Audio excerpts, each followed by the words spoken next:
Miss Nicole, I heard you're a very talented sculptor. Is that true? Oh, I don't know. I wouldn't want to blow my own trumpet. Honestly, even though Kasharawar is best known for its focus on mechanics, plenty of Kasharawar scholars are quite serious about sculpting as a hobby. So if they rate your work, that's enough for us. We just have to take a look. Who's we? Myself and a few other scholars. Kashif, Daneshvar, come take a look. Oh, well, if you insist, I suppose there's no harm in showing you.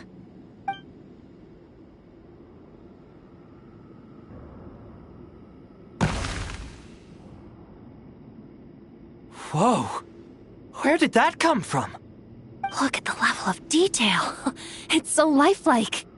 The squirrel descends from the heavens like a champion, and the earth trembles beneath its feet. What do you think? Striking, isn't it? Kaveh? Kaveh, come here for a sec. Oh, and Madame Farazan, didn't you used to study in our darshan? Come take a look. All right, but hang on a moment. I have to finish reviewing this proposal first. You called? What is it, youngster? This squirrel statue. Isn't it cute? Oh, a squirrel. I wouldn't say cute per se. The realism is what stands out to me. Were you trying to carve a statue of a hero, young lady? Oh, a hero? I suppose so. Actually, I didn't really have a specific theme in mind. I just started working on it, and this is how it turned out. I see. Well, do you tend to read novels about heroes in your spare time? As a matter of fact, I do quite enjoy those. Everyone loves a good tale of daring do, right? Then perhaps this statue represents the heroic tale you long to see deep down inside. Also on the subject of heroism, I feel that if the subject posed with a finger raised towards the heavens, it would lend a greater gravitas to the overall image. I'm sure some would call it cliché or old-fashioned, but not me. I think it would be a perfect fit. It has a certain classical beauty about it. Kaveh! Sorry, Madame Faruzan, I'm a little busy right now. Don't wait up for me. What a pity.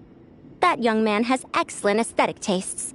I was hoping to ask him for his opinion. What a genius idea! Why didn't I think of that? Classical beauty is a great direction to explore. That's it. Once I get back, I'm going to sculpt a heroic squirrel pointing its finger towards the sky. Precisely. A declaration of victory. You understand my vision. Then place the two statues face to face. Yes! That's exactly what I was thinking. It'll be a masterpiece. Miss... I'm sorry. I didn't catch your name. Just call me Nicole. Madame Faruzan? Was it? What? Oh, no. That wouldn't be right. Why ever not? Madam is a state of mind cultivated from within. Anyone may call me Madam if they so desire. My dear Miss Nicole, once we make it through these trying times, should we have the pleasure of meeting again, I shall look forward to seeing your new work. In this day of age, it's rare to find people with an appreciation for classical aesthetics. Meeting you was truly a pleasant surprise. Honestly, I feel the same way. It's been a long time since I met anyone interested in this style of statue. Clearly, they don't call you Madam for nothing. Also, I have to say, you're a very good judge of character. Because when I think about it, I really am someone who likes stories about heroes. That must be why I've quietly kept watch over generation after generation of them. Sorry, keeping watch over heroes? What exactly do you do for a living? Oh, never mind that. Let's not tell Madame Faruzan about Miss Nicole's true identity for now. Good idea. Let's limit the conversation to aesthetics.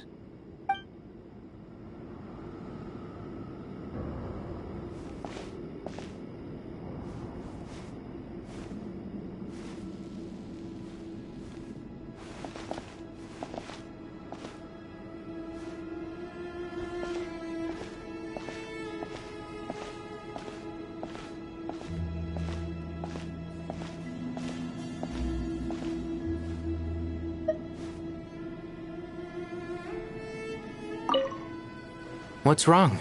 You look a little depressed.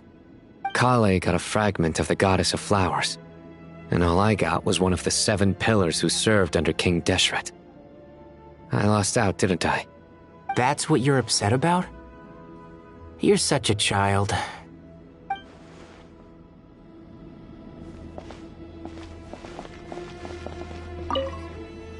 Oh, so many books.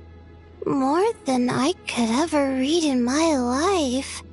But I've learned a lot that the textbooks could never teach me. I never realized that people in the distant past thought about some of the same questions we ponder today.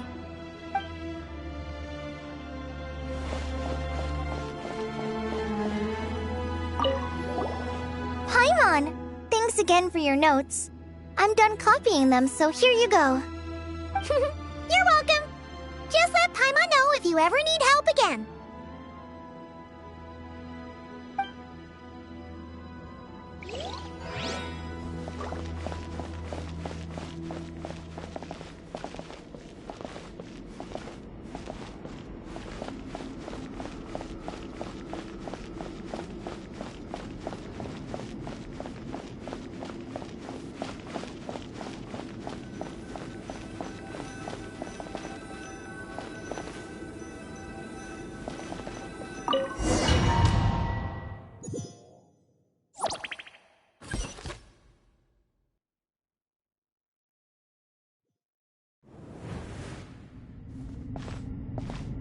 I hope everyone's ready. We'll be arriving at our destination very shortly.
Why, we've not seen so many visitors ever, really. What is this place now, a tourist attraction? Ah, closer inspection reveals many familiar faces. To what do we dusty old fellows owe the honor? Surely you're not just here to chat. You surmise correctly. We are here to carry out a rather enormous project. Ho, enormous, you say? How large, then? Larger than the gaping void in our lives? Why, you've even put a smile on Goatee and Crocco's faces. All this activity is making for quite the special day.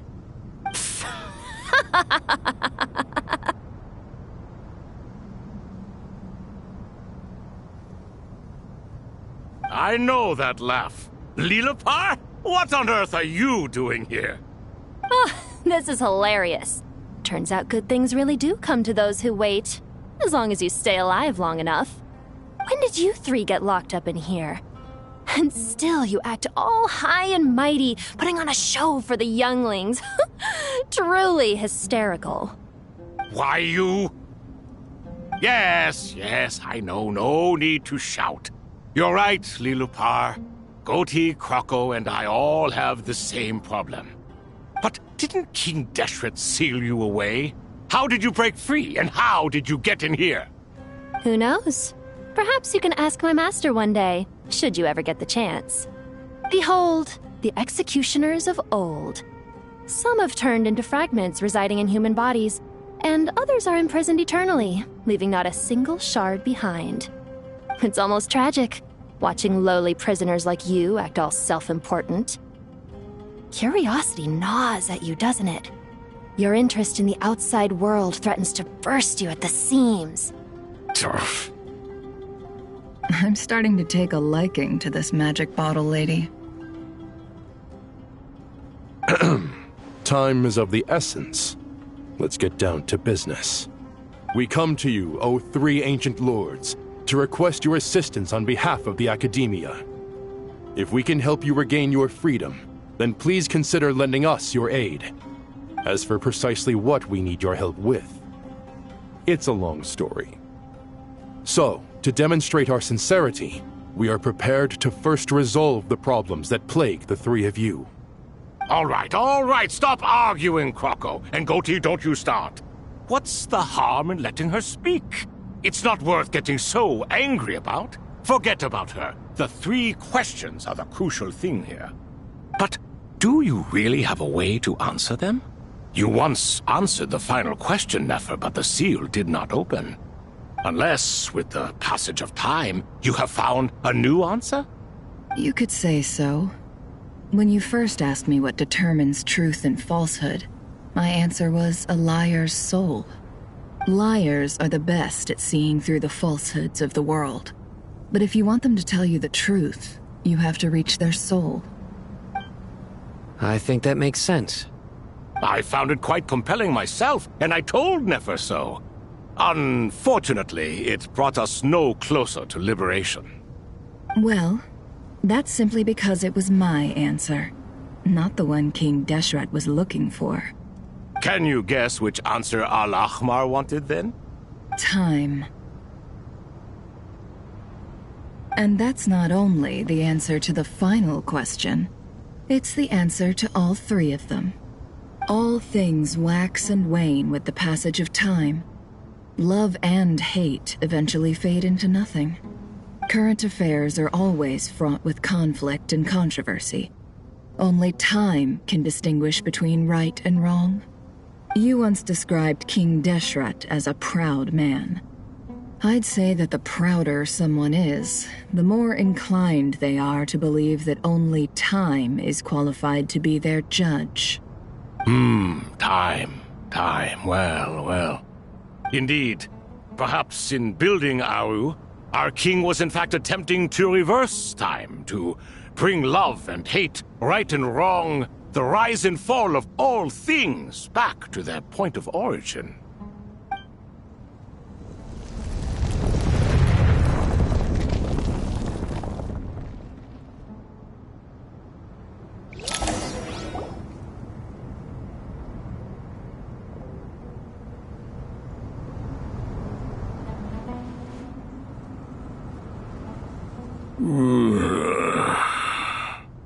This is the most eventful day I have experienced in a long time.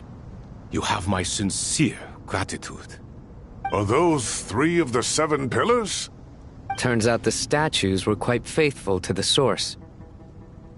You three seem to be in good spirits. Prison can help a person grow and learn to cherish what they have. Nevertheless, after everything you've done for me, I sincerely...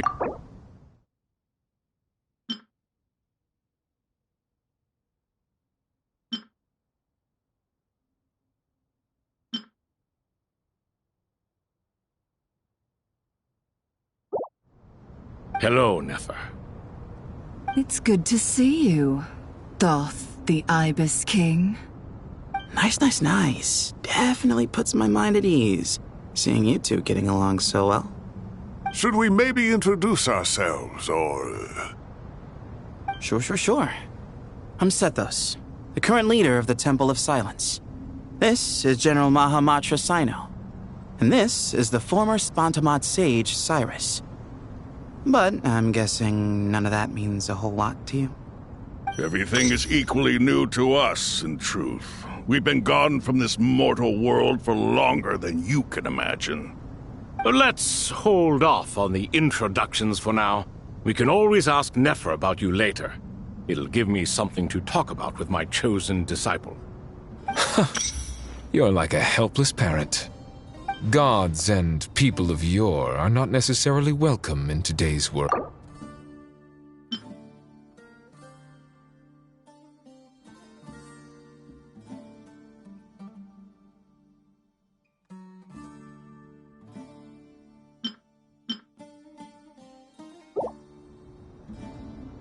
Is that so? Well, I think we'll take it in stride, just as we did with the 3 questions.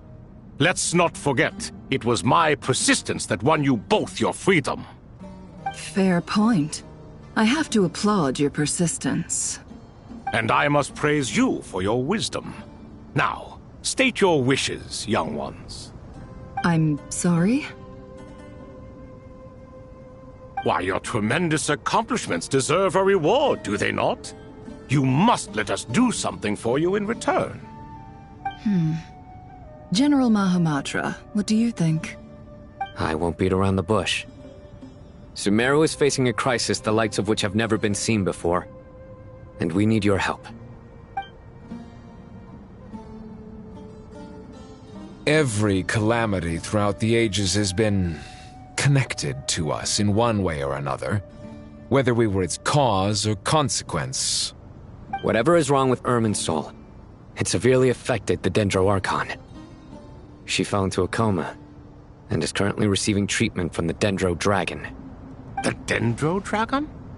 I'm sorry, the Dendro Dragon is helping to heal the Dendro Archon? Not a pep, surely. Not vicious, cruel, a pep who possesses no virtues aside from her basic instincts.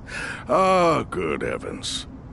I shudder to think what could have caused Lesser Lord Kusanali to suffer such a plight. Still, why would the Dendro Dragon lend you her aid? She has always held nothing but contempt for the Archons. I suppose she and Kusanali must have some history. You can help us make history, too. A smooth talker. Well said, lad. Currently, no one can connect to Irminsul. We hope that by opening up Aru and making some modifications to it, we can use its technology to our advantage. Unfortunately, Aru is an imperfect creation. King Deshret never managed to realize his full vision before his death. Much remains to be done if it is to be pitted against Irminsul itself. Besides, I hear your reasons, but to give Aru up over such would be... The archaeological records clearly indicate that although Aru's construction took a long time, it was not beyond human means to achieve. Modern technology should solve the efficiency issues. We have no choice but to go all in on this. This is by no means a threat. But the only reason we helped you escape from Aru was to gain the necessary leverage to negotiate with you. You asked us to state our wishes, and we have. Each one of us here needs your help, as do all the thousands of people living in Sumeru. They need you, and they need Aru. What do we think, my fellow old fogies? Shall we lend our support or not? Since you ask so nicely, naturally. Naturally what? Are you for or against? I simply mean we shall do what comes naturally.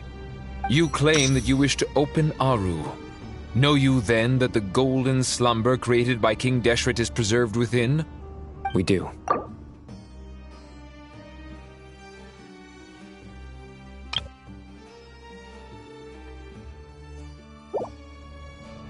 In all likelihood, the mortal world will never again be able to replicate King Deshret's work.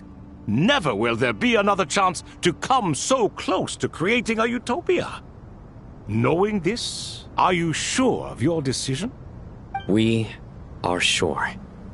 Before people can dream, they must first live. If your minds are made up, very well. We shall summon our erstwhile colleagues to discuss this further.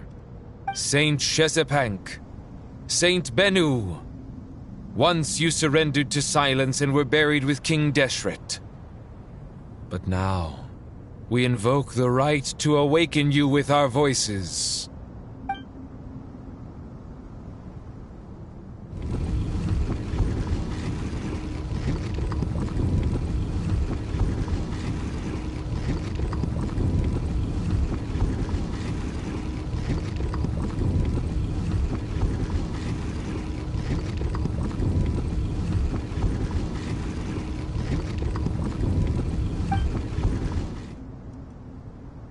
Saint Bennu, responding to your call.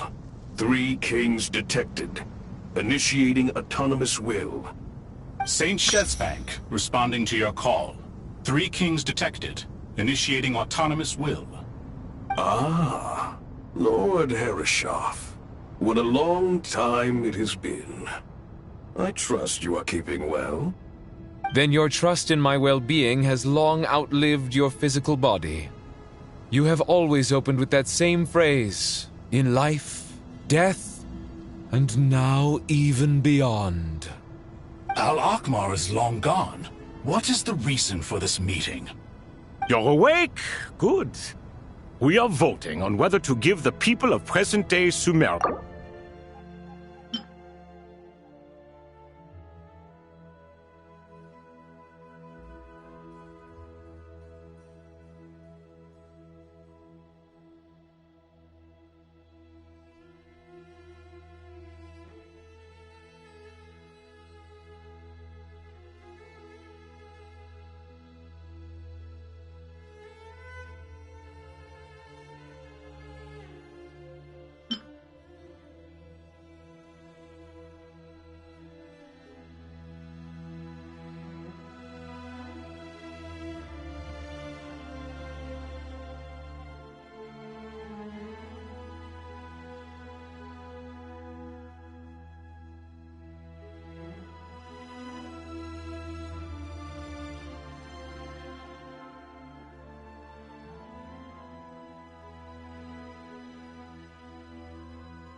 Aru is the pride of Al-Akhmar. Opening Aru requires the unanimous consent of the 7 pillars. I hope you have a convincing reason to present to us. Sumeru is currently in the midst of a major calamity. Let us not forget that while Al-Akhmar was a stern ruler, he was also a teacher of wisdom. A god without his people shall cease to exist, and King Deshret's greatest wish was to provide protection for his people. Let us then honor our God King's wishes as we consider our decision. I do not mean to mock these proceedings, but what is the point of a unanimous vote when we know that the last of the 7 pillars, the Dendro Dragon Apep, will never communicate with us?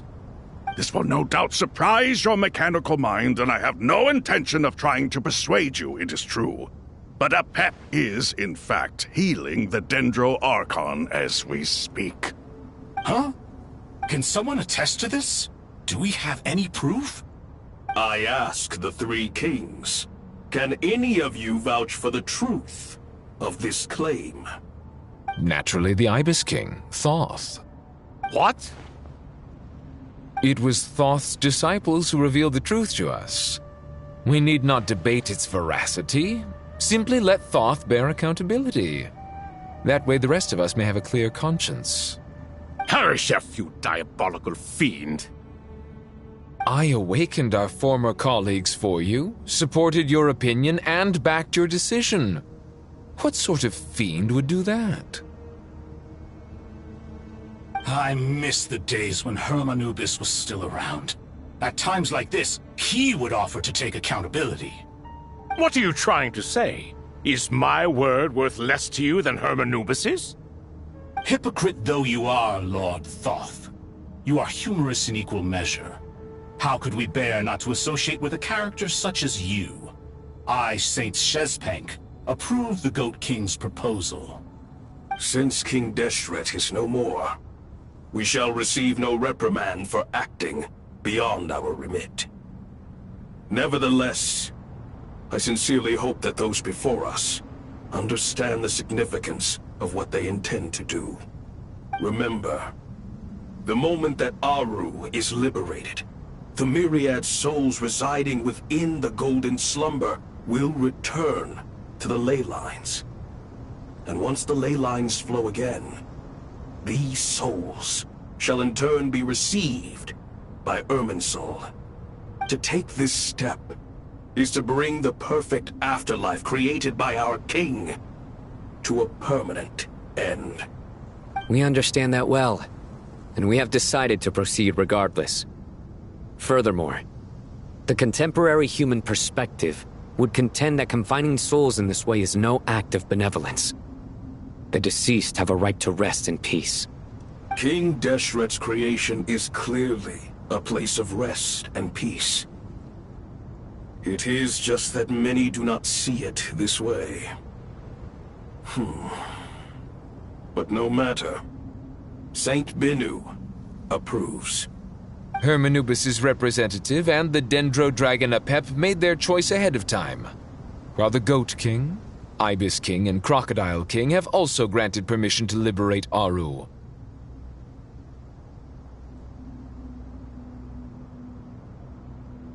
By the grace of His Majesty, guided by his wisdom and will, let the gates of Aru be reopened.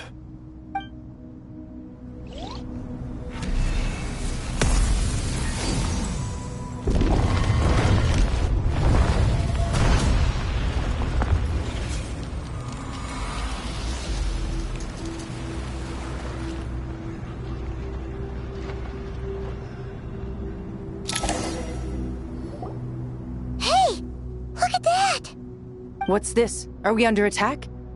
No. Wait, it's...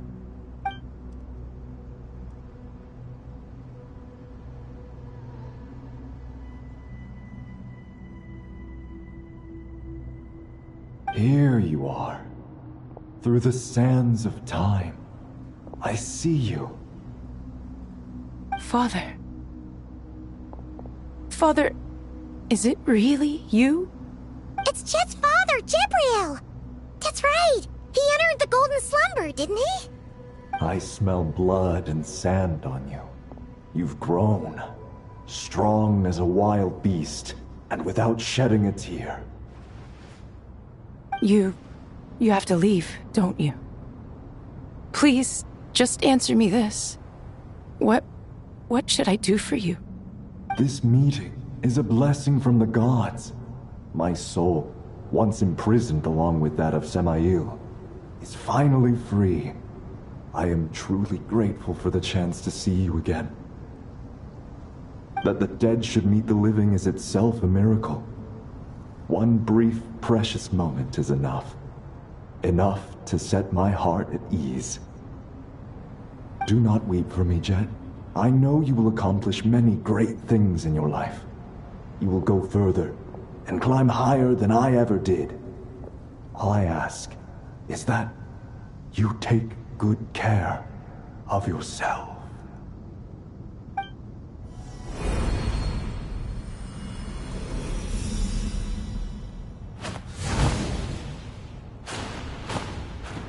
Father! Father! Father. Hey, Jet. Do you want something to eat? Maybe it'll help you feel better. I'm fine. Thanks, Paimon. It was just a little sudden. The chance to see my father again meant the world to me. He was trapped in the Golden Slumber for our sake. And now, after all this time, he can finally rest in peace. I'm glad. It's a huge relief. You've grown strong, Jet. More than enough to fend for yourself. Yeah. I'll leave the past in my memory where it belongs. My family, the good times and the bad. Goodbye, Father.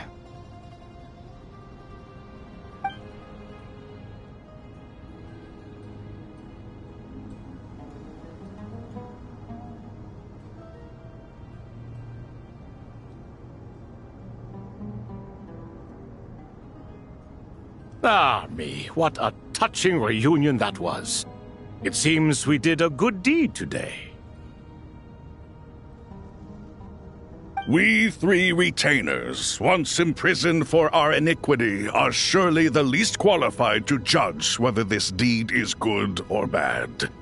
Either way, Aru is open. Now you have your opportunity, and with it, whatever trouble may ensue. Although Aru was created by a god, human craftsmanship was nevertheless required to build the gate that connects it to this world. Perhaps the relationship between gods and humanity follows a similar principle. As for your proposed renovations, we cannot determine which functions to keep or discard. Proceed as you see fit, but please entrust the task to your most accomplished scholars, or Bennu will be most displeased. It matters not. The Ibis King shall be accountable if any problems arise. Ibis, you chose to take on disciples, and so it follows that you must accept the risks of associating with humans. If I'd known you'd be like this, I would have locked all of you away in Aru, never to leave again for all eternity. All of us? What does this have to do with me? Vilify me no further. Scholars, since you have liberated Aru, allow me to present you with a gift. Using Aru's power, we shall install a defense mechanism at our king's mausoleum. You must be guarded even against Irminsul itself. This shall afford you some convenience. Unseen and unheard. From this moment forth, none may by sight or hearing perceive anything said or done within the mausoleum. Amazing. And all this is achieved just with the power of Aru? With technology from the heavens, the possibilities are endless. Just because King Deshret did not use it for this purpose does not mean that it cannot be done. So, marvel away. This is the reward you have earned. All right. Well, that resolves the issue of confidentiality. What about the technical side? Do we have the manpower? Why, yes. I've already contacted them. They'll be here soon.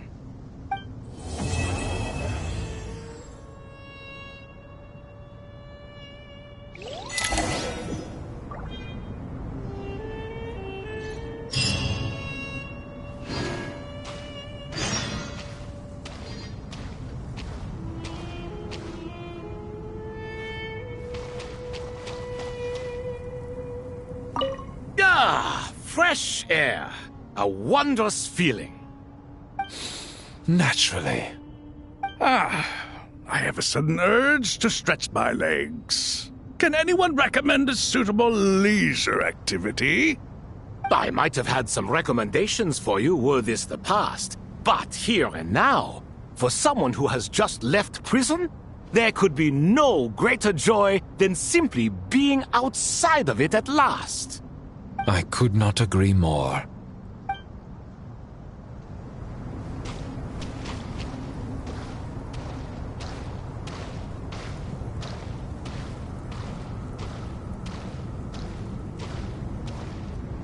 As I thought, the so-called 7 pillars of King Deshret are as underwhelming as ever.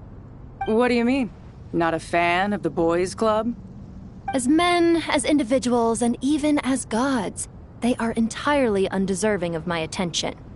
Al-Akhmar once commanded me to select a king from among the people, so naturally my eyes will open only for one who is worthy. Ugh. Can we talk about something else? It all sounds pretty complicated, and I haven't read that many storybooks. You think this is a mere story? Well, many would also say that the journey you shared with your father is not but a tale. My life, your life, they are nothing but stories. Little girl, it appears that you really have grown. In the past, you would have flown into a blind rage at my words, but now you are unperturbed. Oh, it's nothing. I just feel like you're right. Getting all pissed at someone for telling the truth is pointless. It only makes me look petty. This alone is proof enough of your growth. You're doing well, my dear girl. You're becoming ever stronger. Strong enough to defend the people and things you hold dear. You think so?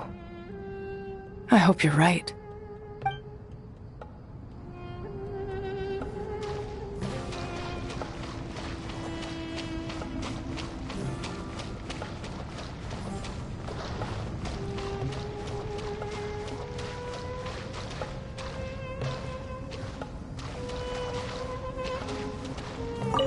You must be Sethos, the successor to the Temple of Silence. Hello. Yep, that's me. Nefer, right? That's what I heard the others calling you. Judging by your outfit, I'm guessing you come from the desert too? That's right. Started off in the desert, went to the rainforest, then went from there to Nodcry, where I work as an intel broker. Huh. Well, this is interesting. You don't seem to talk about yourself all that much. Yet here you are, volunteering your life story to me. However abridged. Maybe I'm looking to make some new friends. I like making friends too. I'm easier to talk to than Sino and a little more streetwise than Tainari. Which is why you came over this way, giving me the chance to strike up a conversation with you. Was I that obvious? I think you did fine. You were mindful of my attitude and hoped to lure me in through sentiment. Lure you in isn't exactly how I'd put it. I see it more as an invitation. An invitation to what? To put down your luggage. Lay down your burdens. To return to your homeland. And be truly welcome in the place you once felt so estranged from. You're a more interesting heir to Bamun than I was expecting. Since you're familiar with my grandfather, I'll assume you're aware of our situation. I'd like to make friends with you. And I think you'd be a great asset to us. Not to mention the power you and I both hold. Originally belonged to the same organization. Aha. There we go. Now we're getting somewhere.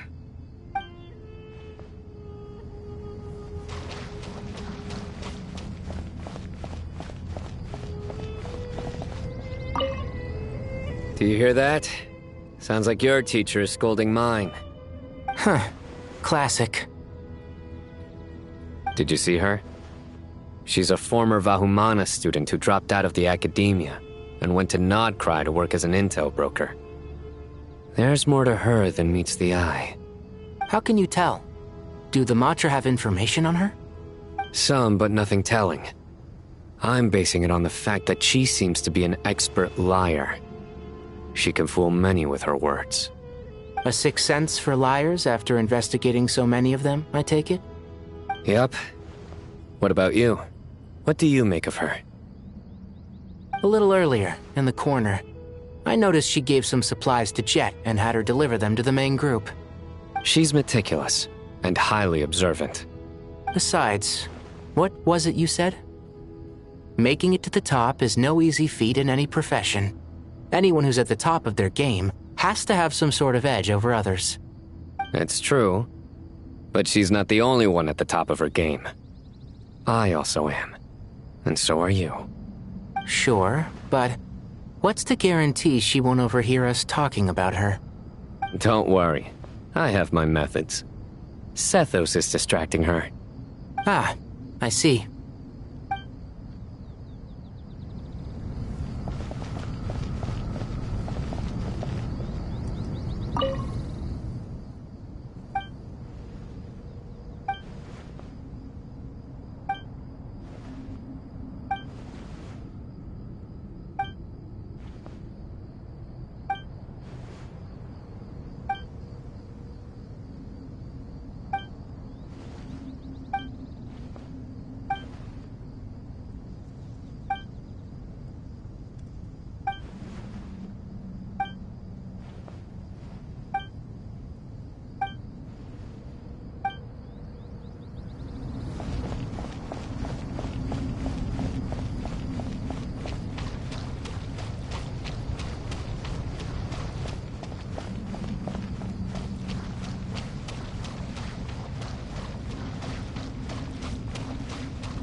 You must be the ones tasked by the Academia with renovating Aru? That's right. Good afternoon. I'm Kaveh, and these two are Termezi and Naisaburi. Hey, I'll hate them. Come and introduce yourself. We've met before. This is Thoth, the Ibis King, and everyone knows these two. Afternoon, gentlemen. I've only ever seen these two in murals. Ah, the paintings in the temple. They show us chatting, playing cards, playing chess. Precisely the activities we most enjoy, funnily enough. No, only you enjoy playing chess. We were just humoring you. I wouldn't go that far. Back to the matter at hand. A preliminary assessment by the Academia indicates that this project requires expertise in various disciplines, including the deciphering of ancient texts, mechanical engineering, the restoration of ancient ruins, and elemental theory. The most capable minds in their respective fields are here before you. If there are no objections, we'd like to begin our work. The artisans who built Aru for Al-Ahmar gave their very lives to create this splendid work. Follow their example by giving your utmost devotion to this project. I didn't know that. We'll do our best, of course, but we certainly won't be sacrificing our lives. Such brazen words. Humans these days are a far cry from their ancestors. What little respect you show for King Deshret. No, that's not what he meant. Please, don't mind him. He shares your sentiments, just not your, penchant for hyperbole. Assuming that's what you were going for? I just think it's important to manage expectations. Forgive my lack of courtesy, but we simply can't sacrifice our lives to the gods on completion of the project like people in the legends of old. Here's a first draft of the project proposal for your perusal. Please let us know if you have any requests. Normally, I'd have made it look a lot more visually appealing, but we were really pressed for time on this occasion.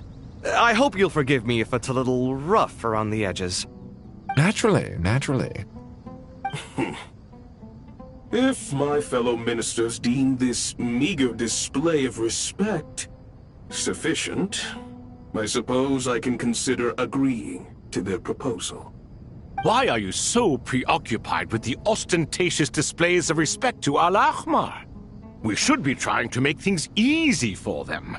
You never know. We might have to rely on these young people to look after us in our old age.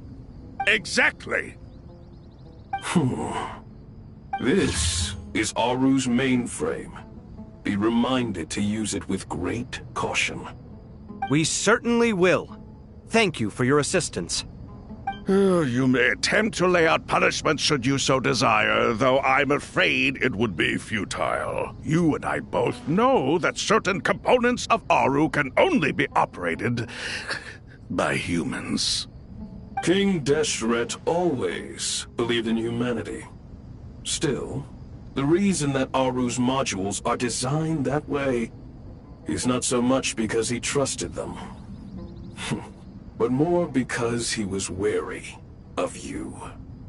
Is that true? No wonder human artisans helped to build Aru then. He actually required human assistance to create his greatest work. Naturally.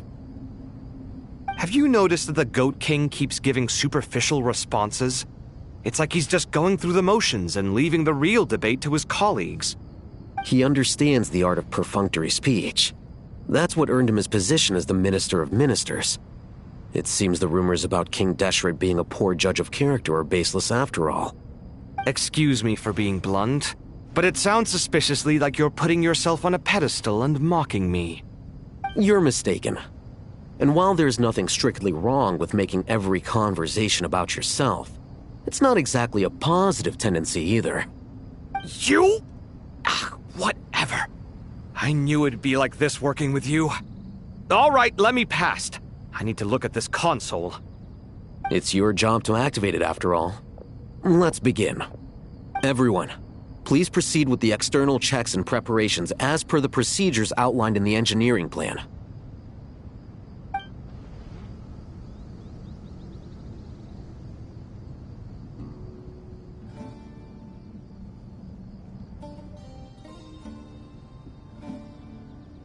Hello there, youngsters. Whoa, the Ibis King came to life. What do you mean, came to life? I've been alive the whole time. You did say we could start our research, right? Are you having second thoughts now? I've reviewed the proposal. The work you're planning to carry out on this grand device is ambitious in its scope. You have ample confidence in your abilities, I take it? I wouldn't say I'm feeling hugely confident, but given how bad things are, I'd rather at least try something than sit around waiting to die.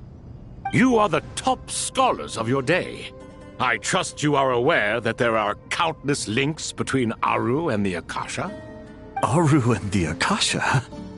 But I thought the Akasha was the Academia's greatest technological accomplishment, created years ago by the Dendro Archon to help her people access knowledge. And you too? Do you not know either? You've read the instruction manual, right? You tell them. An instruction manual?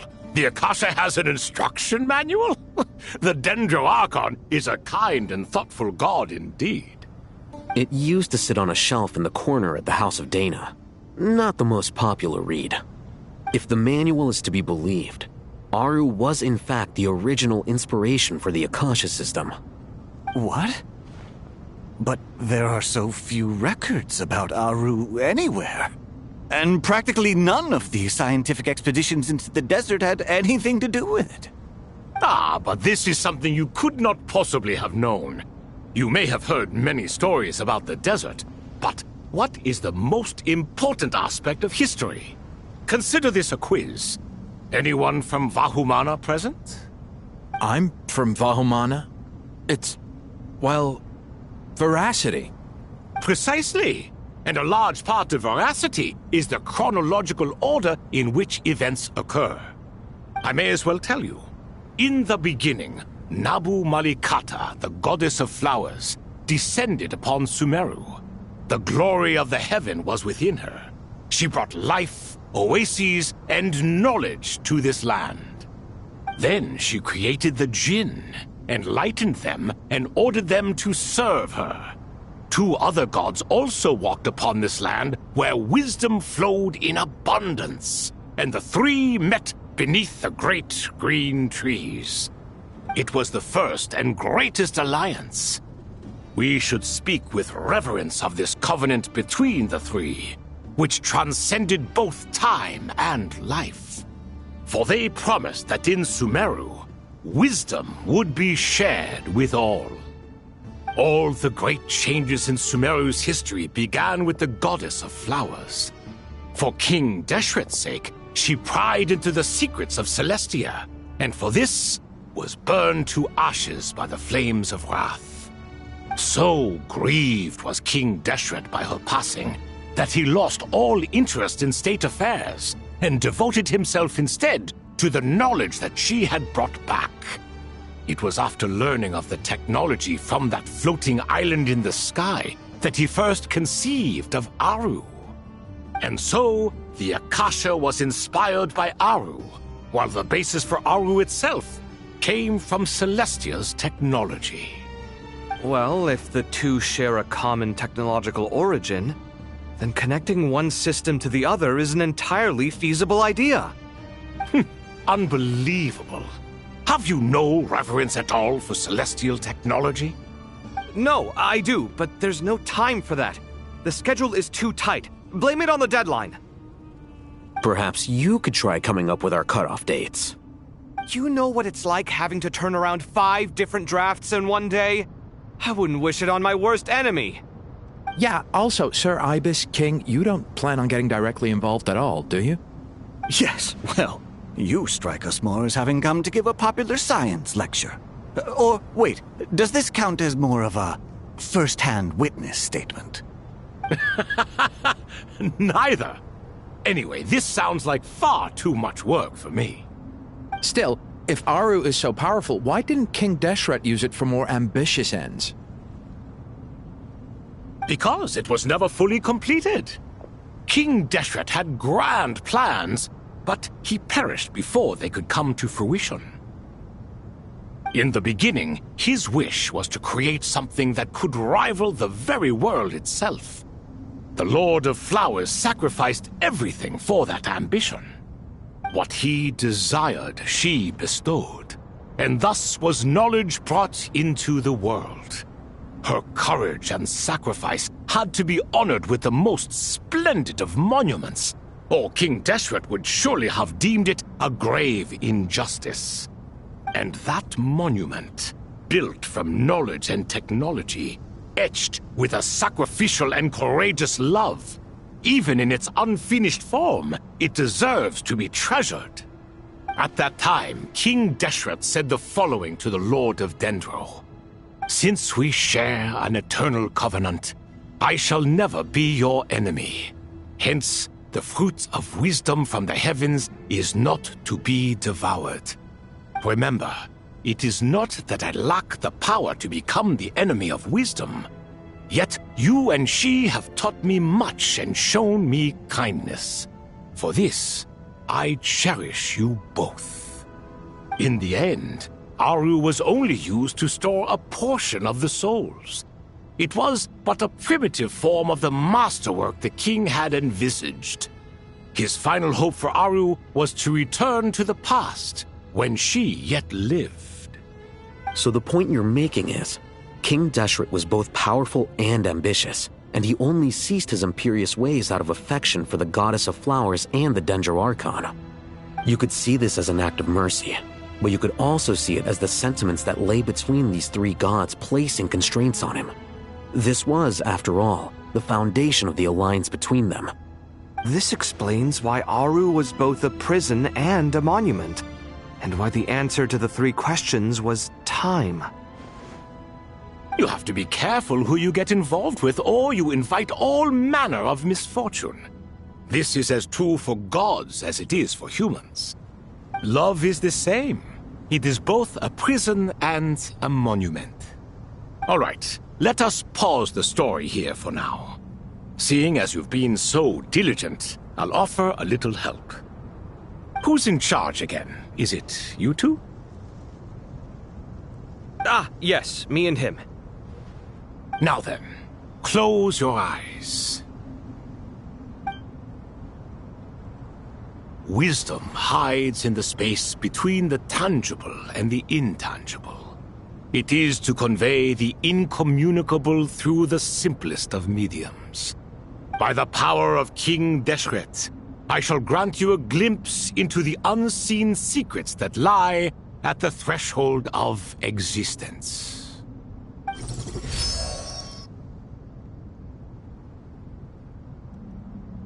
Where did this come from? Is it a new mechanism? It looks more like some form of externalized information. You've rendered it visible? Just as the Akasha allows you to access a greater range of knowledge, the power of our king permits one to perceive ingenuities that do not belong to this world. This is no ordinary mechanism. It reflects the internal structure of Aru.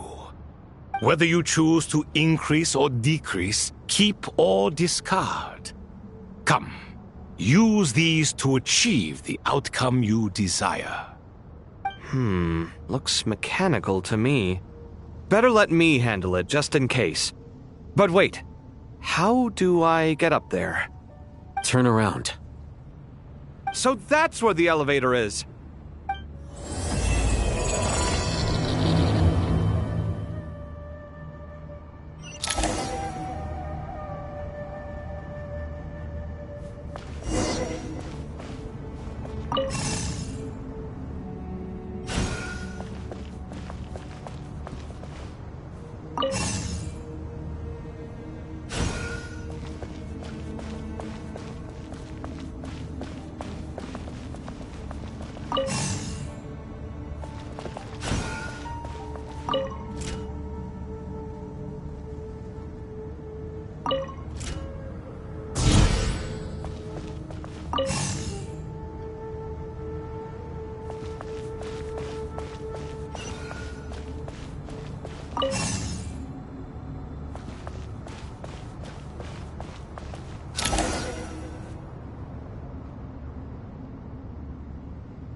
Obelisks were used to record important information in the ancient desert civilization. Hey, Alhaitham, there's some writing here I'll need you to decipher. I've sent it to your screen. Do you see it? Got it. It's a little blurry, but I should manage. Take a look and tell me what it says. Oh, and I'll send any other similar text directly to you from now on. Let's start with this one. It's a variant of an older script. Herein lie verses written for the Yellow Sands. Looks like cultural information from the age of King Deshret. If so, I suggest you delete it. Words thrown together merely for fun. I had no idea Aru kept a record of this. Well, as long as you're certain that this is strictly private information, that's fine. It is unimportant. All right, well, I guess I'll start now.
Found some more. Sending them over to you now. These are all reports about the Gurubad conflict. Can we delete them? I'd say so. Most of this information has already been archived anyway. What if there are details in there that Vahumana missed? What are we supposed to do if they come after us in the future? They'll just have to live with it. If we don't resolve these issues now, there won't even be an academia in the future, let alone a Vahumana Darshan. Yeah, you're right. Okay, done. There's some other similar monuments nearby. I'll check them out.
Another monument.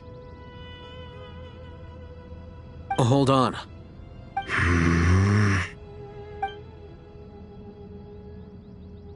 You're still reading it? How long is it? It records the development and governance of the Oasis civilization. Most of it concerns the Jinn, but it also contains records left by the artisans who built Aru. Is it important? Some of it. There was no way for me to read the whole thing in its entirety, so I had to rely on my intuition to pick the parts worth keeping. What about the artisans' records? What do they mention? They're speculations, mostly. For instance, they were wondering how to protect themselves if King Deshret decided to silence them after the construction of Aru was complete. Sounds like pure mythology to me. Surely that kind of thing didn't really happen. The records do emphasize that this was merely their conjecture based on various myths. Still, the artisans did leave details of their plans to survive, including blueprints for their escape route. Even that got recorded? Okay, well, I'll make a copy of this first before I delete it. Is that truly necessary? You won't be needing those. No, the blueprints are important. I want to keep them as a memento.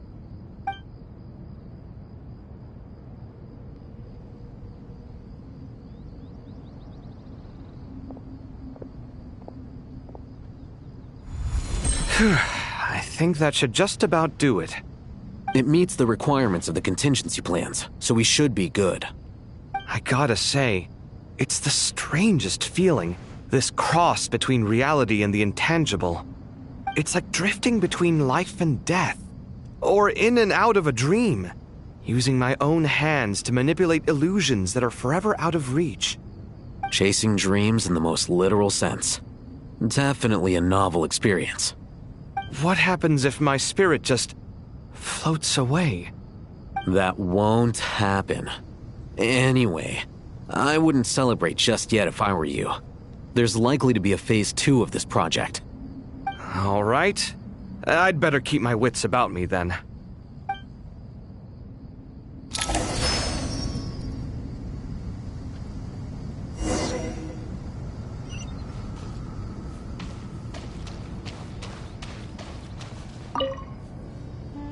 I expected that the outside world no longer respected the ancient gods, but even so, I do find the tone of these youngsters to be dreadfully impolite. It should hardly come as a surprise to you. I remember you saying the same thing last time. I assumed that was just a one-off. I did not realize it was the norm. Don't you think that young lad's matter-of-fact tone sounds familiar? It bears a rather uncanny resemblance to you, Goatee. Surely a sign that he is a man of rare intelligence. Oh. The rest of them, though, much better. The blonde-haired one, for instance. So sincere. That's the kind of kid I can respect. Oh, really? Well, what about your disciple, Nefer? She's about the furthest from sincerity that a person can get. And now you hit the crux of the issue. Thoth is spouting lies again. He cares nothing for sincerity. He likes Nefer simply because her personality is just like his. Thus, in giving his approval to Nefer, Thoth is simply validating himself. The rest is but smoke and mirrors. You have some nerve saying that. There really is no helping you two. Shut up, chess rookie. What nonsense is this? How dare you tell me to shut up? How can you engage in such banal chitter-chatter at a time like this?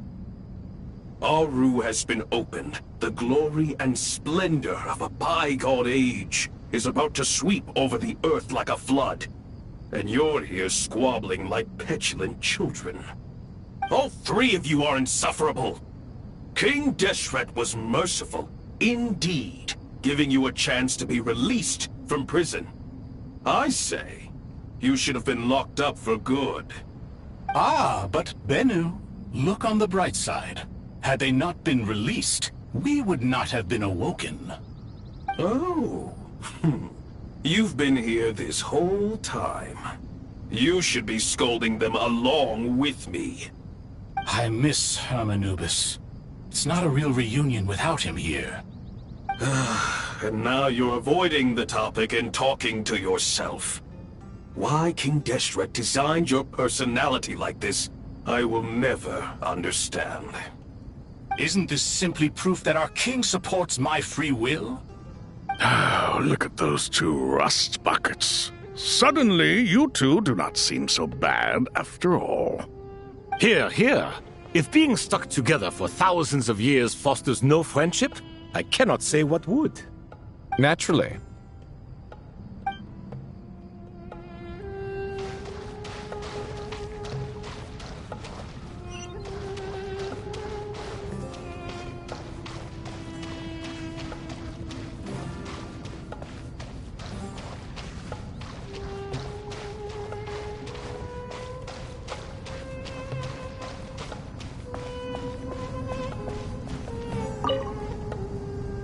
How's it going? Are things progressing smoothly? Well enough, I suppose. You know how it is. The work itself is only half the problem. The other half is having to work with Al-Haytham. I'm sure the feeling is mutual. Honestly, though, I thought you two had already worked things out. As if! Turns out working closely together is the best way to expose any tensions lurking beneath the surface. Besides, I just think that some people never change. Agreed. Case in point, you didn't make sure I was out of earshot before you started complaining about me. Old habits die hard. Actually, this is for your own good. Maybe if you spend a little more time listening to what other people have to say, you might actually realize that you're the problem. Naivete is another old habit of yours. I had assumed that you both volunteered for this project, like us forest rangers. But now I'm getting the sense that wasn't the case. Definitely not. We were assigned to it by Lesser Lord Kusanali and Nephis. As much as I'd love to be doing normal work for normal clients, these Titan projects are all that's on offer right now. Though I'm sure they wouldn't be roping us in if they had any better options. Just goes to show how short-staffed the academia really is. I'm sure you've prepared yourself mentally, but I still feel the need to advise you to lower your expectations. It might make the process of working together a little less intolerable. I know! Same to you! But if you already understood that, you should also know not to say the quiet part out loud. Why don't you come help me with my forest patrols? Might help you avoid any further disagreements. Good suggestion, but unfortunately, differences of opinion will always exist. Changing the nature of the work won't get rid of them. For once, I actually agree. There is zero chance of us ever resolving our differences. Zero! But even so, the work must be done. Care for some coffee? I'm glad to see you making progress. Don't act so smug! It'd be nice if you made some too! I feel like even I've made some progress today. In the past, I never would have dared to try and mediate a conflict between you two while you're both right there in front of me.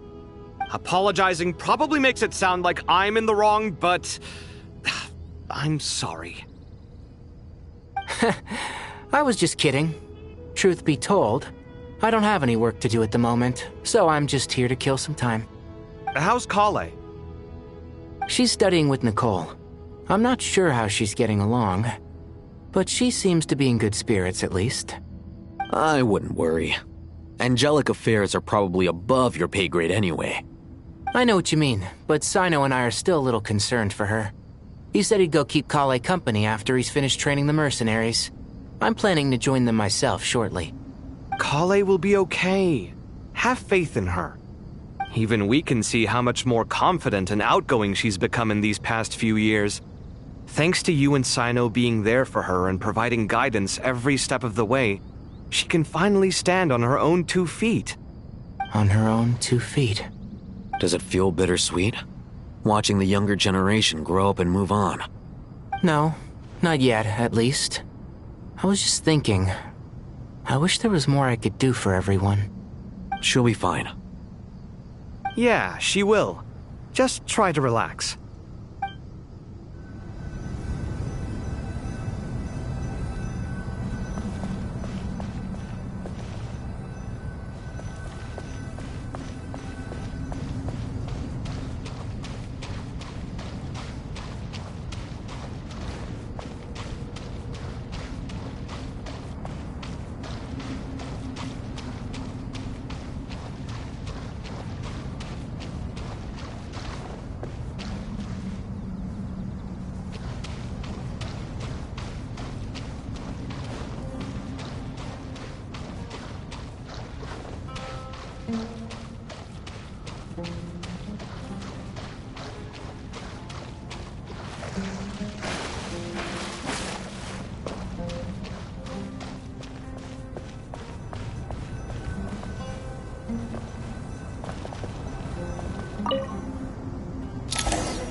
Traveler from afar, do you worry for the fate of Sumeru as well? Whoa! It's Sobek the Crocodile King! Greetings, Crocodile King. Please be at ease. I'm just here to chat with you about Lesser Lord Kusanali.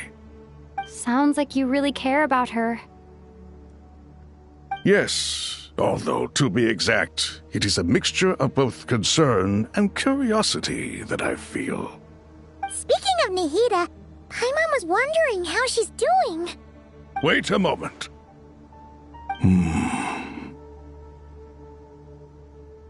What is it? I tried calling out to Apep, but there was no response. This can only mean that she is focusing all her energy on taking care of Lesser Lord Kusanali. All the gods who served King Deshret seemed super surprised to hear that Apep agreed to help Nahida. Guessing she made a bad impression on you or something. Are you aware of the history between her and our king? The story begins a long time ago. Al-Ahmar was always a wishful thinker where the Dendro dragon was concerned. Without consulting her, he decided to list her among the 7 pillars and declared his own power to be far superior to hers. That was when our king was at the height of his power. Ibis Goti and I were no match for him, and so we chose to submit and serve as his ministers. But not Apep. No, she never thought much of him. To Apep, Al-Ahmar's pride and sense of superiority were nothing but ignorance and hubris. In fact, they fought numerous times, but usually the battle ended in a draw. In the end, King Deshret coveted the power of Celestia, only to end up corrupted by knowledge. His final act was to trick the dragon into swallowing him whole, leaving her to bear the torment of his sins. The Dendro dragon stands for the glory of a bygone era. She hated Al-Ahmar and what he represented. All the gods, all the power they wielded. And so, her willingness to help the Dendro Archon through this crisis comes as a great surprise indeed. It makes one wonder whether, perhaps, the Dendro Archon assisted her in the past. Yep, Nahida did her a huge favor.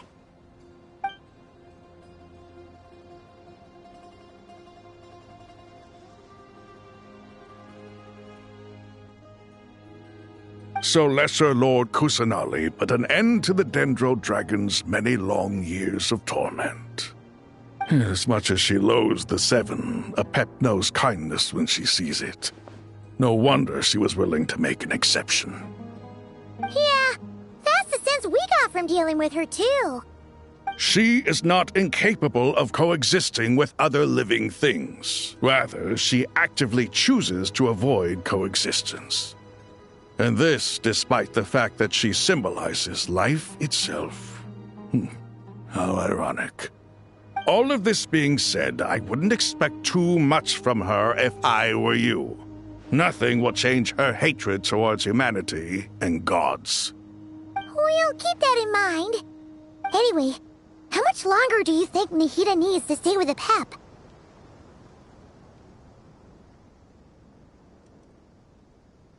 For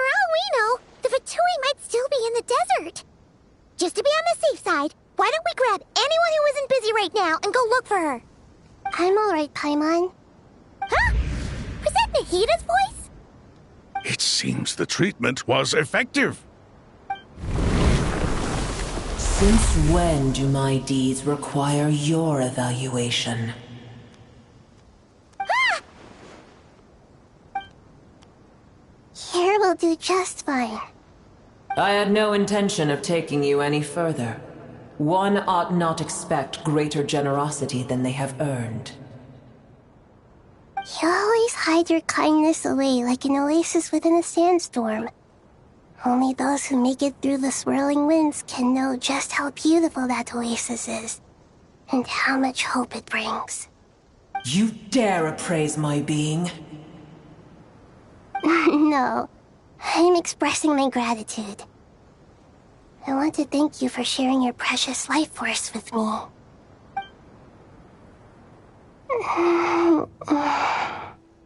Awake already? You are more resilient than I thought.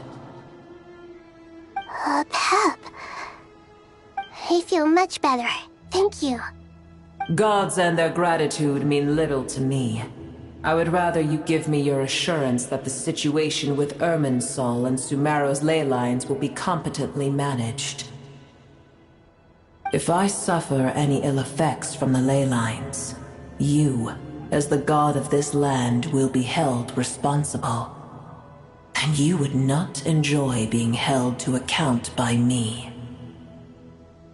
I understand what you require, but I would assume this task even if you did not demand it. Sumeru is my responsibility. I must resume my duties as soon as possible. A farcical notion. God of Sumeru, I hope you realize how unextraordinary your strength is. And yet, maybe it is precisely what defines me. A god of wisdom is not meant to rule by force. Then hold steady. We go forth. Well, I'll be. Is that a pep? Do my eyes deceive me? Of all places, the Dendro Dragon has decided to visit the mausoleum of King Deshret? I see that after all this time, El Ahmar's menagerie of ministers remain as vile as ever. It's a pleasure, Dendro Dragon. Had you arrived but a little sooner, you might have attended a meeting of the Seven Pillars. What a nauseating thought. You are not the first insects I have had the displeasure of dealing with today. A swarm of them tugged on my tail on my way over. Goodness knows what hovels they crawled from. Why do all the creatures of this world remain so lowly after all this time? What did you do with them? I cast them away. What would you have me do? Keep them as trinkets? Boer, this is where we shall part ways. To be clear, I do not wish to see you or anyone else here ever again, unless absolutely necessary. Then I wish you peace as you return to your dwelling place. It matters not to me. Simply refrain from bothering me again.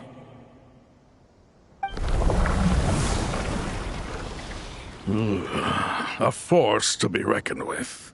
At times like this, I feel glad that she has no interest in any of this. Hold on, just hold on, okay? We're almost there. We made it! Huh? Wait, that voice! It's...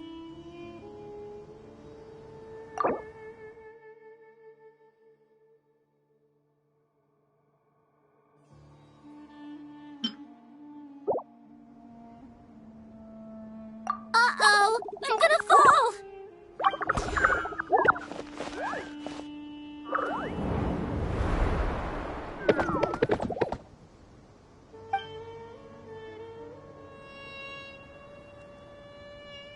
Well, that's a relief. A pair of safe hands indeed. The Dendro Archon's familiars. They are the last thing I expected to see here. Huh? Wait, what are the R&R doing here? Don't you guys hate the desert? Obviously I was worried about the Dendro Archon. I've been supporting them with my Pari powers the whole way here. Oh, you seem pretty nervous. Is it because there are too many people around? Not just people. It's all these non-human beings, too. It's hard on them. I can't believe you made such a long and dangerous journey just for my sake. I appreciate your support so much. Thank you all. I'll have to ask everyone to wait while I help our new arrival settle in. Once I'm done, I'll gather everyone to discuss our next steps. Traveler, Paimon, shall we find a place for our friends to stay? Awesome! Let's go! Well, first I have some questions.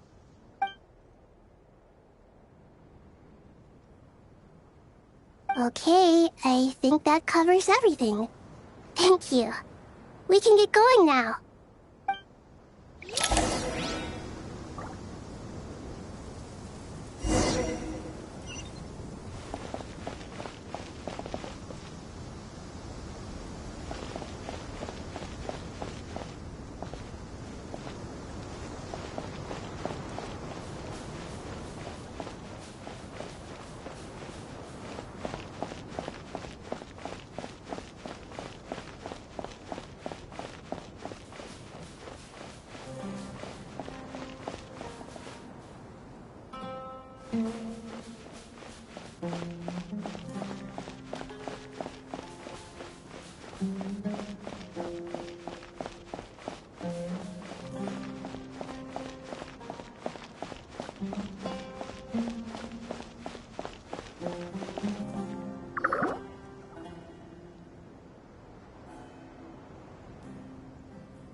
Hello, everyone.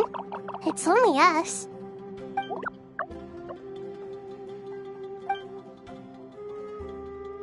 It must be very tough for you coming all the way out here, especially since you don't like the Voluka. Is everyone back in Vanarana doing well?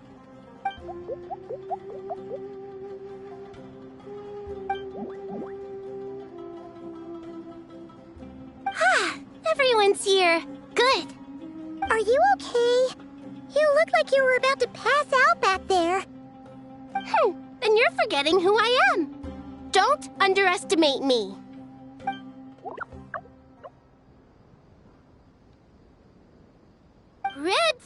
Oh, excuse me! Are you comparing me to Paimon? I suppose everyone is gathered here because of me. As we can see, the situation is critical, and everyone is very busy with their various tasks, so...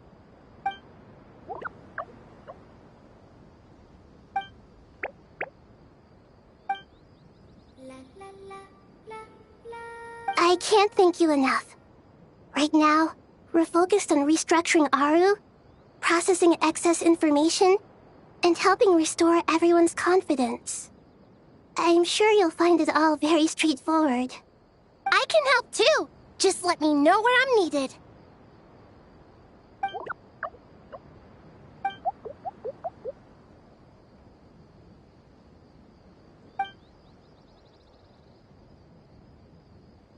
Up to no good?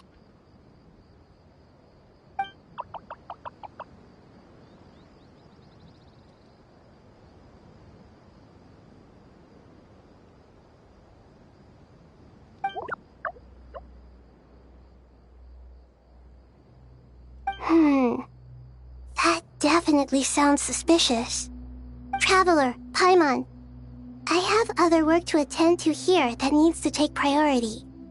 Could I trouble you to investigate the situation Arabalika spoke of? No problem. Leave it to us. Thank you. I'm counting on you.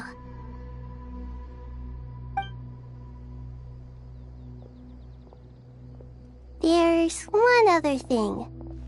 If you are to work alongside the people of Sumeru, you will need to make yourselves visible to them. Is that acceptable to everyone?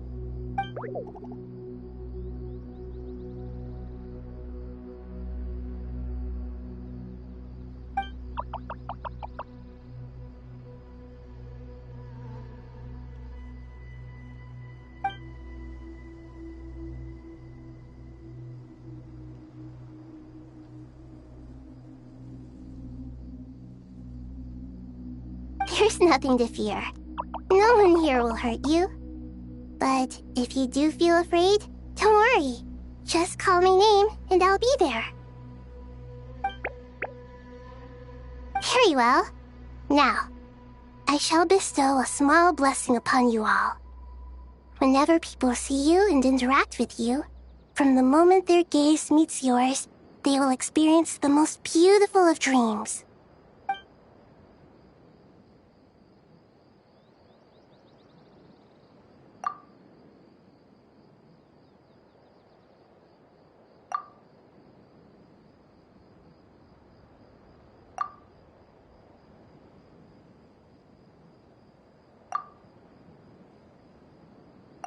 Do not fear.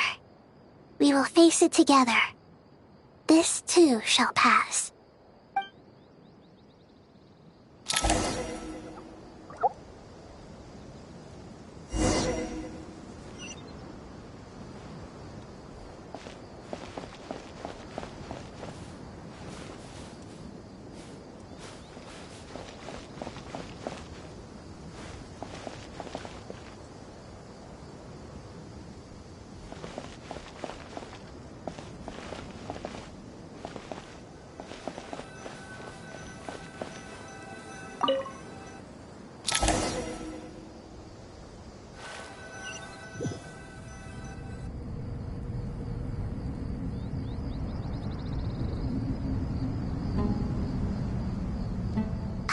Everyone's here.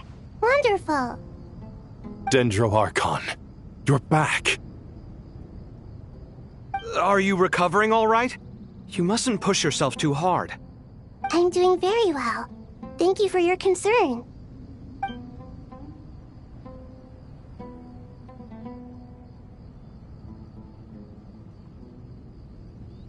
I see.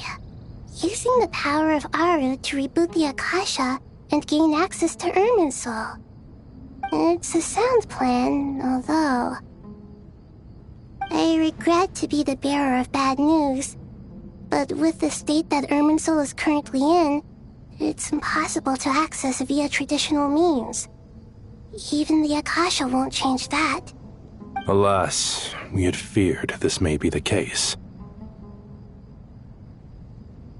And what about non-traditional means? Non-traditional means? Are you saying...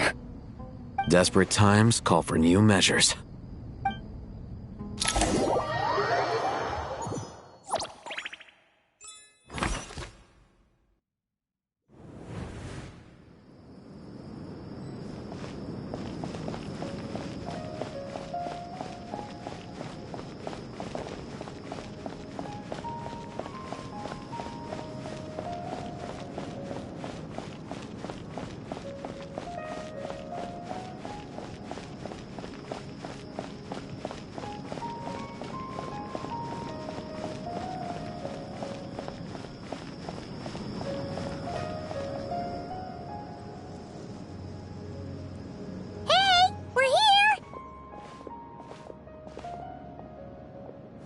Ah, it's you. Is there a situation?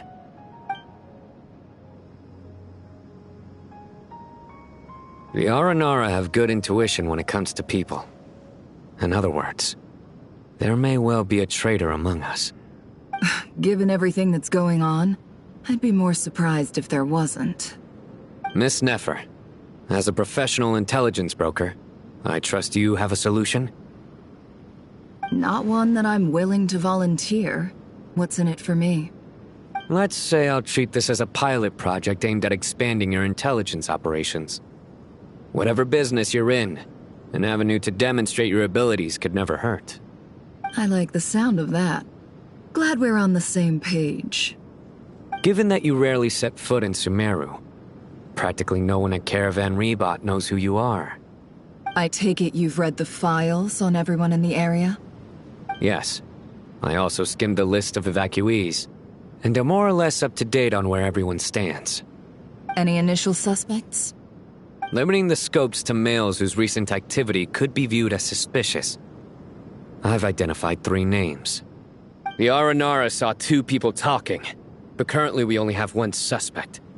The other person was probably just a messenger, and in all likelihood has already left Caravan Rebot. Everyone is heading for the desert per the evacuation order. Anyone willing to turn back at this stage is almost certainly with the Fatui. There's no way it was a spur-of-the-moment decision to act at a time like this. This spy must have been planted long ago. We need to smoke him out from wherever he's hiding. Sounds like you have the beginnings of a plan.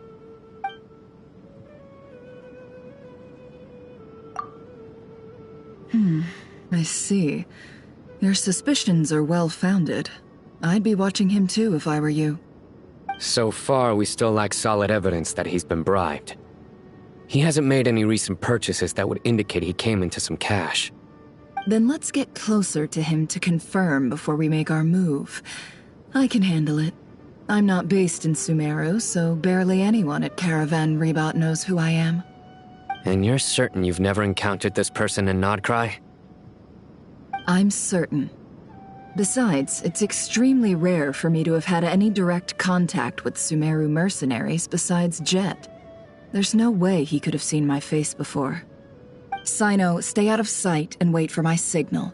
If he raises any red flags, I'll bring him toward the main road. Understood. I'll take it from there. Excellent. Well, it's a pleasure working with you.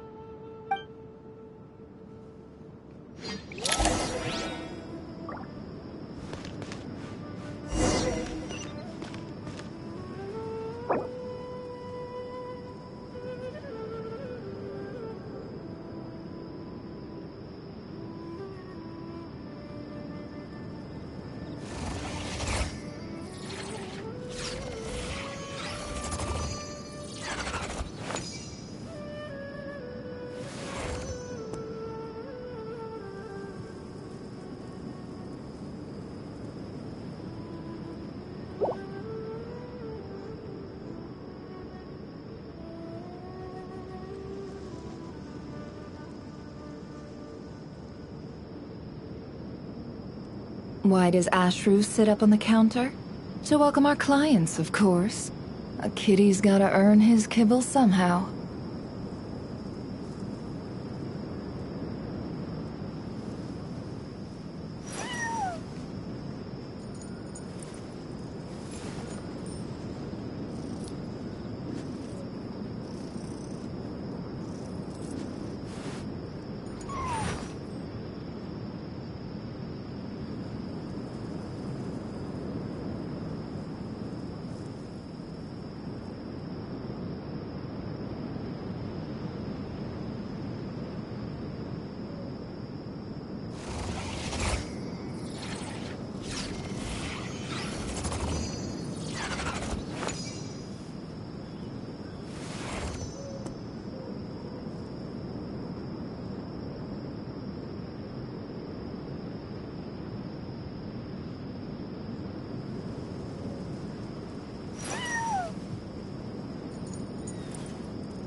Don't trust your eyes uncritically.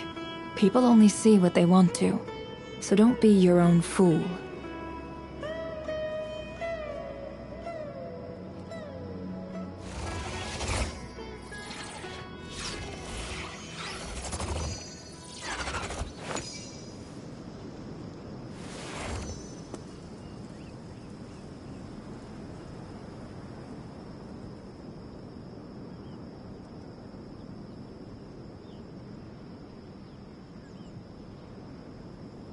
Why does Ashru sit up on the counter?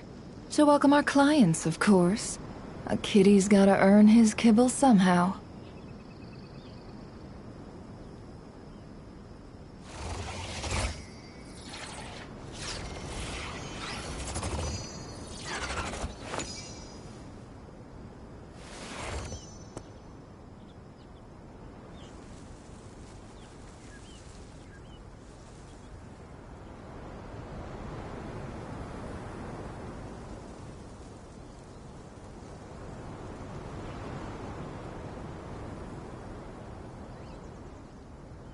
Don't trust your eyes uncritically.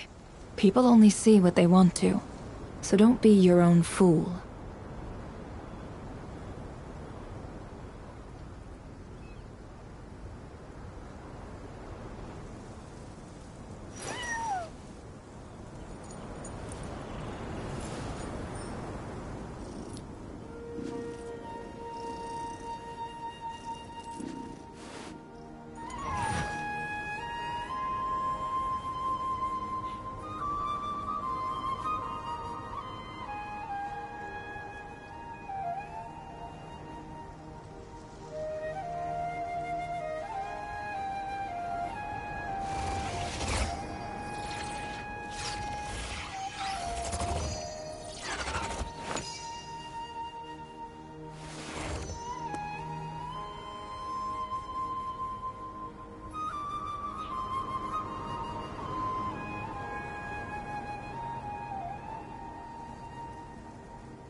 Emotions are like a raging torrent that surges through the mind. More often than not, if you try to hold them back, you'll be swept away by their unstoppable force. And if you try to ignore them entirely, you'll end up tearing yourself to pieces.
Darker skin, scars, frequents the desert and has ample combat experience. Nothing unusual about how he dresses or acts. What's that he's looking at? A coin. Interesting. Could that be how his contact paid him? Conveniently discreet for someone trying to hide any unexplained income. And yet it could be highly valuable. Sorry to bother you. Has everyone here already left? I don't suppose you happen to see a lady wearing a hat? Ma'am? What are you doing in Caravan Rebat all by yourself? The main group evacuated some time ago. Didn't you pass them on the road? My friend and I lost some of our cargo along the way. I didn't want to miss out on potential business, so I told her to go on ahead and meet the client while I retraced our steps. I didn't think it would be so late by the time I found it. And then there was a terrible sandstorm. I guess I must have taken a wrong turn, because I didn't see any large groups on my way here. Forgive me for asking, but just to be on the safe side, could you describe this friend of yours? Sure. She has blonde hair, and she was wearing a hat and a white dress. You'd definitely know if you'd seen her. Yes, I think that does ring a bell. Ah, my apologies. During this exceptional time, the Core of 30 are under orders to be extra cautious when dealing with unknown people, whoever they might be. I understand. Well, sir, is there anything else you need to know? If not, I'd better try and catch up with them. Hey, wait! They left a good while ago now. You'll never catch up with them on your own. Why don't I give you a ride? I'm here to collect the last few people anyway. We have plenty of carts, so one more won't be a problem. That would be amazing. Traveling with a group will be much safer. I'll have to pay you for your trouble. Hey, let's not worry about the money for now. Wait here a moment. Once I'm done packing up, I'll take you to join the rest of the group. All right, thanks. Let me know if you need a hand carrying anything. No need for that. I'm strong enough for both of us. Okay. Well, I wish there was some way I could repay you. Guess it's my lucky day, running into someone who knows what they're doing here. You might have just saved my life, you know? You're not wrong there. I mean, what kind of cargo is so important that it's worth risking your life to get back? I hope for your sake that it's priceless. Actually, I suppose I can tell you, since you've been such a big help. But be sure to keep it to yourself, or we could both be in big trouble. Oh, really? Sounds mysterious. We're in the antiques business. You understand? Some of our goods aren't acquired through the most legitimate means. We have to be very discreet when we're selling them. That's why I had to go looking for the missing cargo alone. Ah, no wonder. Well, ma'am, in that case, it turns out that maybe there is something you could do for me. I'm all ears. But to be clear, our commission isn't cheap. Think carefully before you ask. We don't want to ruin our relationship before we even hit the road. I'm sure that won't be a problem. My issue is, I have something that's a little difficult to sell on as well. Take a look at this.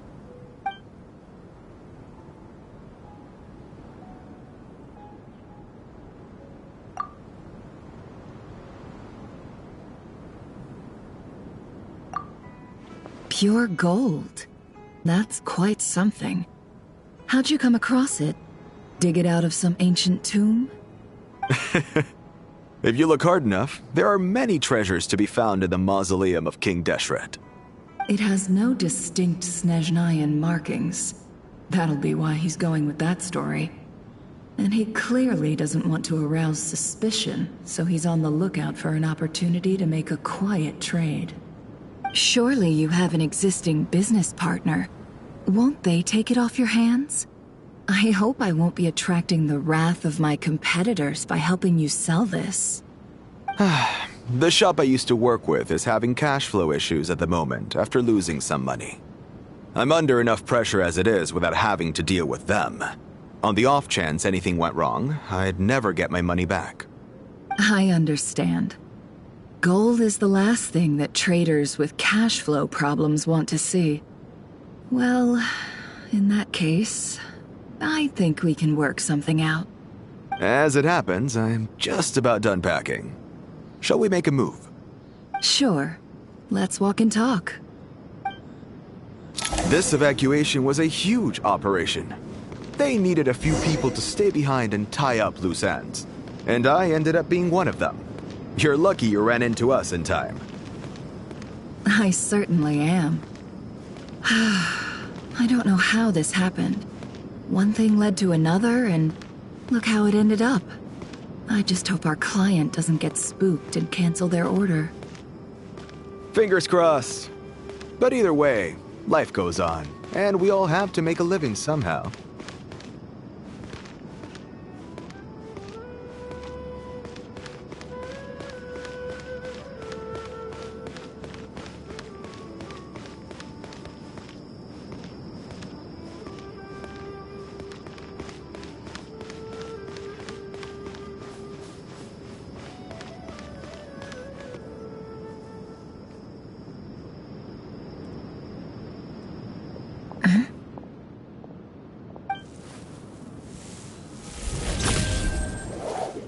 Hands where I can see them.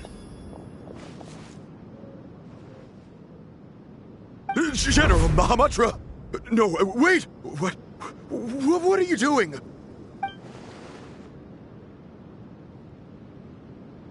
This is the coin? Good. Sadly, you won't have the chance to spend it. Nicely done.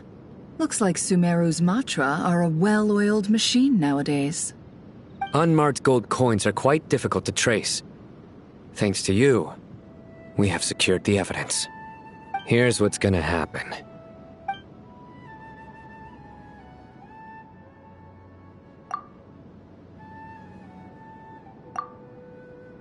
Southeast from here, leeward side of the hill. That's where he's meeting his contact. Great work. Candace tells me your interrogation skills are highly effective. Hers are quickly catching up. She's improved a lot in recent years. Looks like it's over to you for the next step. Because I'm quickest on my feet? Because you know how to trail a target. Plus, it'll be easier to monitor their activity from the air. Fine. I'll be quick.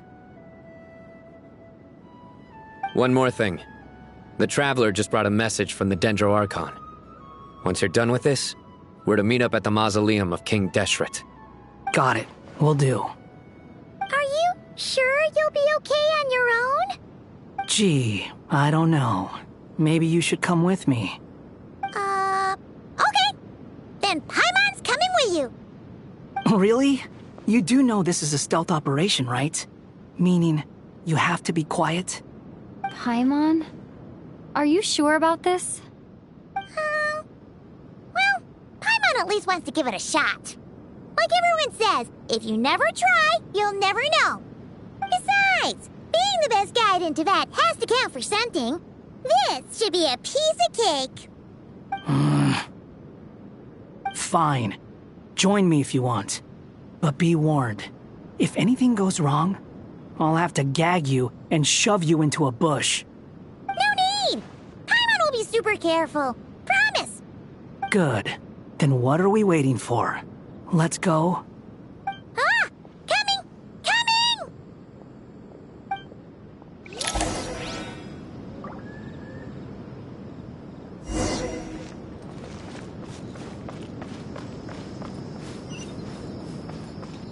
Squall and Fury!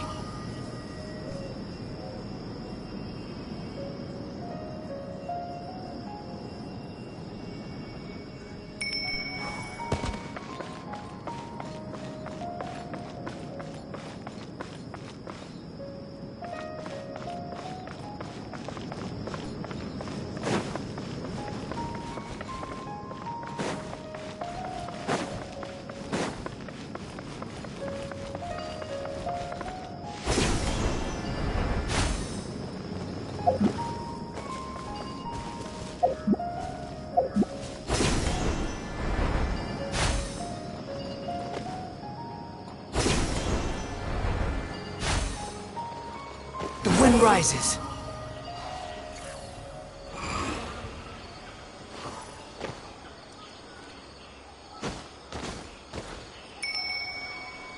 Squall and Fury.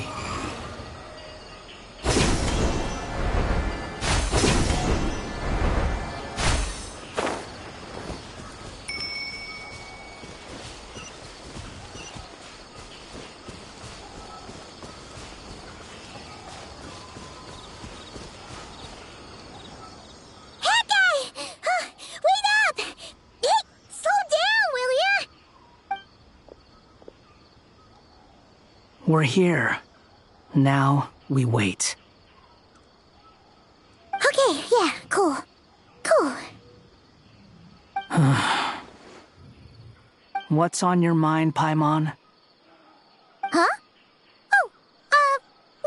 Nothing? I thought all you cared about besides being a guide was food and sleep. Why the sudden urge to go on a dangerous mission? What's that supposed to mean? Paimon's been on plenty of dangerous missions before. But never on your own. You hardly ever leave the Traveler's side. Just saying. I'm kind of at loose ends right now. So if you did want to share, I suppose I'd have to listen. If not, suit yourself. Makes no difference to me. That guy? Do you think Paimon is useless? What? Where's that coming from? When we were in Notcry, Paimon suddenly realized something. Even though Paimon's with the Traveler every single day, whenever we face real danger, she can't do anything to help. Paimon doesn't get like this very often. She just got really scared when the Traveler got kidnapped that time. What if she never came back? What would Paimon do then? And the more Paimon thought about it, the more useless she felt. But Paimon doesn't want to be a burden. Paimon wants to be a friend who's actually useful. Does that make any sense? You know, that feeling of just being completely useless and... Oh. Paimon probably sounds so ridiculous right now. You asked the right person. Boy, do I know that feeling. Oh, that guy. I'm not gonna try and encourage you. What I will say is this. When you start doubting yourself, you have two choices. Give up or change. You have to make the decision to move forward. Otherwise, no amount of consultation from other people is gonna help you. So ask yourself, what do you want? To get stronger? To learn more? Whatever it is, go do it. You won't have any regrets if you can at least say that you tried. Oh. All right. Something's not right. Shouldn't they be here by now? Paimon, is it just me? Or is it a little too quiet around here? Should Paimon take a look? We'll give it another hour. If nothing happens, we head back. Okay.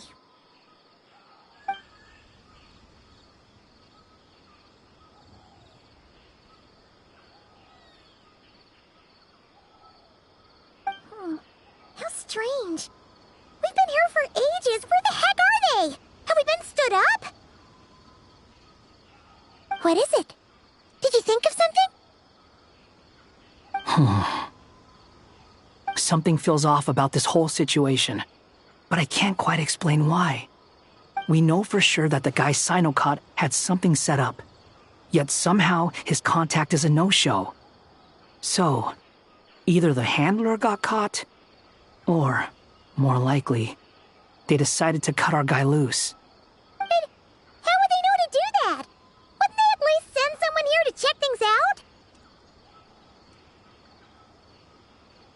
That's the problem. They couldn't possibly know what's happening here. Unless... This feels all too familiar. Come on, let's head back.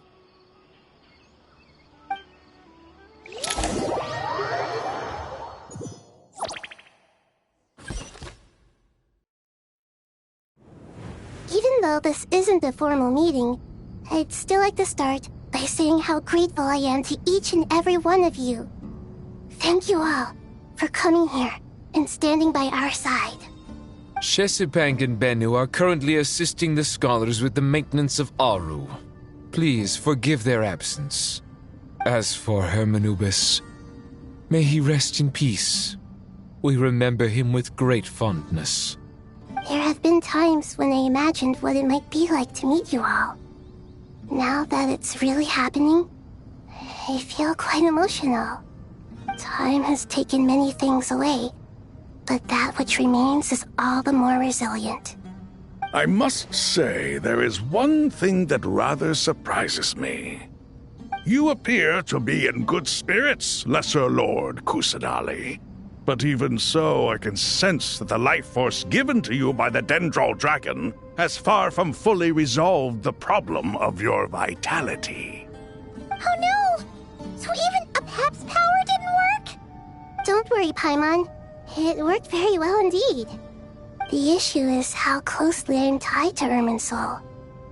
Until the problem with VII is resolved, there is no way I can fully recover. Sumeru has undergone tremendous changes during your absence. When gods pass away, inevitably, people's faith in them grows weaker. You must have sensed it already. Your power is not what it once was. Regrettably, this is true. I too have grown weaker due to the effects of Irminsul.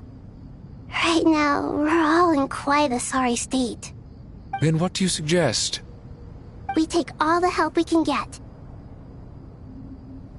Sumeru is our shared home. You and I, gods and humans alike. We must unite all our strength in this moment. Though Al-Ahmar is no longer with us, the alliance between the three gods remains in force. Regardless, as subjects of our king, we have a responsibility to support Sumeru through this catastrophe. Not to mention that it was the people of Sumeru who released us from this prison of Aru. Times have changed, and the people of today possess greater wisdom than those of the past. You really know how to give a rousing speech, Goti. Now then, let us learn more about your plan. The brightest minds of the Sumeru Academia are busy opening and renovating Aru. They claim it has something to do with Irminsul? Correct. Irminsul has existed in Teyvat since the very beginning. But during the Age of the Dragons, it did not possess the significance it holds today. After the heavenly principles arrived, the power of the Light Realm was divided into elemental energy, and Irminsul was refashioned as a device that records and preserves all information. Since then, everything in this world has been inextricably linked to it. As the Dendro Archon, I have a duty to protect Irminsul. To Sumeru, it is both a national treasure and undeniably a major threat. Teyvat has seen many upheavals in the last few years.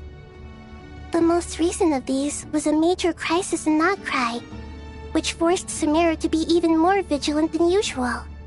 I made sure to monitor all the pathways through which an outsider could potentially transmit themselves into Irminsul. But despite my efforts, a major problem still arose within. I still believe that someone has actively invaded Irminsul. But rather than taking any of the pathways I referred to, the intruder chose instead to utilize the most direct route, and the only one that cannot be protected against, by entering Irminsul through death. I see what you mean. You cannot simply stop all deceased souls from returning to the ley lines because of a potential invasion that could occur at any time. That's right. As important as it is to guard against external threats, I couldn't allow myself to stop the souls of the departed from finding peace. Please, understand how difficult this an easy task. After Irminsul was invaded, my authority was quickly restricted. He began denying access to any connections. I'm sure you feel no one can predict every possible disaster. There will always be trials and tribulations for the world to endure. But the people of Sumeru should not have to endure this. We must find a way to break through the lockdown and connect to Irminsul. And this is why you need Aru. Yes. The only thing in Sumeru capable of rivaling Irminsul in terms of overall function and performance is Al-Ahmar's legacy, Aru. All I managed to do before falling into a coma was make some minor adjustments to Irminsul. Using Aru is a last resort, and a move that comes with enormous risks. The Scholar's initial plan was to borrow Aru's power to reboot the Akasha, then use the Akasha to connect to Irminsul and investigate. Unfortunately, Irminsul has suffered far greater damage than they first thought, rendering that plan futile. To rise to the challenge, we had to resort to more extreme and far costlier means. This has led to a number of new contingency plans. To reclaim Irminsul, our brightest scholars have made further modifications to Aru with multiple goals in mind. I thank you all for giving them your blessing in this endeavor. Human wisdom has clearly improved over the millennia. You have not only our support, but that of the Jinn, the Aranara, and the Pari. Together, we will do everything in our power to save Irminsul. By the way, when you spoke earlier of an intruder, it almost sounded as if you knew who you were dealing with and what they were capable of. Well, since you ask.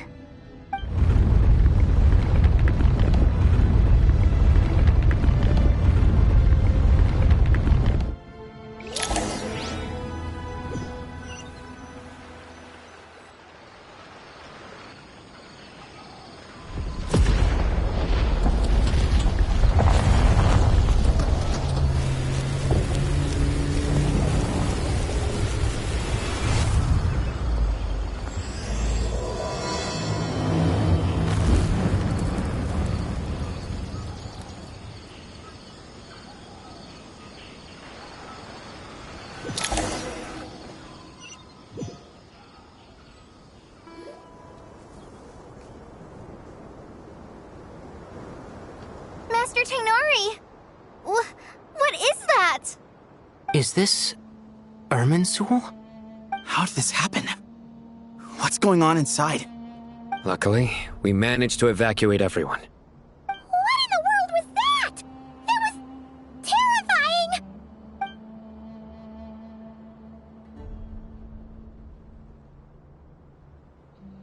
Oh my. I understand now, Dendro Archon. You make yourself quite clear indeed.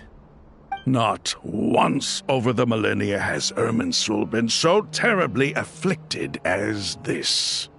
Please continue, Dendro Archon. Irminsul's root system is what comprises the ley lines. In the past, it has always been hidden away, going unseen by the general populace. But now, an evil intruder is making it reveal itself. It has become a tree of unbridled greed. A clear sign that a deranged experiment has advanced to a new stage. Blasphemy. From where I stand, an experiment in the name of blasphemy sounds rather improper. But, if we are to honor Dottores' will, this is what we must do. The birth of this tree proves to me beyond doubt that this incident is connected to him. But to explain the situation in full, there is someone I need to tell you about.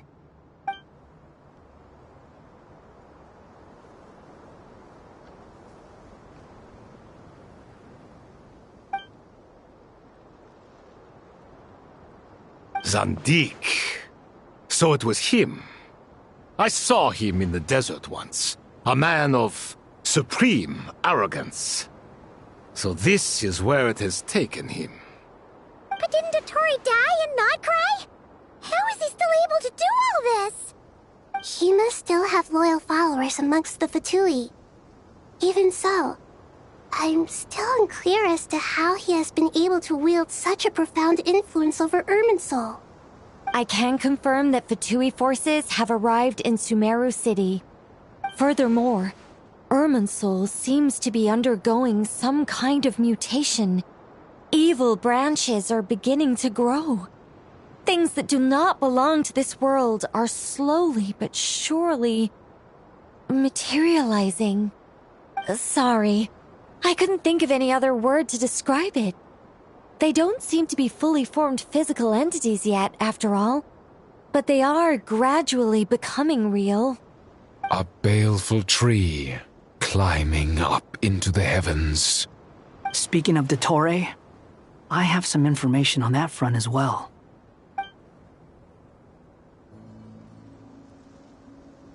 I didn't think it was wise to state this out in the open. But my theory is, the mole wasn't cut off after he was caught. They wrote him off from the beginning. You mean, the Fatui never intended to follow through with him? Then why plant a mole at all? It's hardly a conventional strategy, and the rationale behind it is pretty twisted. But as it happens, I know someone who works exactly this way. And when it comes down to it, His goals are very simple. He just wants to confuse people, so they can't figure out what he's up to. He's been a collaborator of Dottore from the outset. That fact alone confirms that Dottore is involved with this somehow.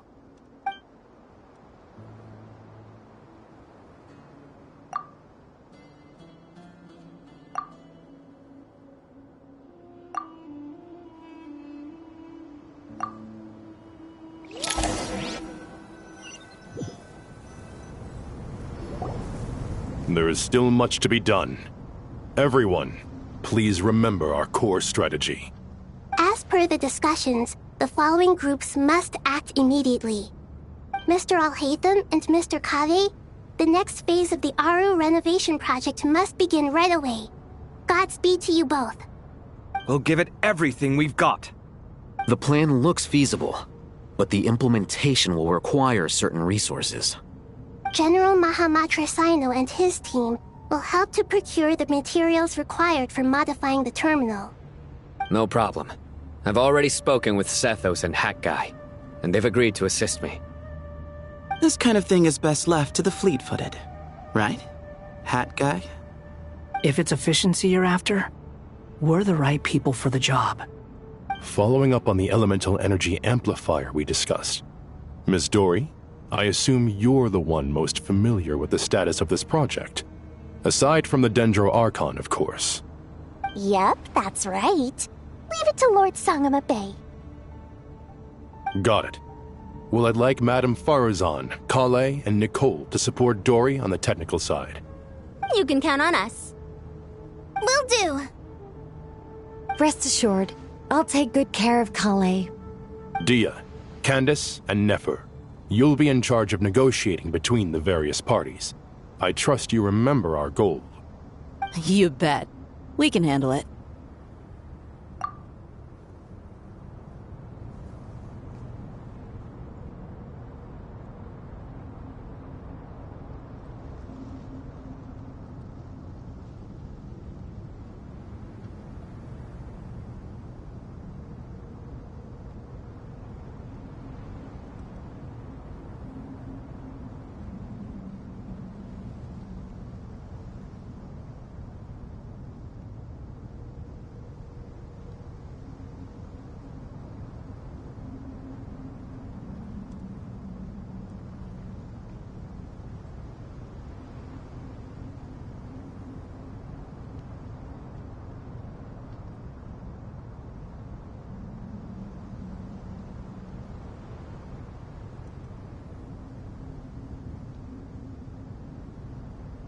Good.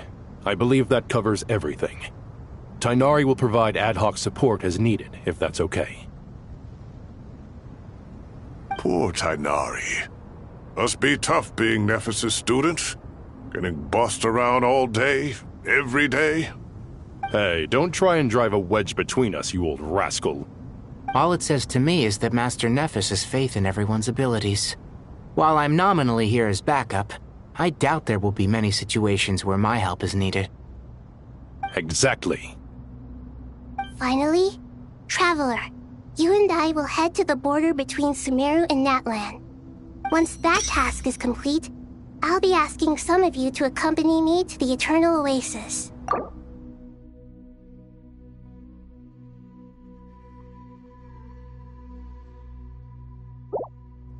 The Eternal Oasis?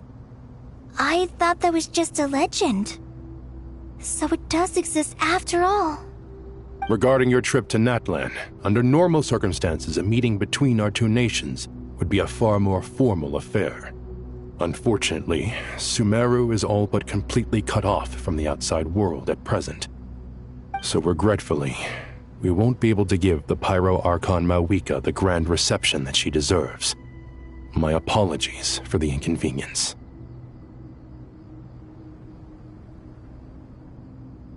No point putting too much pressure on yourselves. That goes for everyone.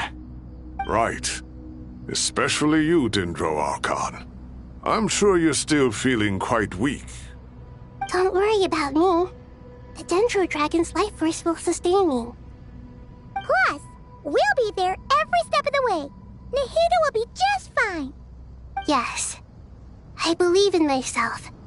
And I believe in every one of you. Well, time to get going.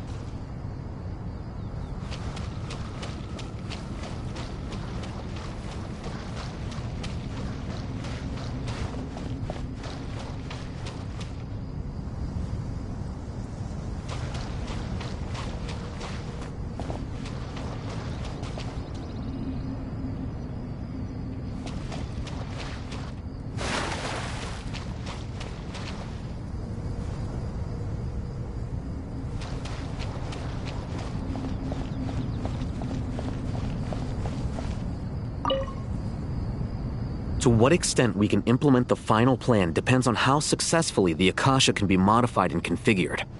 And to make sure the configuration works, Aru will also need some further optimization. Yeah, no surprises there.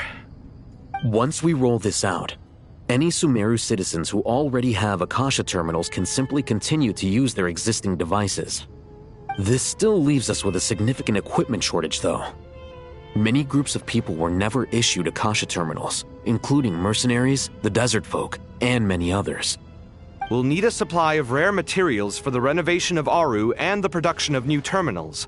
Right now, the best place to source these locally is from the primal constructs within King Deshret's mausoleum. Time is not on our side here.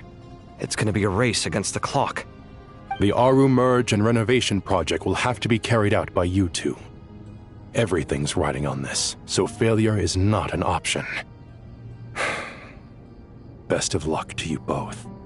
As discussed, General Mahamatra Sino and Mr. Hatguy will source the required materials.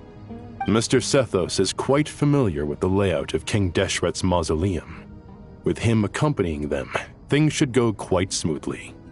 I have every confidence. In the meantime, we may as well take a breather. Makes sense. There's not much we can do until the materials arrive.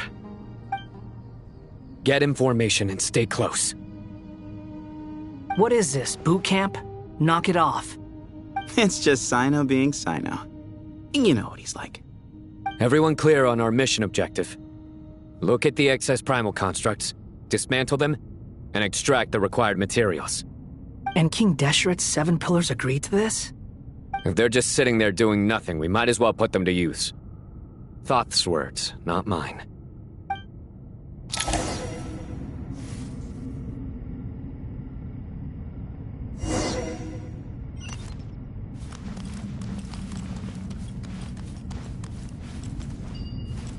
Judgment is upon us!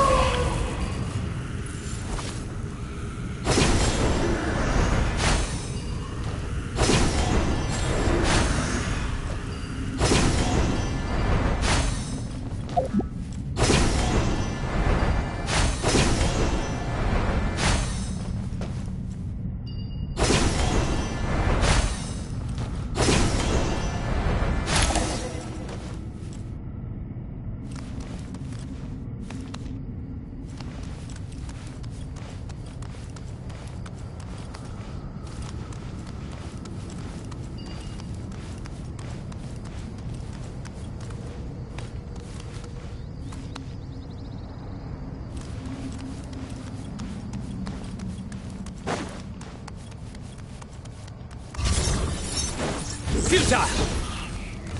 Glory to Al Akbar! Wretched vermin! Behold!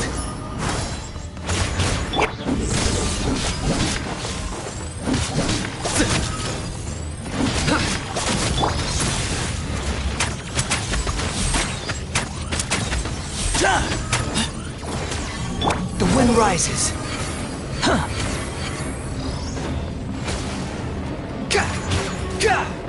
Swing ahead! Behold!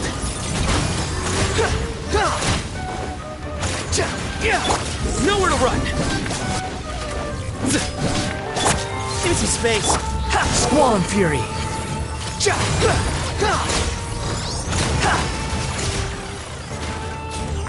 The wind rises. Surrender!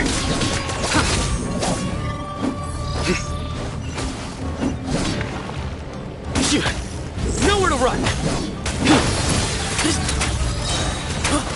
Your sins weigh upon your soul!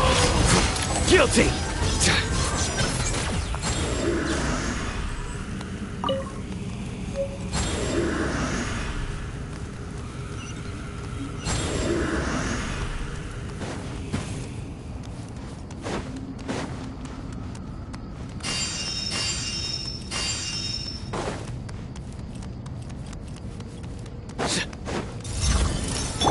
Sage's wisdom!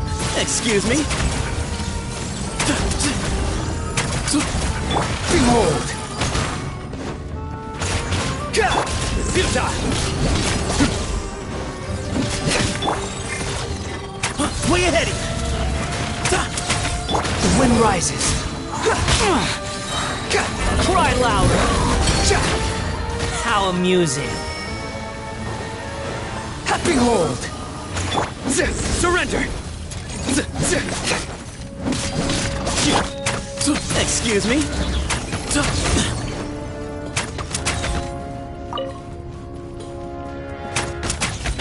Way ahead of you!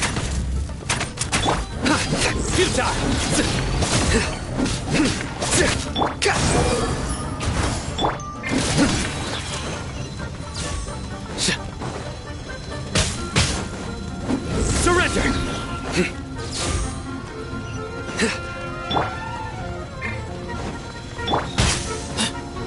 To Allah! Give me some space.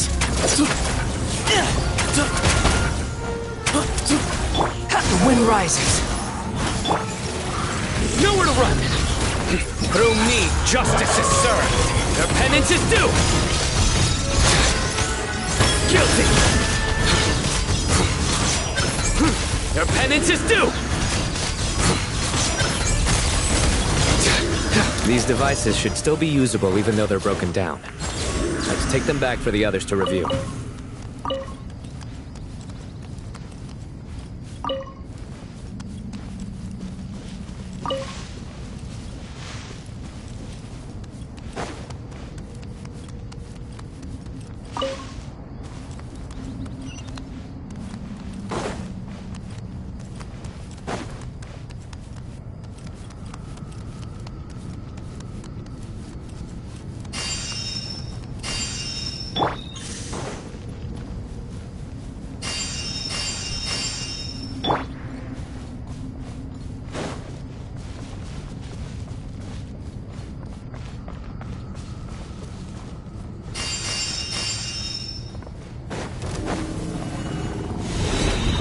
Quit following me, wretched vermin!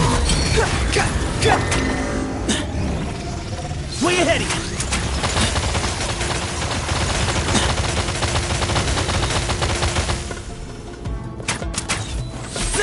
Excuse me?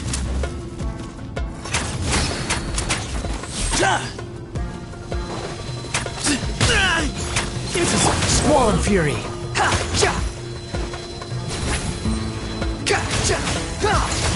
Behold!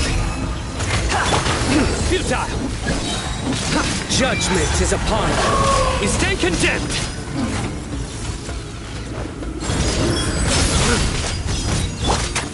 Move or be moved! Way ahead of you! Squall and fury. Nowhere to run!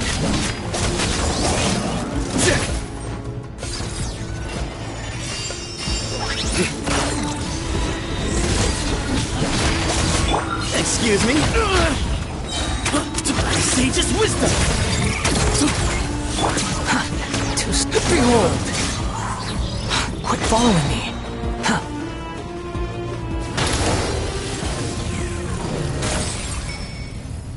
How many do we need again? Enough to make an Akasha terminal for everyone who doesn't own one. I remember you telling me how revolutionary these Akasha terminals were.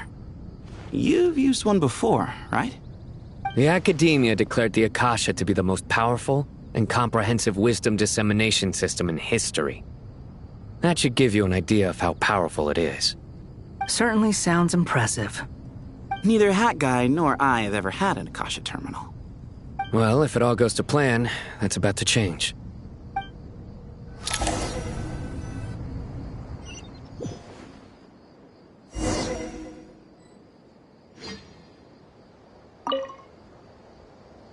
Oh, goody! Thank you so much for handling the delivery. What a long way it was. You've really outdone yourselves. I'm well aware what a bumpy, dangerous journey it must have been. Now, I would have loved to oversee the process myself, but of course, those of us who know the plan can't leave the mausoleum. Oh, trust me, I'm patting myself on the back for my assembly work here. Simply flawless work. But will you really be needing all of this? According to our plan, yes, this is the quantity required. I have no complaints about the quality either. Only the price. So expensive. I heard you covered a lot of the funding out of your own pocket. Oh, that's an exaggeration. The academia provided most of the funds. I just offered a small token of my goodwill. Of course, the real tragedy is how little profit I'm making on this. You know, it's a serious crisis when you can't even make money out of it. It's really quite a beautiful design. And I'm intrigued by how such a diminutive device is able to output the power of the Light Realm. Did you attend the lecture on Light Realm energy, Madame Farzan? I don't believe I saw you there. Of course I attended. I was just a little late, so I had to listen to the whole thing from outside the back door. Anyway, I have a perfectly good understanding of Light Realm, elemental and abyssal energy, as well as the relationship between the three. Good to know. Master told me in private that the conversion process between Light Realm energy and elemental energy involves highly classified knowledge that shouldn't be disseminated too widely. But even so, the scholars still shared said information. Well, you can't enforce a rule that everyone breaks. Is that the idea? At first, the Dendro Archon was reluctant to explain it in great depth for safety reasons. Later, she came to terms with it, and simply informed my master that we would all have to face the question of survival together. To protect someone from such dangers means keeping them in the dark, but for someone to know and embody the wisdom within, they must understand its very essence. It's an information hazard. We're exposed to danger just by knowing the facts, and just like bait, it lures us in by offering us the solution to our problems. But if you're not careful, you'll end up pursuing it down a dark path. A tricky problem. But today, this big problem has been broken down into many smaller, more trivial ones. What do you mean? I get it. For instance, you and I share secret knowledge, while she and I take on the risks of life, death, and fate. Something like that? Hey, what? That is not what I call a trivial problem. Well, as they often say in Bahumana, an event that is monumental to the individual is negligible in the grand scheme of history.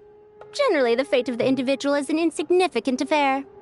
Being from Amorta, where the subject of our research tends to be a lot more personal, I have to disagree. It's hard to dismiss the individual as insignificant. In other words, the big problem of survival has been broken down into many small, interconnected factors, and each one of us represents one of those factors. When the same secret is shared with a group of people, the same fate binds them together. Most people would find this unimaginable, but to us scholars, this is the path that has always beckoned to us. Sharing knowledge is a good way to fight against fate. I will always believe in that. All right, I think that's everything. Thanks a lot. But don't go anywhere just yet. I'll still be needing you to calibrate the equipment.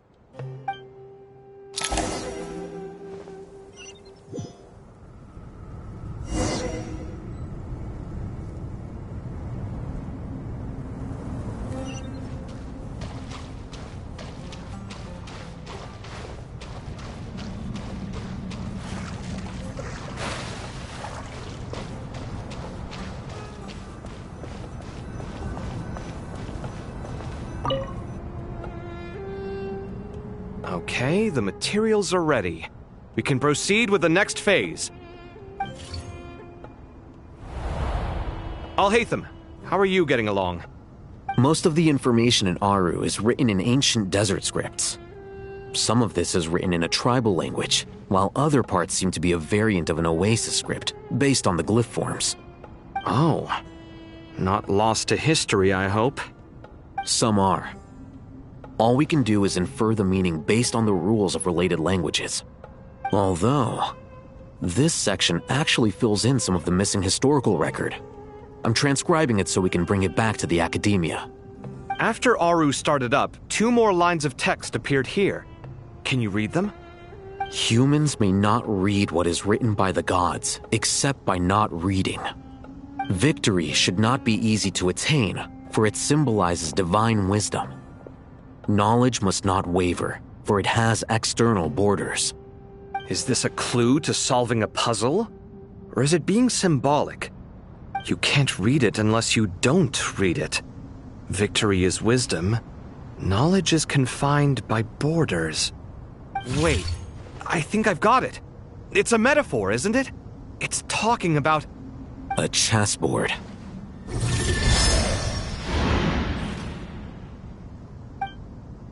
You were right.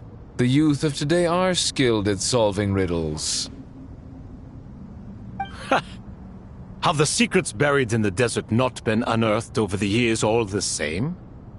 Since Aru is a place reachable through wisdom, this day was bound to come sooner or later.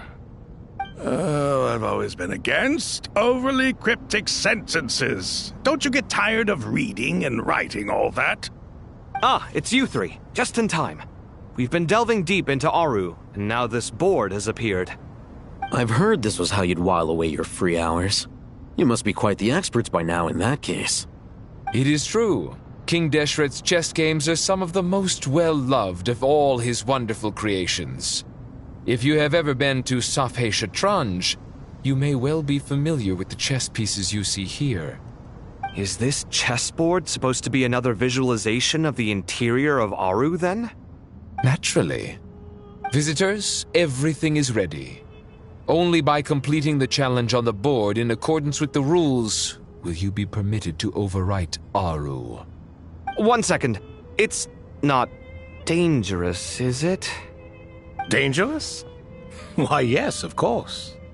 I should be the one to go, then. Wait for me here. Sounds like the self-confidence of our present company has rubbed off on you. Don't be ridiculous. I'm your upperclassman, and that means I have to look out for you.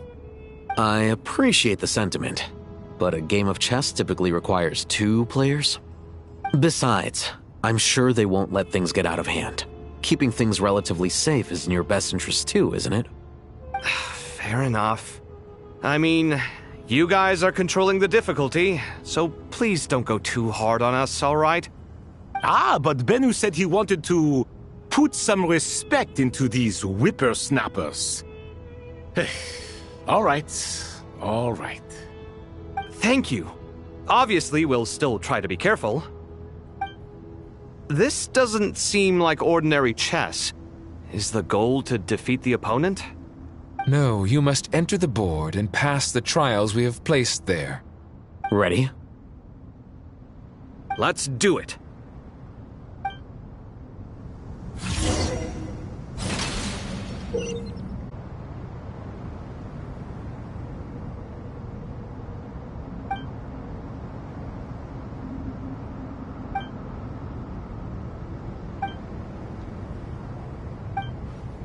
The first trial is posed by me.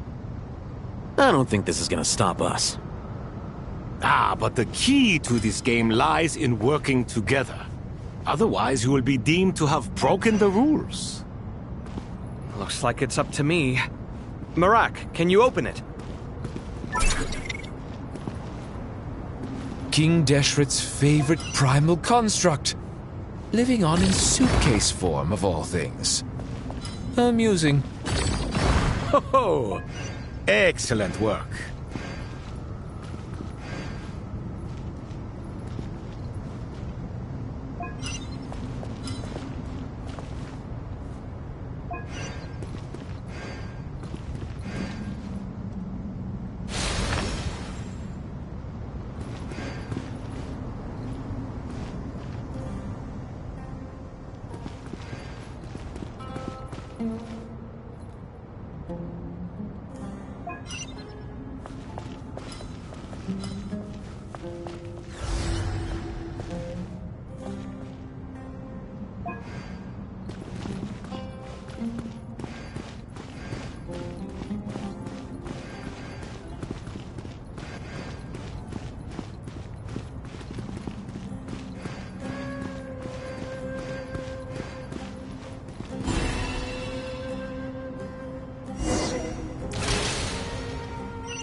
Now is the time for my trial.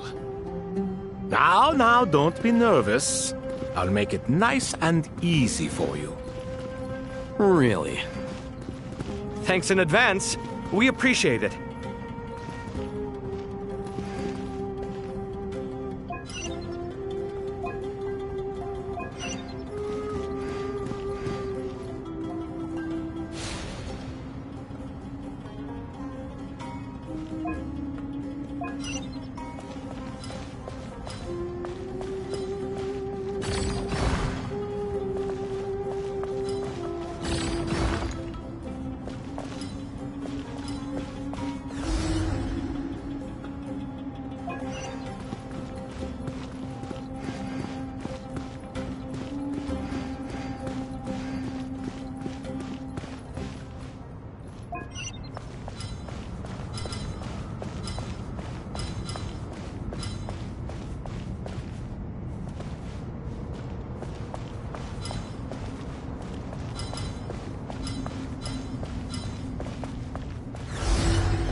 Ibis King, don't you think this all rather inappropriate? You may as well be handing them victory on a silver platter. Do not expect me to follow your lead. Ha! Suit yourself.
Strange time to catch up on sleep.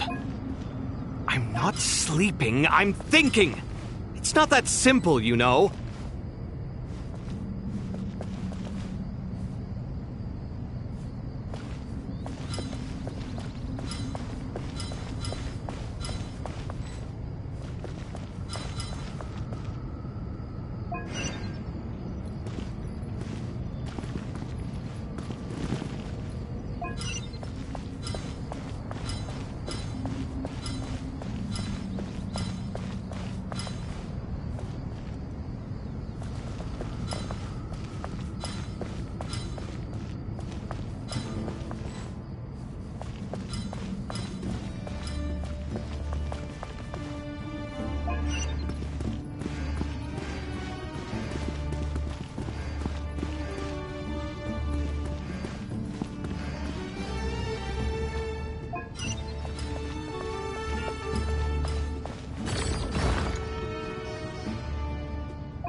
Ibis King, don't you think this all rather inappropriate?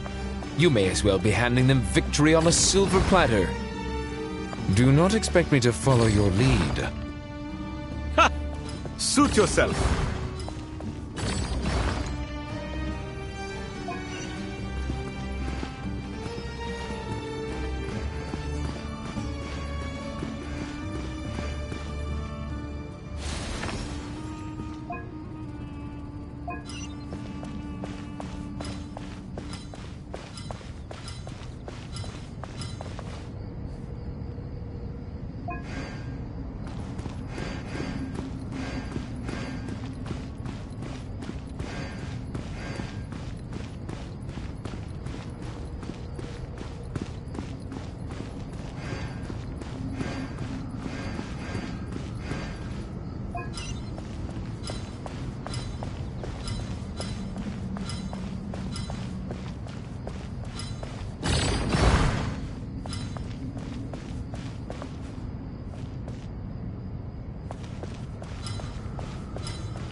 Ibis King, don't you think this all rather inappropriate?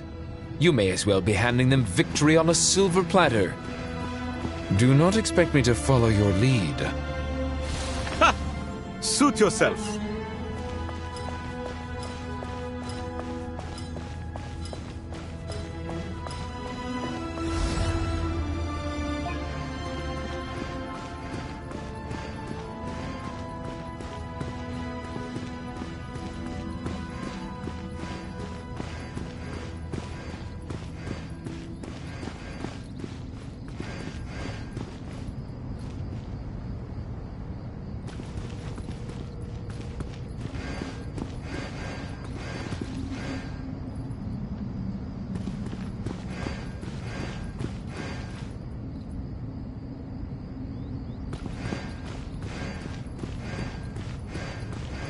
Alhaitham, what are you thinking?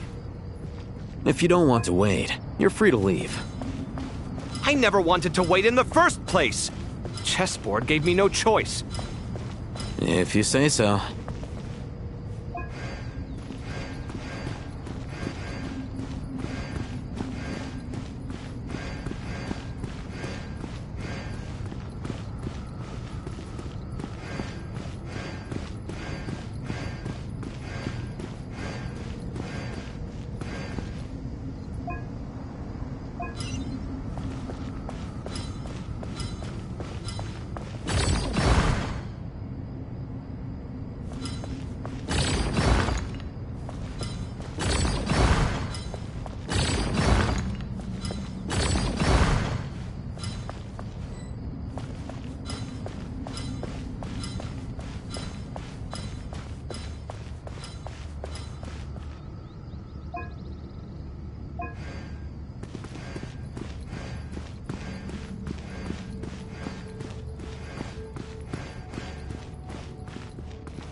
Ibis King, don't you think this all rather inappropriate?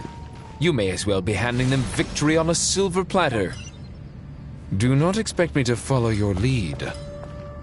Ha! Suit yourself.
Done.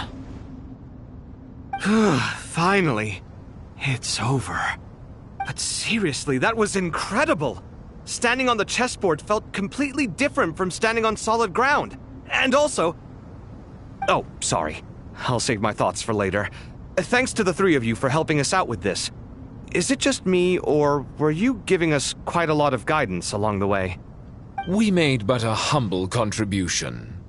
You lived up to our expectations. Bravo!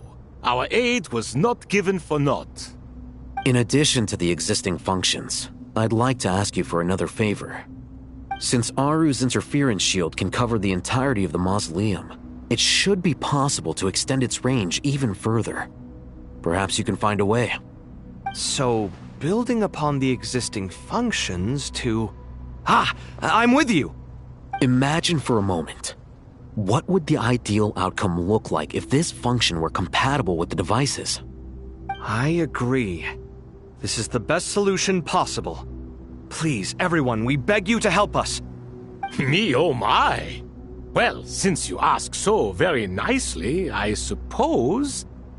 Goti? Kroko? What do you say? Naturally.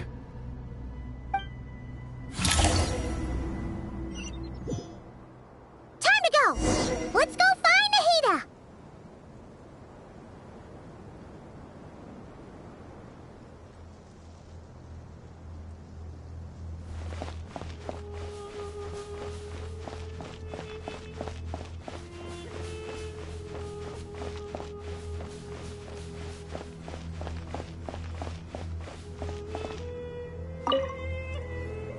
There you are.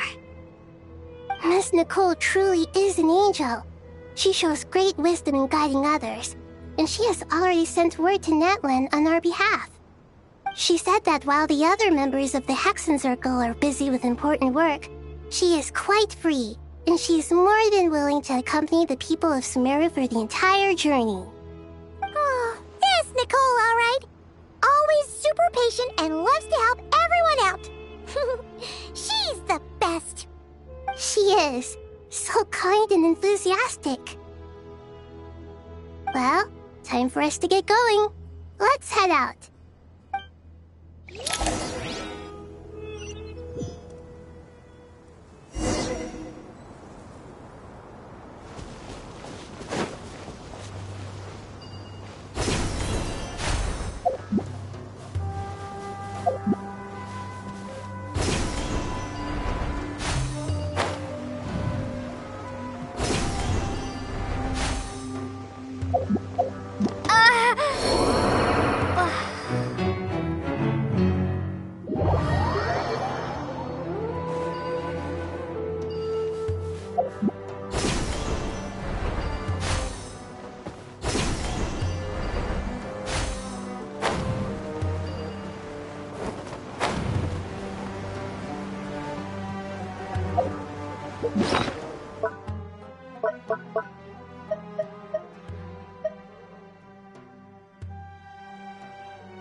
This should be one of the closest places to Natlan in all of Sumeru. There's the barrier Nicole and Nefer mentioned. It completely cuts this nation off from the others. But why? Why separate you from the rest of the world now, specifically? And if I'm not mistaken, Irminsul was polluted once before, wasn't it?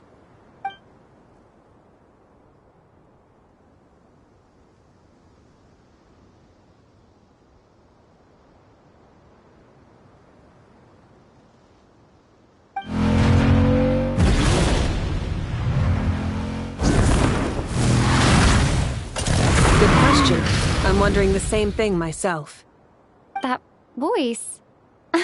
Moika, you got here pretty quickly. Hello, traveler. It's been a while.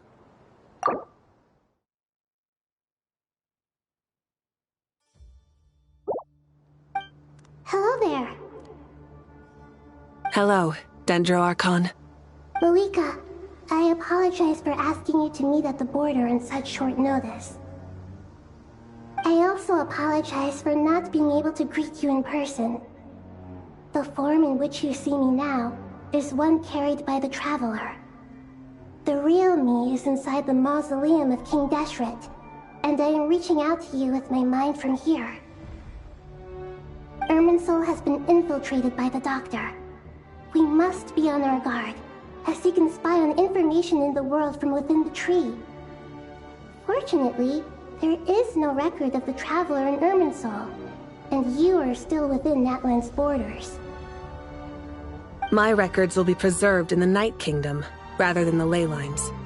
As long as the Night Kingdom remains disconnected from the ley line cycle, the Doctor has no way of knowing my movements. Exactly. So by meeting each other in this way, the meeting essentially never happened. No wonder Paimon didn't come. You were concerned that her activity would be recorded by Irminsul. The Natlanese have heard about the situation in Sumeru. With the borders sealed off, merchants have been forced to stop their shipments. It's pretty serious, and you're the ones bearing the brunt of it. I'd like to address the question you raised at the beginning. I can offer a brief explanation, although it will sound rather cruel. I don't reach this conclusion gladly, but Irminsul predates the heavenly principles. It existed long ago, when the dragons of Natlan were at the height of their power. So even when the people of Sumeru became ill because of pollution, it was not a critical issue from the perspective of Irminsul itself. As long as it continues to function normally, the barrier will not be activated. But this time, the Doctor's invasion has directly affected the tree. That is what caused the barrier to deploy. The heavenly principles established a rule that when Irminsul is plunged into grave danger, a portion of power will be reserved to isolate Sumeru. That way, even if Sumeru is destroyed, the outside world at least has some time to catch its breath. We'd certainly need it. The heavenly principles created almost everything that exists in Teyvat today. To them, preserving the existence of the world and its inhabitants takes priority over protecting Sumeru. Meaning, protecting Sumeru now falls to you. Yes. My own power may be limited, especially compared to yours. But that doesn't mean that we're just gonna sit around and wait for the end. If necessary, I will utilize any and every means at my disposal. Nicole of the Hexen Circle didn't say exactly what this meeting was about, but after hearing everything you've said so far, I think I can guess where this is going. That's right. Nahida and I discussed it at length. We both know how presumptuous this is, but... You need the Pyronosis, don't you? Yes, you guessed correctly. Originally, I only intended to borrow it, but the situation is far graver than I foresaw. So instead, what I ask of you is to please give the Pyronosis to Sumeru. Why do you sound so nervous? There's no need to be shy. Surely a gnosis is pretty important to a god. I guess, but it's not as if losing it would suddenly render us powerless. But I'm sure you don't need me to tell you that. With all the nations you've traveled to, and all the gods you've met, you must have realized that by now. As far as I'm concerned, a gnosis is basically an elemental energy enhancer. But I don't usually use it. You know me. I like to think I'm pretty strong without it. Yeah. not about to dispute that. So you see, you don't need to sweat it. Here, take the pyronosis. Uh-huh. Just like that? Uh-huh, just like that. To tell the truth, I've always toyed with the idea of giving it to someone who needs it more than I do. I know you accompanied Nahida here to try and increase the chance of success. It's a good thing you did, because your involvement is one of the main reasons you've managed to persuade me. Are you sure about this? Handing over your Gnosis just because of me? I won't try to quantify it, but trust me. Handing over the Gnosis to Tumaini is far from the craziest idea I could think of. Besides, even if you hadn't come here personally, I think I still would have agreed to Nahida's request. Irminsul doesn't just affect Sumeru. It impacts all of Teyvat. I know all too well how difficult it can be to protect the things you care about. So logically, morally, or however you want to cut it, helping you is the right thing to do. You don't need to tell me the specifics of your plan. Where the Gnosis is involved, the tighter the secrecy, the higher your chances of success. Marika, my heartfelt thanks go to you and the people of Natlan. Don't mention it. But now for the hard part. How do I actually give it to you? The Irminsul barrier is right in the way. I have an idea.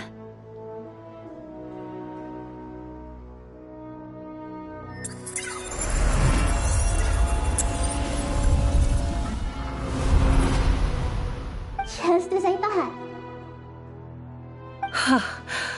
Incredible. What did you do? Just made a lucky guess. This seems to happen quite a lot. Things that apply to everyone else don't seem to apply to me. I figured the same might be true here.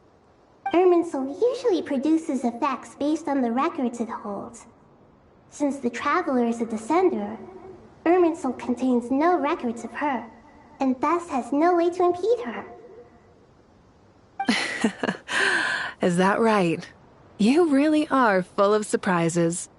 Catch. Whoa! Thank you, Moika. Thank you for trusting us with something so important. All right. No need to get so formal. It's not like we're strangers. Besides, there's still one problem. You might be able to pass through the barrier, but I don't know about the Gnosis. Any other surprises for us, Traveler? Let me try something. I have the Pyronosis in my hand. It feels strangely ordinary. Not particularly heavy. And yet, this tiny thing symbolizes the mighty authority of a god. I need to think hard about my memories of Pyro. My memories of journeying through Natlan. All those important experiences I've had. The Gnosis disappeared. Traveler, are you alright? I'm fine. The Pyronosis disappeared into my body, just like phlogiston. Maybe it resonates with you because you've mastered the power of phlogiston. You might not be recorded in the ley lines, but you're still our Tumaini. Whew.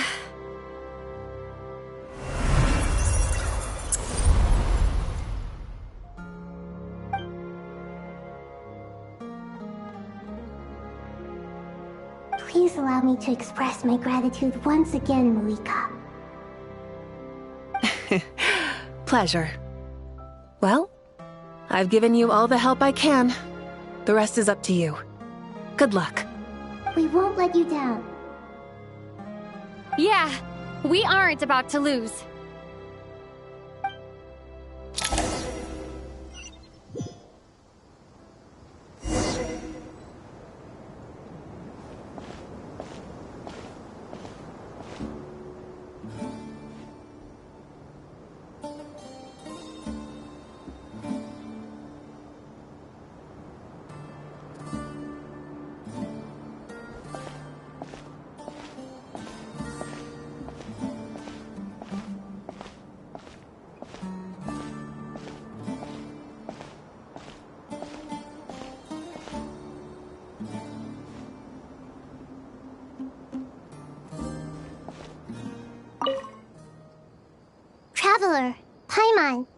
How are you feeling? Paimon's a teensy bit nervous, but only a teeny tiny bit. Seems like she's gotten way braver over the last few years, huh? Of course. After all the adventures you've had with the Traveler, I'm sure you've gained a lot of experience and grown as a person. I'm doing all right. What about you, Nahida? How are you holding up? With the negative effects of Irminsul, I am a bit like a piece of fruit that's been burrowed into by hungry insects and left to rot. I'd be lying if I said it was nothing. But please don't worry. We all know what we're getting into, and we've prepared as well as we can. I believe in everyone. I believe in you. And I believe in myself. Stoking the fire inside oneself is certainly one way to live, but knowing when to rely on one's companions is also a form of great wisdom. I've been quietly learning little things from everyone, like plucking tufts of fur from a sumpter beast. Me too. With the constant traveling, I'm always learning and growing. That's the journey of life. I think there's someone else here who would share that sentiment. Don't worry about what I think. I was just passing by and happened to overhear your conversation. What are you talking about, Hat Guy? This is the top floor. No one passes by the top floor. Says who? You can fly just like I can. I would have thought it makes sense to you of all people. I don't know why, but I feel a little more relaxed now. It shows that you feel comfortable laying down your burdens in our presence. It means that Sumeru is a place you can trust, where you know we have your back. And we feel exactly the same way around you. That's what it means to be friends.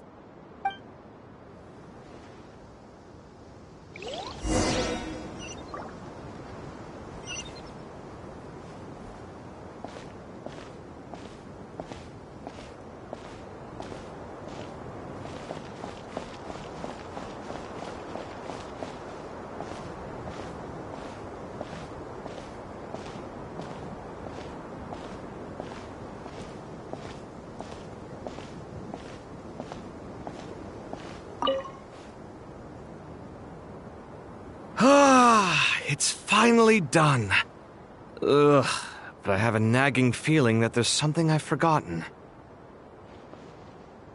Oh, there you are. Everything wrapped up on your end?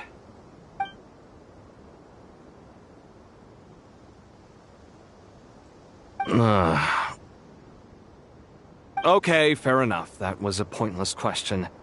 We were working in tandem, after all. You must really be exhausted. Well, it's been a busy day, for both of us. When work ends, you clock out. No looking back. Yeah, we're definitely due a break. Probably a little late to start drinking now, though. I'll stick with water. Here, this one's for you. Thanks. You want a bite to eat? I can grab us something. Or wait, I think there's a stove nearby. Let me take a look. Are you nervous? A little, yeah. Unlike you, it seems. How are you not feeling at all nervous? Because everything that happens next is beyond my individual control. I don't worry about things I cannot influence. What do you mean, cannot influence? You're the one who came up with half of the strategies we ended up using. There's only so much I can do. I was only doing my duty. Was it like this last time, too? You mean with Azar and his accomplices? Yes and no. The situation back then was easier to control, but we weren't as prepared as we are this time. So the enemy is stronger, but so are we. I still vividly remember the way you interrogated me in the library after the fact. Where were you when Sumeru needed you most? If your memory is so vivid, you might also recall that it was you who came looking for an argument. You're often the one who initiates these things, you know. I came for a conversation. I didn't know it was going to turn into an argument. Anyway, at least I showed up this time. So, what do you think? What do I think? I think we're certainly better off for it. It's good having me around to help out, huh? Absolutely. As a citizen of Sumeru, you displayed a remarkable sense of responsibility in the face of disaster. Certainly feels that way. I just shudder to think how the world would have ended up if we hadn't gotten control of the situation. So, do you think this is what impending disaster looks like? The sky is so clear, and there isn't a whiff of decay or destruction in the air. It's hard to imagine that the fall of humanity could happen on an ordinary day like this. Awful things happen all the time. Sometimes people can stop them, and sometimes they can't.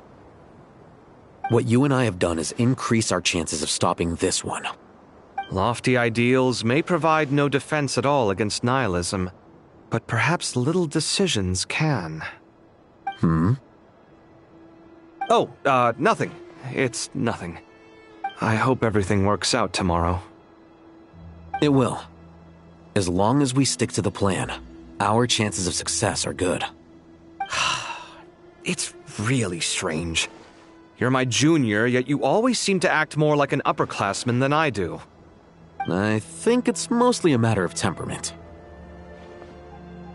Ugh. Walked right into that one, didn't I?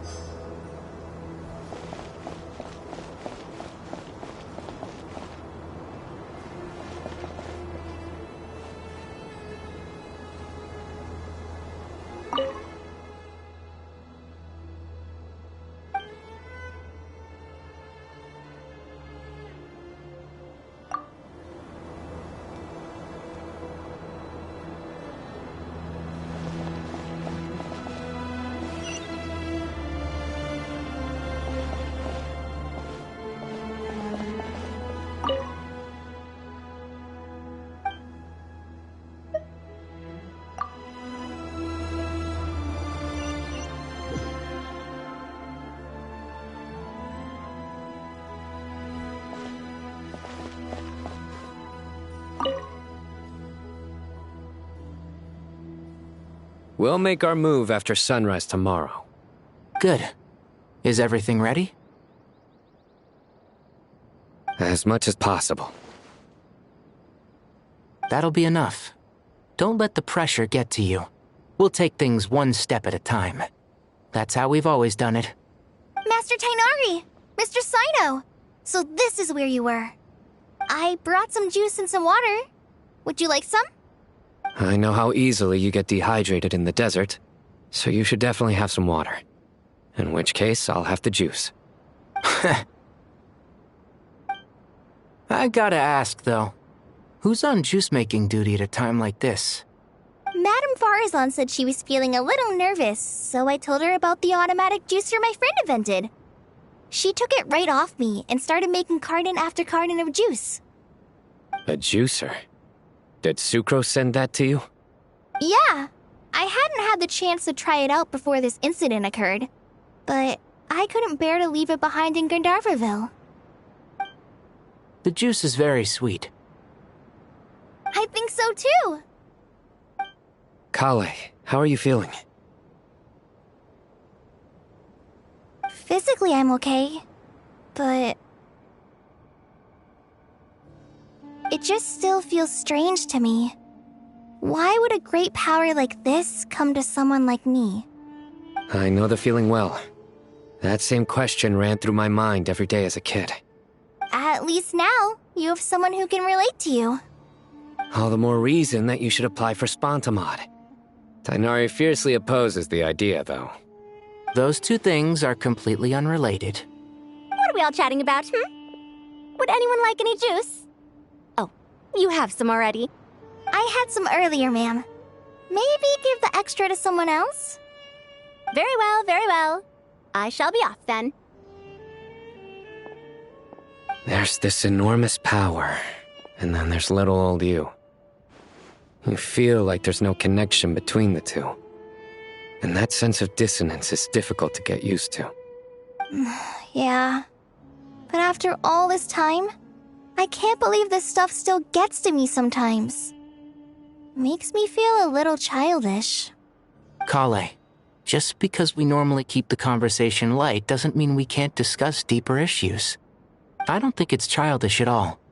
You were the victim of a terrible crime. It's normal to struggle with the fallout from it. You have absolutely nothing to be ashamed of. My professor once told me that no incident can be considered truly resolved until the victim says it's over. Your rage and your pain are completely justified. Thanks.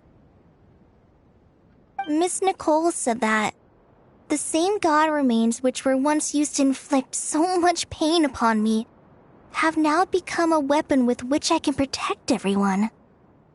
It's like my own personal kind of evolution. Every innocent person who's been hurt needs time to realize that it wasn't their fault. I was the same. But it's all about to be over. Tomorrow, it ends for good. I don't know if you've noticed, but you rarely stumble over your words anymore, and your outlook has become much more positive. It's a big change from how you used to be. And since this isn't over, you can settle the matter on your own terms. It's time you seized back control. I believe in you. Yeah, Sumeru is my home, and it's so important to me. I have to protect it. No, I will protect it. And once you're done, how about you come back and apply for Spantamod? Stop it with the sales pitch, would you? Hey, excuse me. There are still 3 unclaimed cups of juice here. Why don't you take one each? Ugh, my arms are getting sore from carrying them around everywhere. Madame Farazan, why are you... Here, let me take them off your hands. Thank you, Madame Farazan. Drink up and enjoy my handiwork. I think I'm going to make something else now instead. Please, try to relax, Madame Farazan. Your nerves are starting to get the better of you. I know.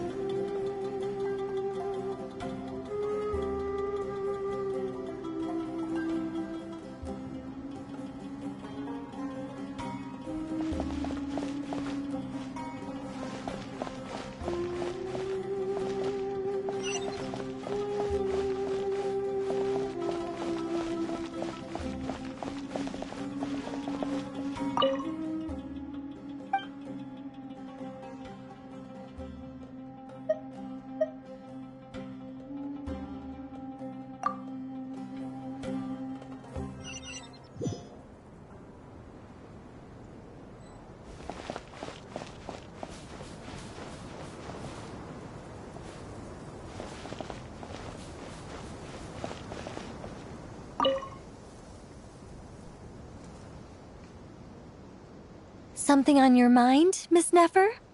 Nothing in particular. It's just... right now, the future feels strange and unfamiliar. But the future has not yet arrived. How can you say how it feels? Some people know that there's an impending disaster. Others remain blissfully unaware. Each group is imagining an entirely different future while walking towards the same one. But when they get there, they'll still find they feel differently about it. People are shaped by their circumstances. Different circumstances create people with different perspectives. I've always found the perspective of the Vahumana Darshan to be a particularly incisive one.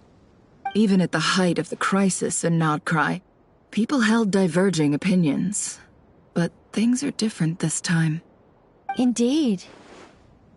Regardless of faith, gender, wealth, skin color, or eye color, everyone in Sumeru knows what will happen tomorrow. The world has never been an especially fair place. Yet now, against all odds, a moment of unprecedented unity and equality is about to take place. It's fascinating. If only my father could have lived to see this era. Era. To me, that term represents a much greater span of time. It can be an unsettling word. I would even say I'm afraid of it. Do angels even feel fear? Yes, at least I do.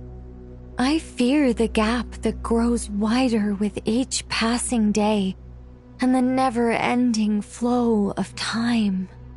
Time renders all memories insignificant and reduces all splendor to nothing. But those memories are the one thing I do not want to lose. You're very human in that regard.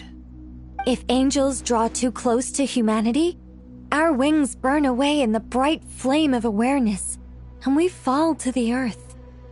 After spending so long among humans, I have lost much of my former glory. Maybe that's a good thing. You're more human than some humans are. I've been talking to Kale a lot in recent days. We seem to be in completely opposite situations. I suppose that makes us good case studies for comparison. Case studies for who? Myself, I suppose.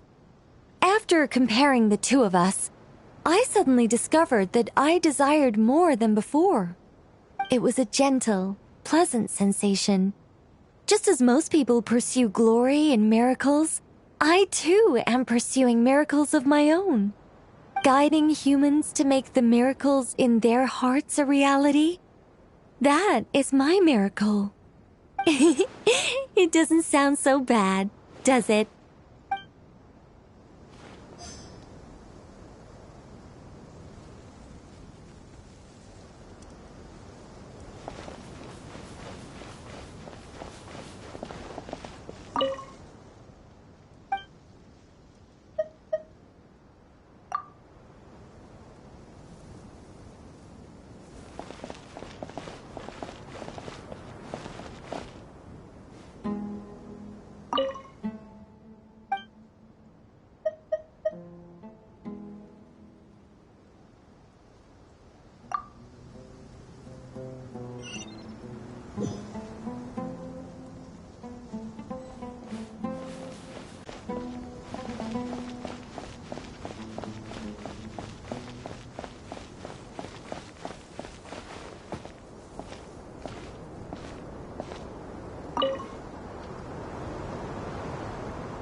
Too bad we've got a fight tomorrow.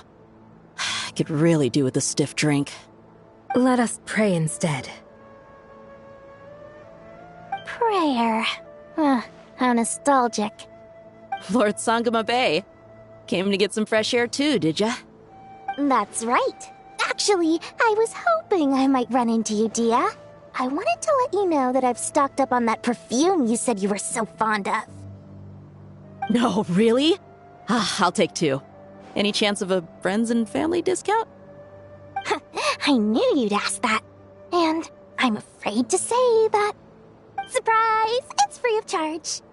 That's very generous of you, Lord Sangama Bay. Does this mean you've made a fortune in Notcry? Nope. Turns out it's not that easy to turn a profit there. I even ran some assorted losses. But anyway, that has nothing to do with why I wanted to give you and Dia a small gift. Remember that merchant caravan you two rescued in the desert last month? That was transporting my goods! No way! I had no idea that was your shipment. Explains the, eclectic mix of goods, though. Lord Sangama Bay's investment in the desert and generous stockpiling of goods has helped many people over the years. The shelters you funded especially have made life a little easier for the children and the elderly. Wait, how did you know about that? Oh, I see. Nefer told you, didn't she? The pesky lady. Aren't intel brokers at least supposed to charge for divulging people's secrets? She and Candace go way back. It's normal for close friends to share things you wouldn't tell to everyone else. Sure, but why did they have to be things about me? That's how Nefer shows that she cares. She wishes for all of us to know what a generous person you truly are. It must be hard trying to make a living far away from home. Just because we can tell what kind of person you are doesn't mean everyone else can. Well, maybe her intentions were partly good, but I don't think that's the full story. I'm sure she enjoyed knowing how much it would annoy me. I'm telling you, Nefer's got a mean streak. Definitely with you on that. Does praying help you stay calm? Defending one's home is a just cause. My heart is filled with a mix of anger and hope. Anger. You know, being able to get angry is a good thing. It shows that you're in touch with the real world, and that you have the passion to pursue something you believe in. Oh, my lady? What are you doing out here? Just taking a walk to clear my head, and look where I ended up. Were you praying just now? Yes, Miss Dunyarzad. Would you like to join us?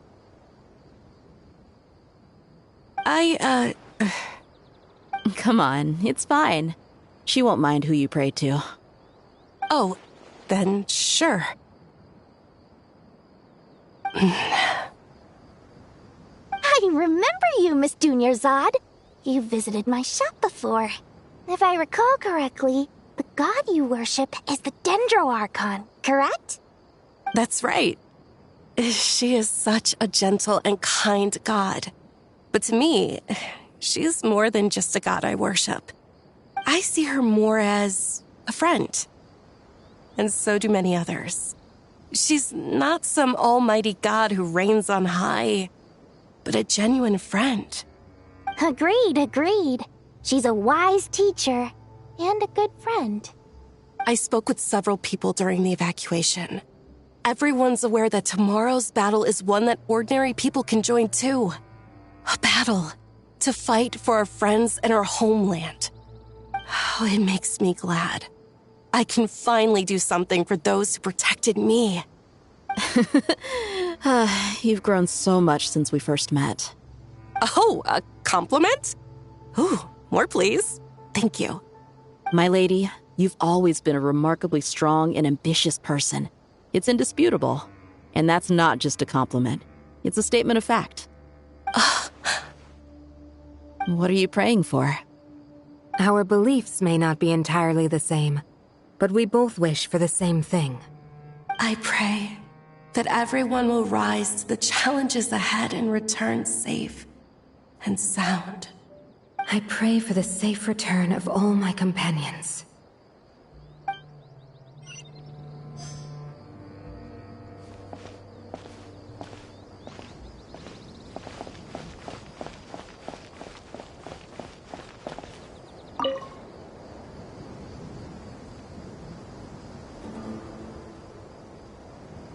Look at the time. I should head back. I'm so sorry. I was in a hurry and didn't look where I was going. Are you all right? I'm fine. Wait, you're... Have we met? Not exactly. I think we may have crossed paths by the house of Dana before. Oh. You're Hat Guy! From Vahumana, right? You recognize me? The clue's in the name, Mr. Hat Guy. Fair point. It's getting pretty late. What's keeping you up? I could ask you the same question. If I'm not mistaken, all the workload for the Ratawa Hisdarshan wrapped up a good while ago. Well, I have something of a background in Satyavada life, so I was helping the Dendroarchon make some preparations. But I must have lost track of time. Did you find the experience enlightening at all? Honestly, it was tedious and uneventful at first. But eventually, I think I did sense some profound truths. But they also brought a lot of suffering with them. I was told that I even shed tears while I was meditating, though I have no idea why. Sorry. I hope I'm not scaring you. Not at all. It just proves you're very accomplished in your research. Good night. I wish you all the best for tomorrow. Thank you, sir. You too.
King Deshret!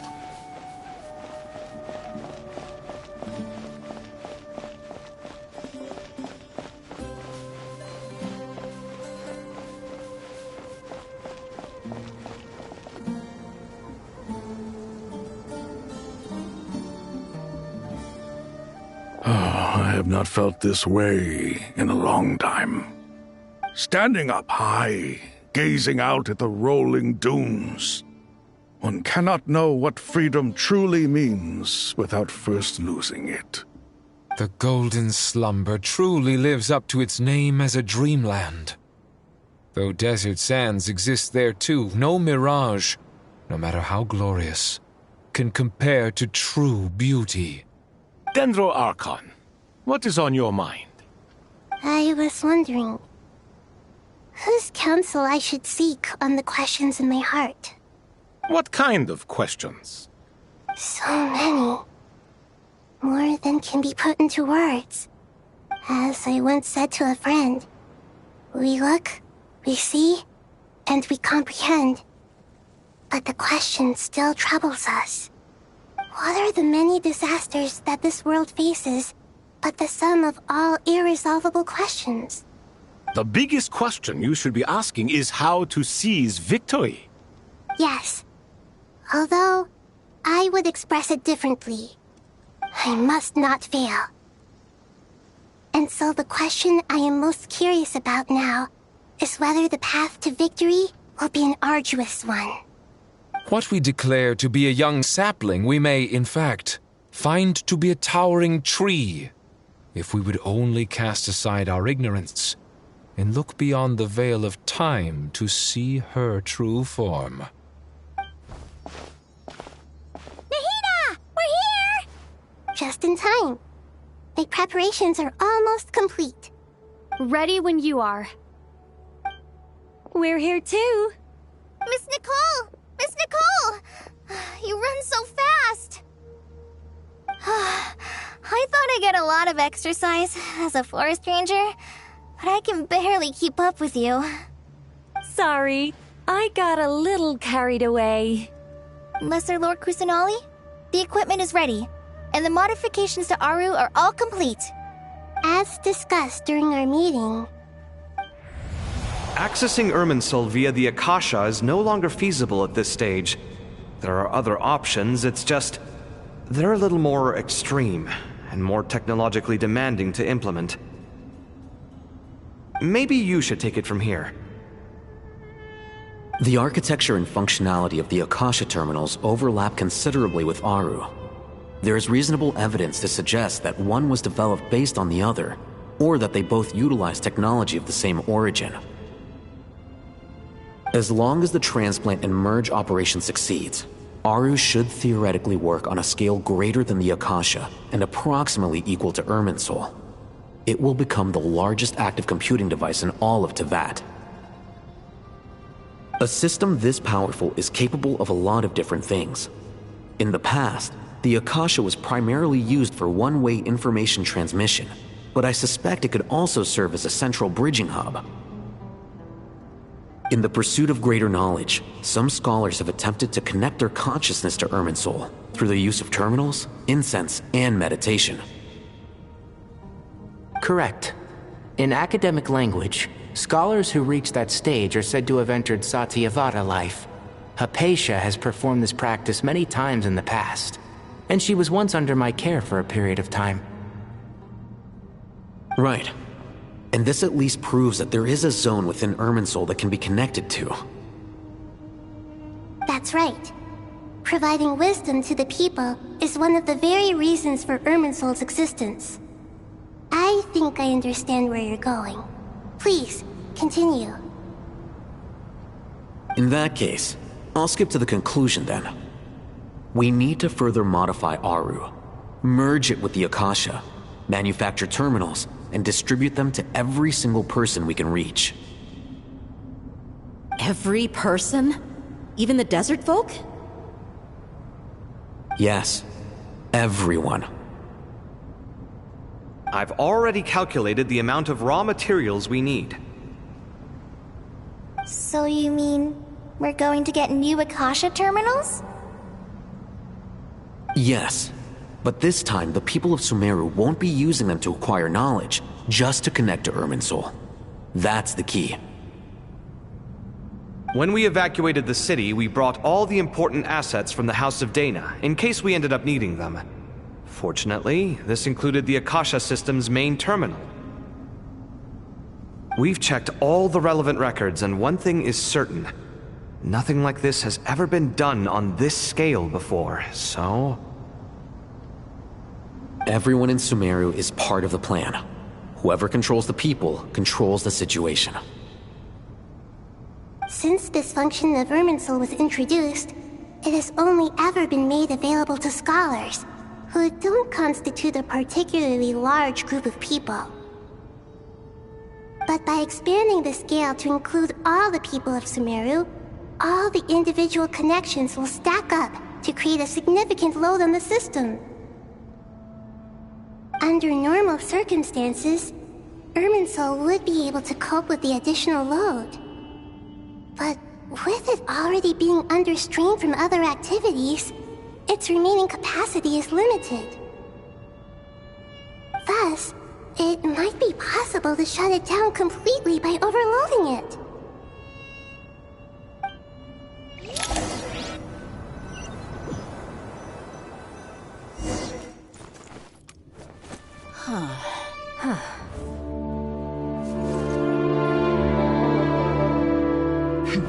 Counting down. 3, 2, 1. Are you ready? Ready!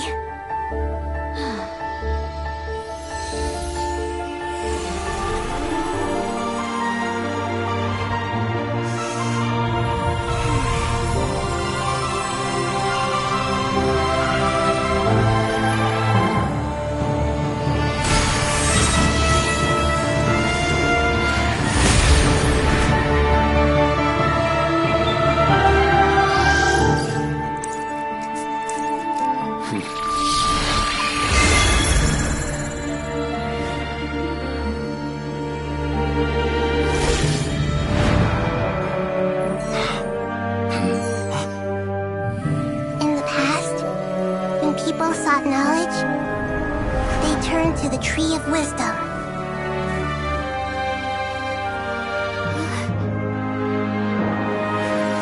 Today, we use it to save Sumeru and the whole world. These boughs that nurtured learning must not become tools for destroying the world.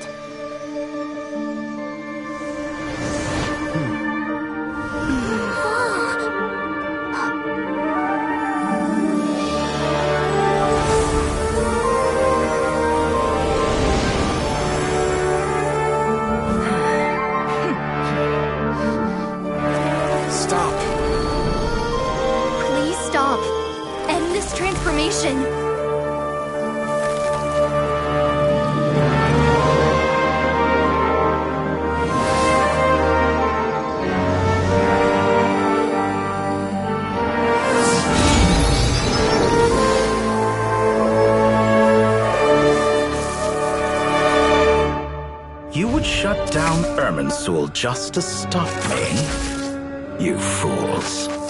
I have all the time in the world.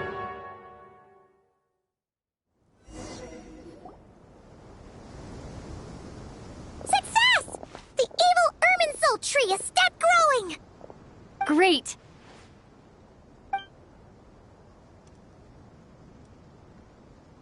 What a display of true courage! The courage to think and the courage to act! I never thought I would witness the shutdown of Irminsul with my own eyes. Perhaps this is human wisdom in action? Indeed, only humans could do such a thing. Gods are few and far between. What was once created for spreading knowledge is now used for another purpose. A rather ingenious plan. I am grateful to you three for your help. Only thanks to you were we able to extend Aru's interference capabilities to cover all terminals. Now, Nobody who wears a terminal will have their activity accurately tracked by Irminsul. No matter how many eyes Dottore possesses, he will not be able to see us clearly. Now for the next step.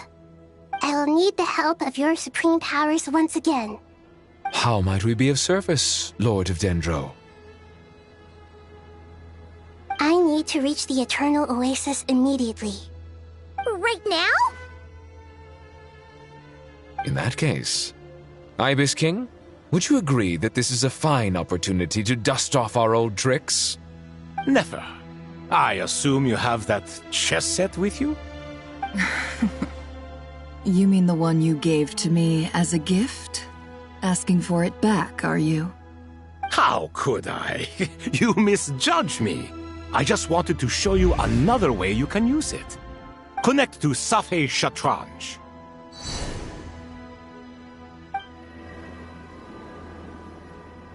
Safei Shatranj?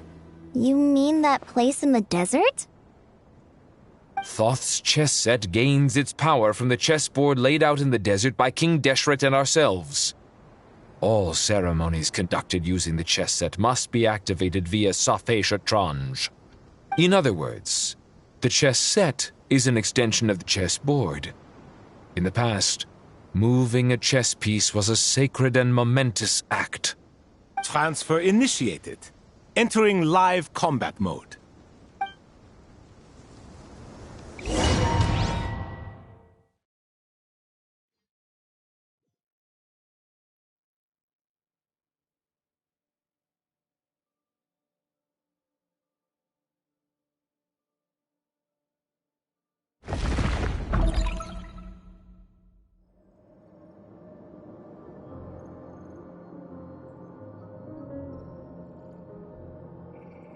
We haven't heard a single word from our spy in the desert. I'm afraid he might have been captured. Never mind. But we spent years turning him. And a lot of Mora. Nothing comes for free in this world, but the loss is not without its purpose. For a small price, we have wasted a precious amount of the limited time they have. Quite a bargain, if you ask me.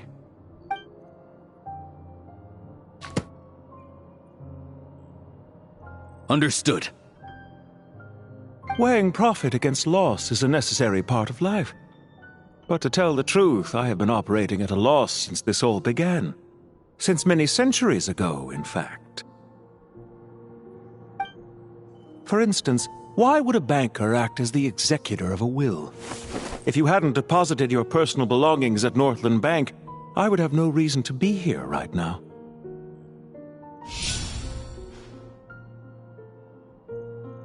Dottore, I've placed your final data backup into the ley lines as per our contract. I trust we are now square for the safe deposit fees you paid. Is it not a little petty to split hairs like this, given our amicable relationship? I consider sound bookkeeping a matter of principle. Do not forget that you only live to see this day thanks to me. In fact, every day of your life since you met me, you've been living on borrowed time. Why, that's hardly a fair assessment. I will concede that my survival was perhaps at your whim, but I became a harbinger on my own merits. Managing money is not like other professions. Mine is not a role I could have acquired based on your recommendation alone, and certainly not one I could have lasted so long in without genuine ability.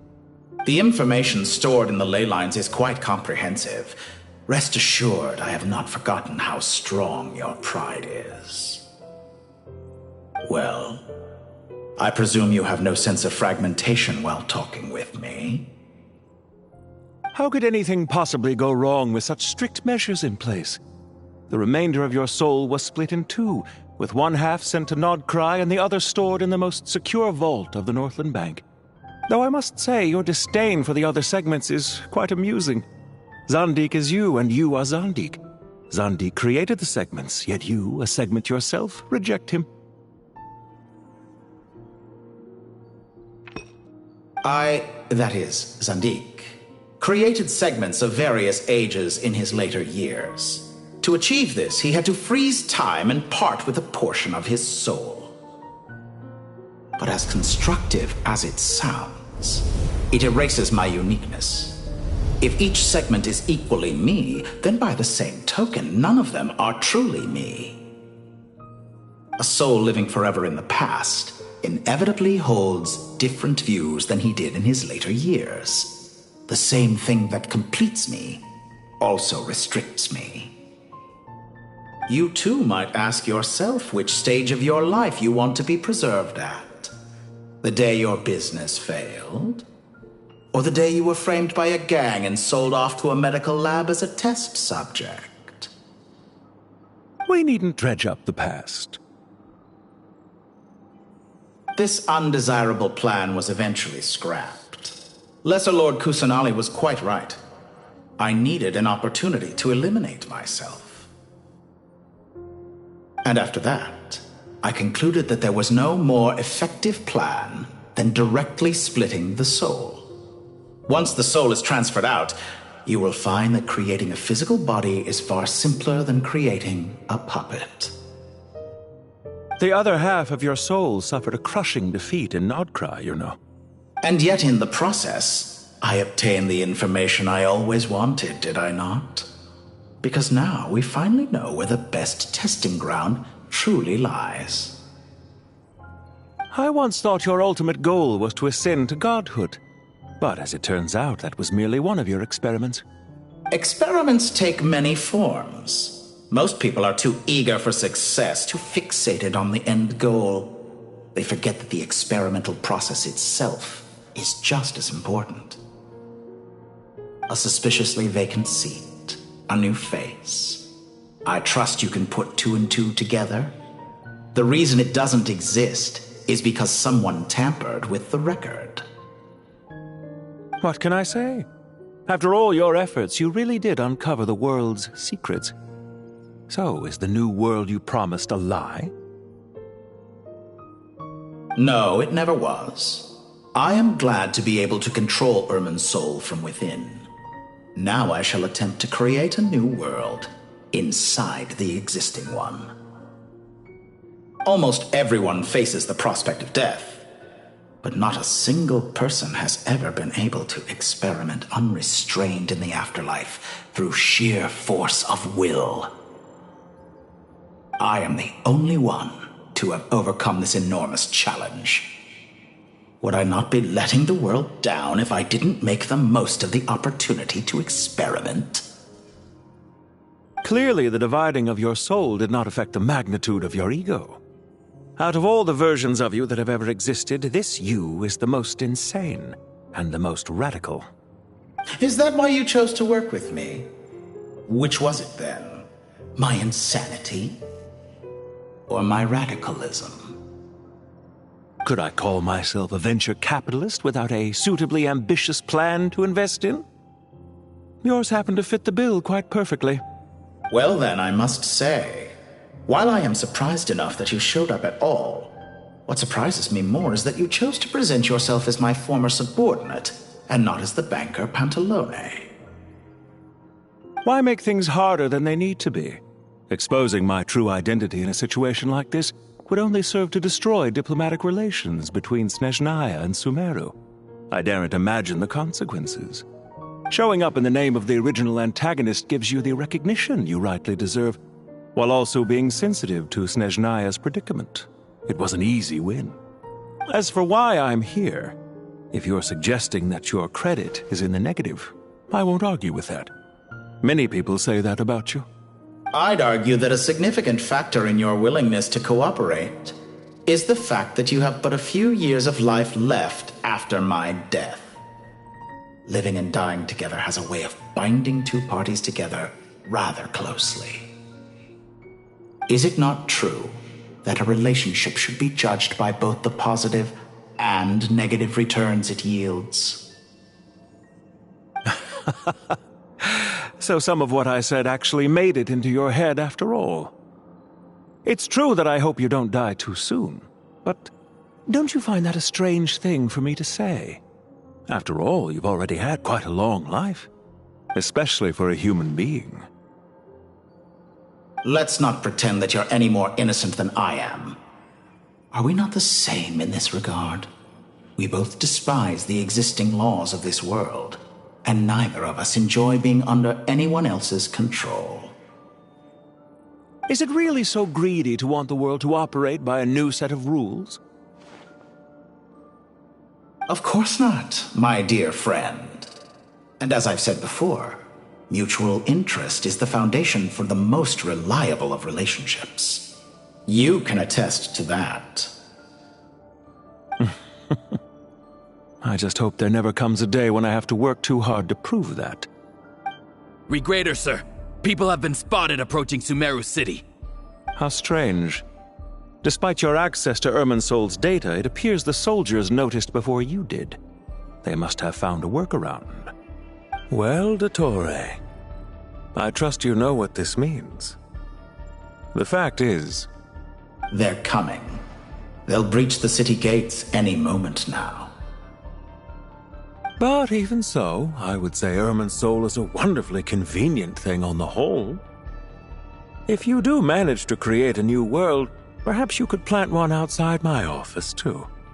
I'll consider it. What do you need me to do? Stall them? The experiment will take time. Stall them for as long as possible. Very well. But you're really asking for the moon here. Have you heard this story? There was once a guilty man, kneeling in the center of a church while an angry mob outside waited to bring him to justice.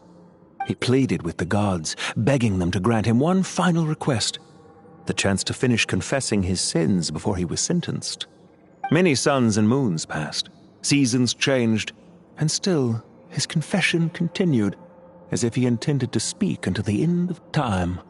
Are you suggesting I worship you as a god? Or were you hoping that I might confess my sins to you? Certainly not the latter. That would make my life miserable indeed. For someone who despises them so, you never seem to have any objections to me creating or becoming one. At first, I thought you'd be furious. Concerned I would terminate our partnership, were you? Not at all. You had reasons why our partnership must continue. Don't you find people's attitudes toward gods amusing? A god descends from the heavens and people worship it unreservedly, blindly following whatever rules are given to them.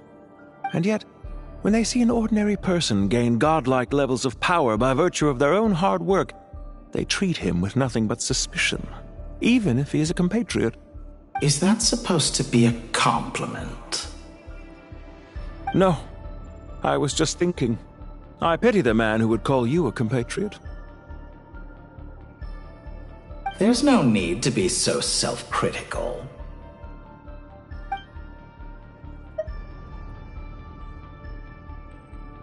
I know it's a little late in the day to be asking this, but how have you been keeping? I'm flattered that you would take the time out of your busy schedule to consider my well-being, Doctor. The part of your soul that went to Nodcry caused quite a stir, sending our organization back to the drawing board on numerous fronts. It was quite a headache for everyone involved. Dear me, I must have caused you no end of trouble. You certainly did. I had the rare honor of being summoned before the Tsaritsa with Pulcinella to answer for myself. A terrifying ordeal. Don't worry, I pulled through. At most, it's a public relations nightmare. I made sure of that. Now I'm curious. How did you explain yourself? Oh, it was quite simple. I just pinned the blame on someone who wasn't there to defend himself. I could hardly be expected to defy the demands of someone as insistent as the Second Harbinger, now could I? How you slander me. You know full well that I am perfectly amenable to reason. There's no question that you are partly to blame for the ruin of my reputation over the years.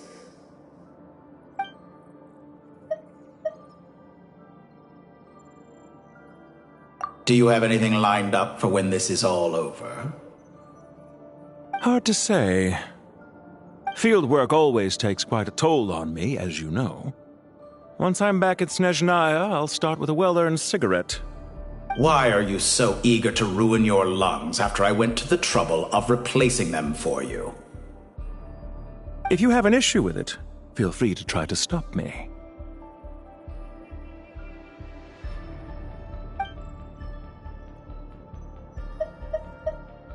What's on your mind? The limits of humanity. It's a pity. Despite running countless calculations, I find there is simply no way to reduce any further the amount of one's soul required to sustain an individual. It's rare to hear you admit to being unable to achieve something. I beg to differ. For instance, as I've told you before, the original me was prone to motion sickness and couldn't make long train rides. Ah, yes, of course. One of the reasons you often sent yourself out on errands. What are you thinking about now? A new experiment. In the event that my soul was depleted, say we extracted my data from someone else's memories, yours for instance, and then combined it with your intact soul as the base material, what would we create? Such a scenario would be impossible. Oh? As long as your current soul survives, there will be no need to create a new individual. Don't forget, you were the one who approved of the present situation wherein only one Dottore remains. And if you ceased to exist, who would be capable of performing this experiment?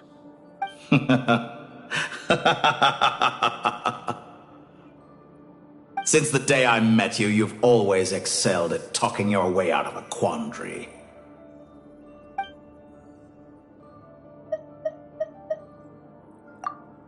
Isn't it a little too early to be saying goodbye? Not that I wish to keep you from your business, of course. Very well. Let's leave the conversation there for now.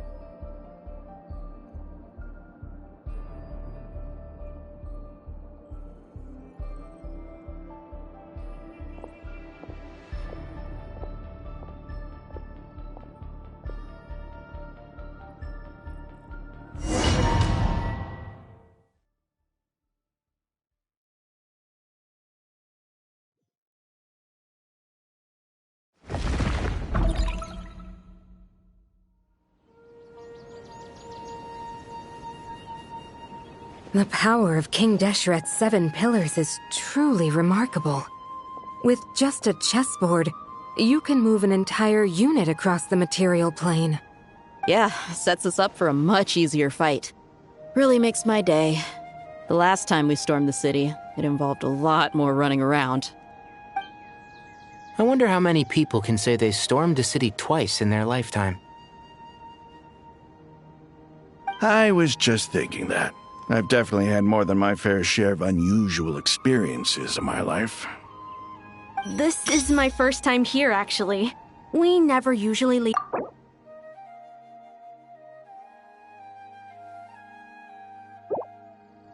I hope this will be my last time. Does everyone have to chime in? Can't we just fight? What an amusing comment, my dear lady. Yet humans often alleviate tension via small talk, do they not? Whoa!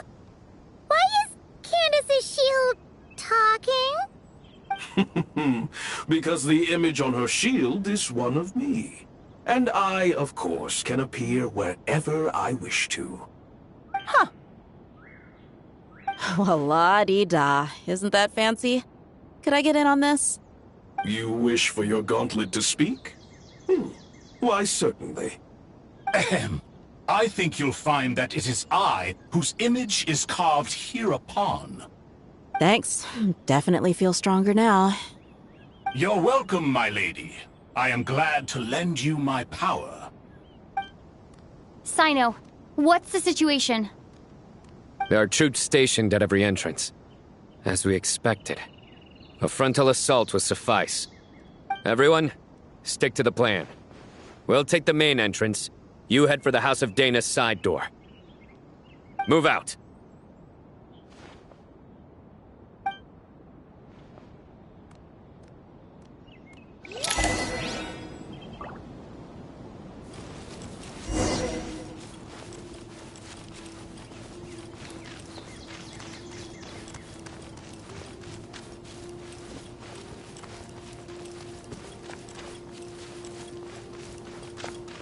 of my way! Take this! Watch out! Get lost! Whew. Thank you, Jed. You gotta be more careful. If you're not ready to put your life on the line, you can't be certain of defeating your opponent. She's right. Keep your wits about you, Rana.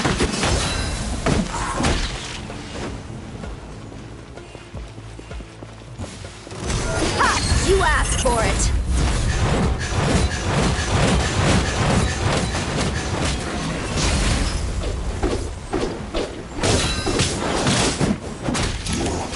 Can't run from death. Take them out and secure the harbor. Reinforcements will arrive by water. Consider it done. Show no mercy.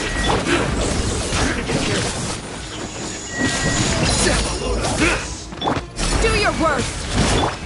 Look alive. Her Majesty's power flows through me. Well done. I must collect myself. Your sins weigh upon your soul.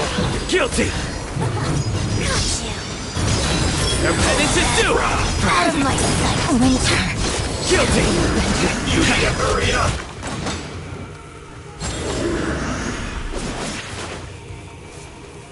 This was well done! Grant us your blessing, please!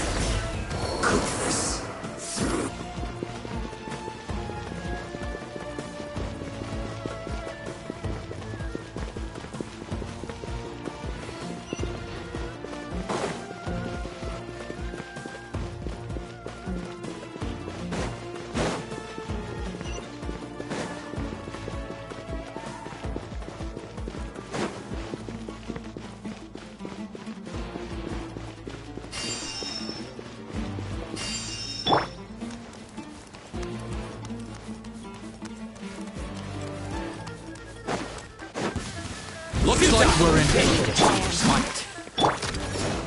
Gloves off!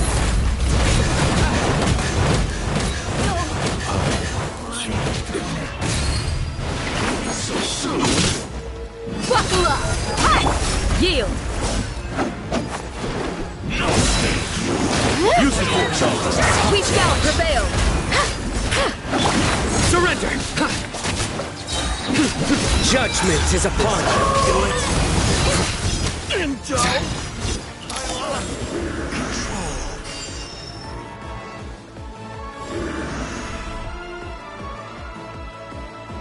Waterway secured. Brothers! Sisters! Perfect. Just in time. Welcome. Once we've linked up, we'll continue the advance. The team has arrived at the north entrance, as planned. Good. Press on.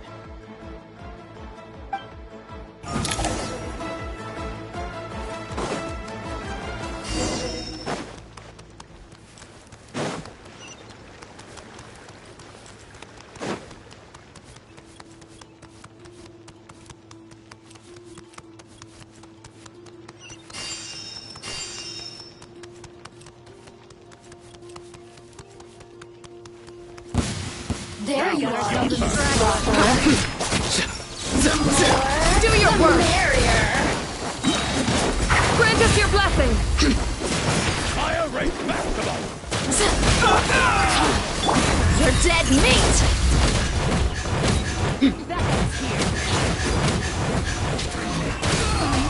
Let's get it on. Let me amuse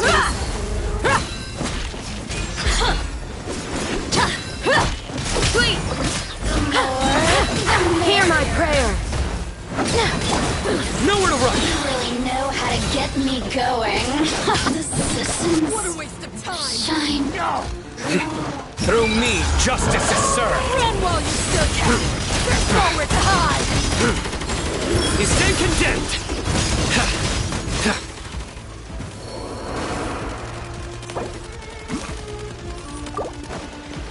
Do your... Ha! Ha! Hey, gloves off! Did it take too long? We shall prevail! Yield!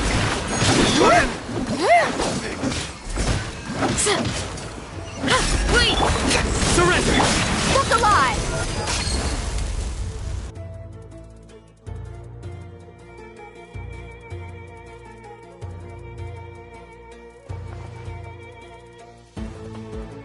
Look out! It's an ambush! Finally. We need to hurry. Take the middle road now. Mahamacha Sino, area clear. Don't relax just yet. More Fatui approaching from the right.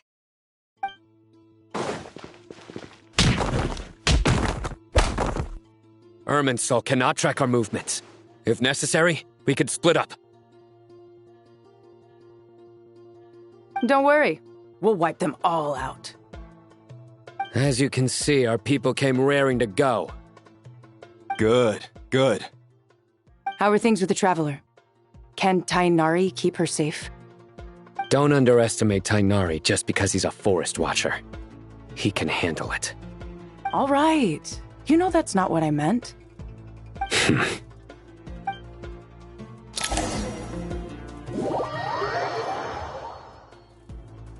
Sino and the reinforcements have drawn the Fatui's fire away. It's our turn. By using a cluster leaf of cultivation, we can pass through certain terrain silently. Good luck with that. We'll just fly up there. Huh? Oh, yeah. Paimon forgot she could fly. Ready?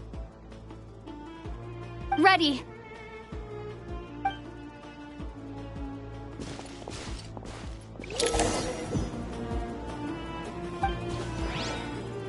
Enshroud!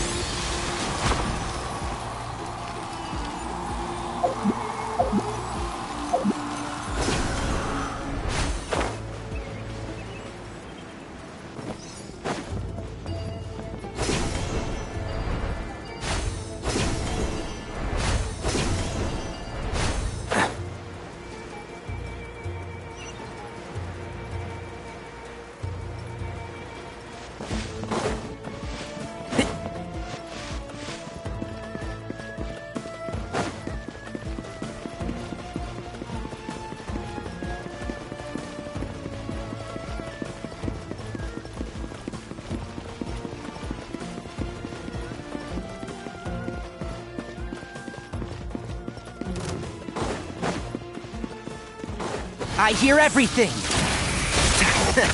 Unsightly insects! If the wind rises...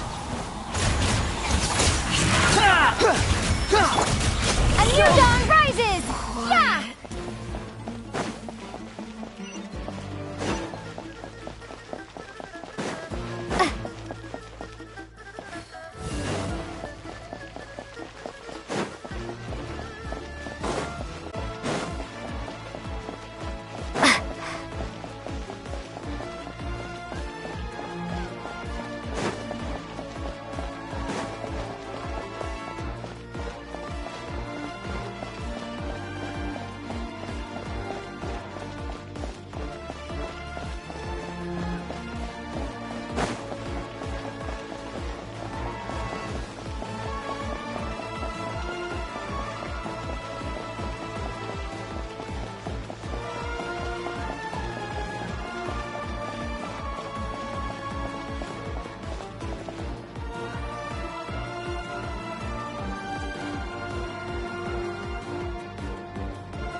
Fatui soldiers up ahead.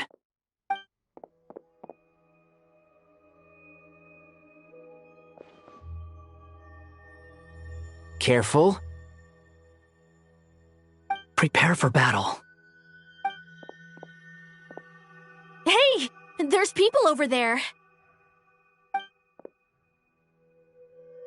You have some nerve showing your faces here in the center of Sumeru City.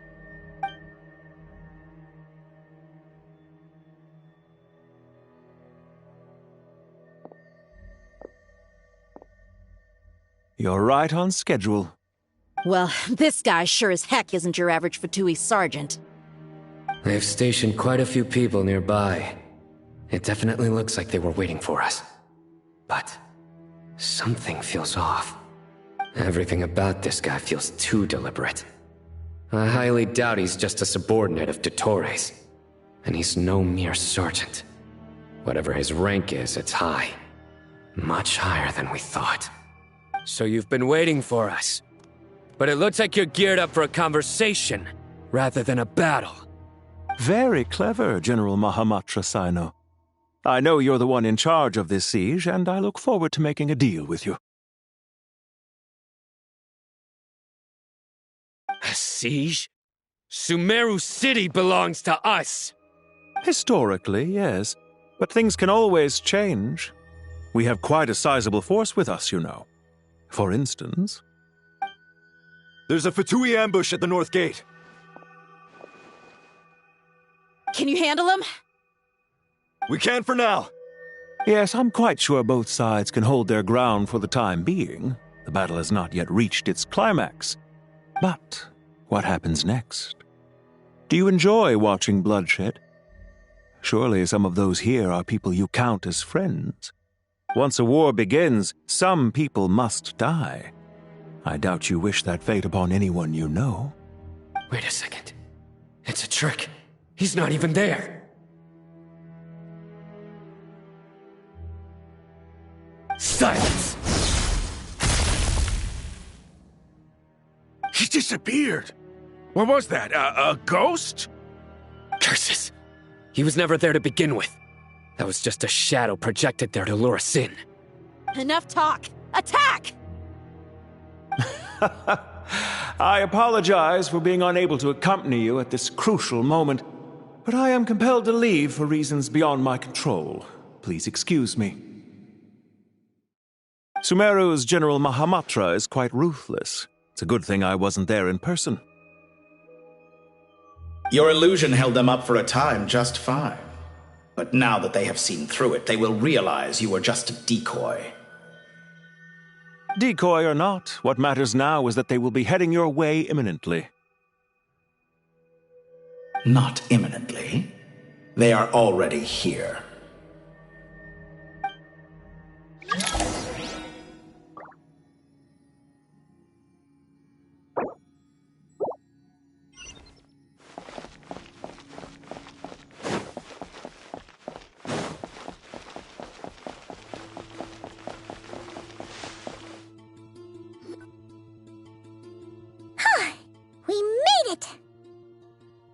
This is far enough.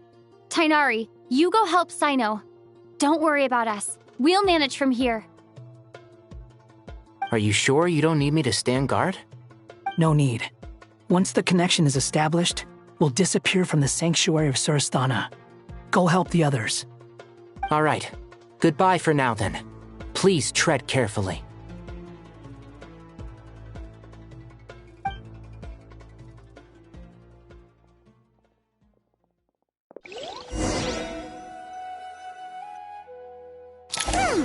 Now where's the interface Nahida mentioned?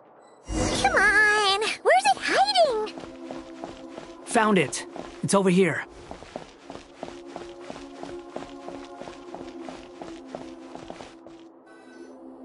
We can connect to the inside of Irminsul through the Sanctuary of Surasthana's built-in security system. You should be pretty familiar with the process. Is it the same route as last time? For the most part. We don't need to adjust any of the parameters. Then I should be fine. And Paimon? Once you're both ready, we'll set off. Wait! The stakes are way higher this time, right? Maybe Paimon should stay outside and help the others. Then, you can focus on the fight without having to worry about Paimon. Huh? Why are you staring at me like that? It's nothing. I just suddenly realized how much you've grown. Hey, you've grown quite a lot yourself. Don't you two start getting into it again. Well, anyway, Paimon thinks she's pretty knowledgeable. Who's the best guide in Teyvat again? And don't forget, Paimon's a college student now. If we say Alhatham's not a weirdo, it's hard to explain how he came up with the idea of you applying to the academia. But for all that he counts, you're doing surprisingly well in your studies. She just goes to show how important it is to have someone supporting you. And Paimon's not the only one. let's not forget that you only became a student because of Nahida's personal recommendation. That's fair.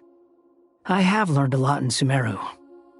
Oh yeah, did you ever come up with that ugly nickname you promised me? What? No way! We're friends now! Paimon gave up on giving you one ages ago. Anyway, isn't Hat Guy enough of a nickname for you? Fine. Suit yourself. We need to go. Paimon, if you're staying, look after yourself. Will do. Paimon's gonna link up with Tainari and Sino. You guys are the ones who need to be careful. We will be. Bye for now.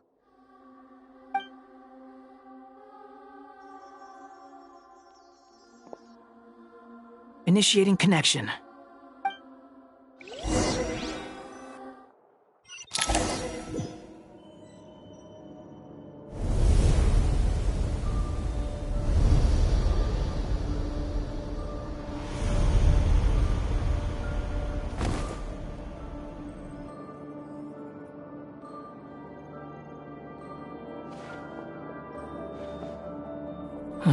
Well, here we are again.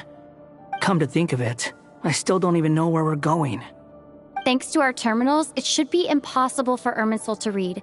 I can... Don't tell me. Only you need to know. That way, whatever happens to me next, it won't affect your progress. Listen to me. Your safety is just as important as mine. Don't even think about sacrificing yourself for the greater good. We came here together, and we're leaving together. All right, if you insist. I won't argue with you.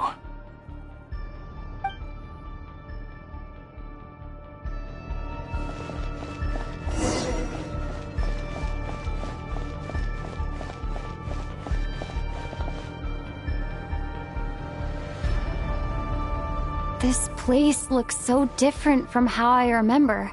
It's unrecognizable. It's a complete mess. Like someone's turned the place upside down. Must be Dottoro's doing. Either he's searching for some information he needs, or... It's still changing. He has to know we've entered Irminsul. But luckily for us, he can't pinpoint our location. Be on your guard. Don't let him find us. The red parts have probably been corrupted by Dottoro's power. Don't touch them, or you might alert him.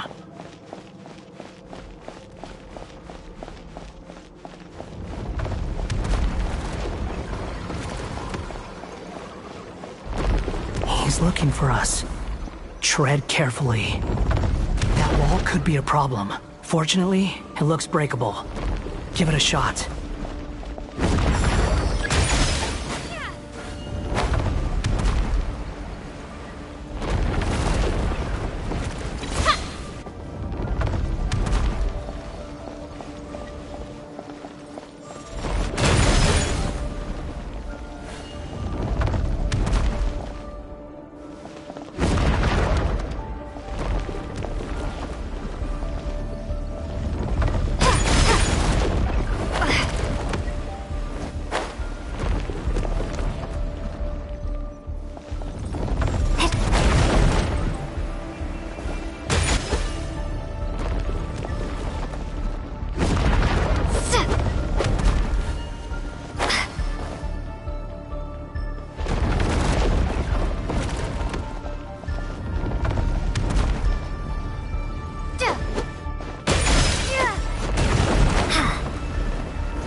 Squall and Fury!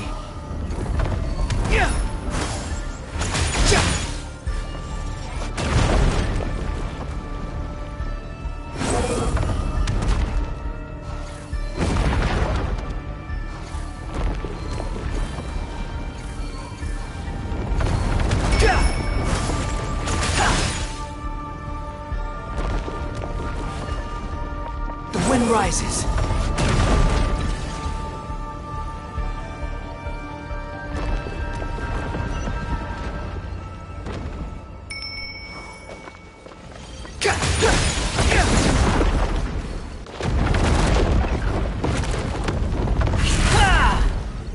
Squall and Fury!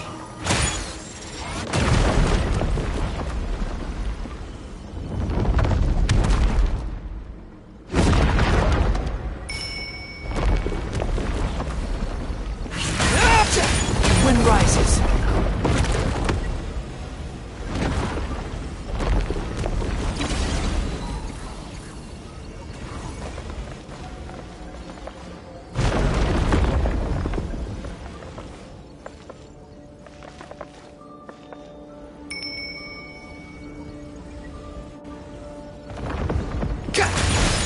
Behold!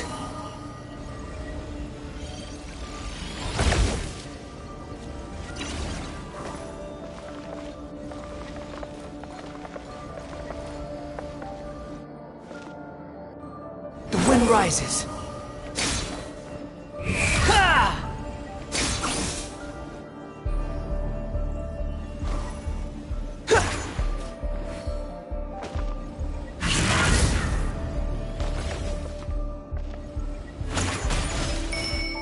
Behold!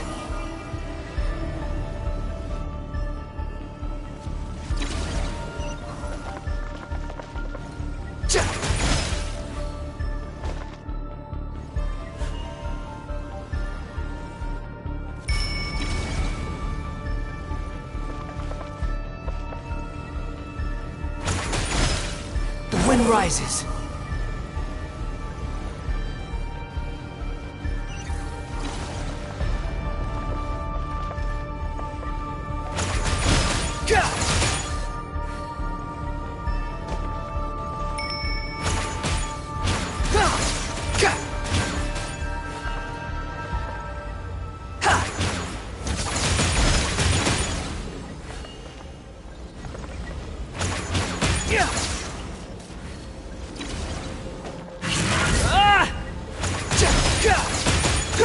Squall and Fury!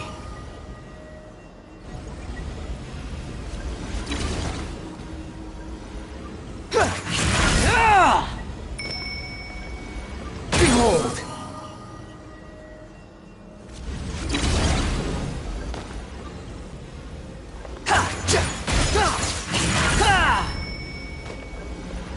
The wind rises.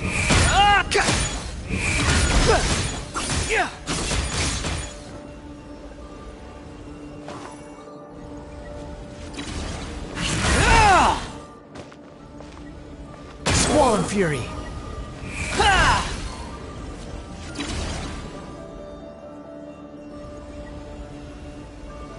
The same old trick again? Are you kidding me? Let's handle it just like we did before. This cheap trick isn't gonna stop us.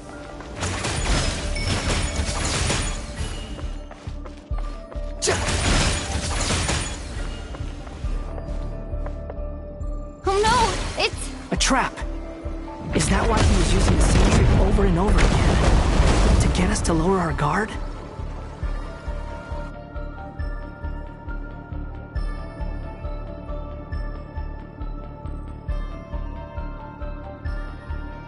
I'm trapped!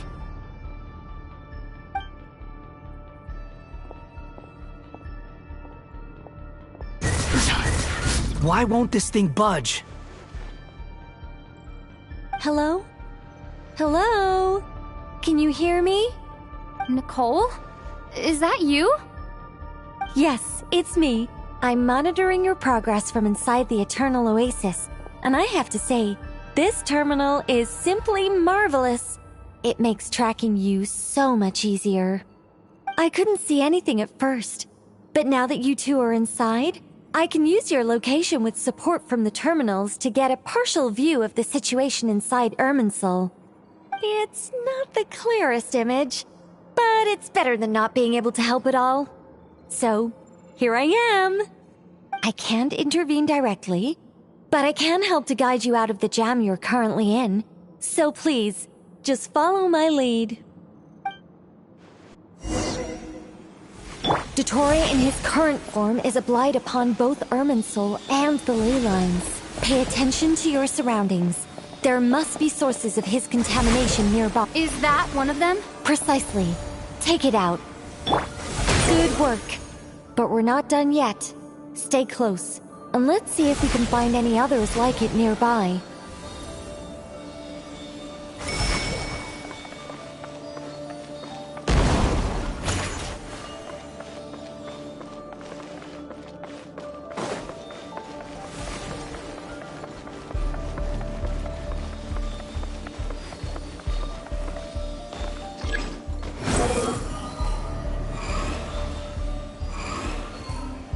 This must be another one. Agreed. Now... Oh, wait!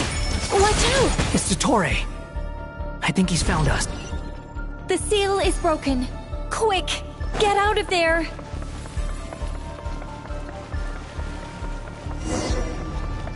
And where exactly do you think you can run to? Wait! What is that? Pursuers! That's gotta be it! Run! Don't let that thing touch you! Dodge that attack!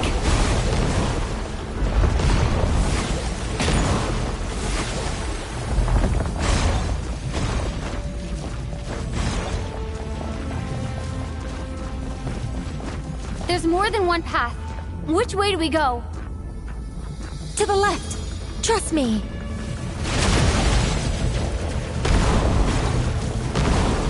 Fleeing like vermin. What a pathetic sight. Hey! Watch yourselves! Stay focused! There's a cliff ahead! Jump! More of those corruption sources. Destroy them as you did before, and open the exit as quickly as possible. Following me. They're relentless. Is he trying to wear us down? You'll just have to destroy these two.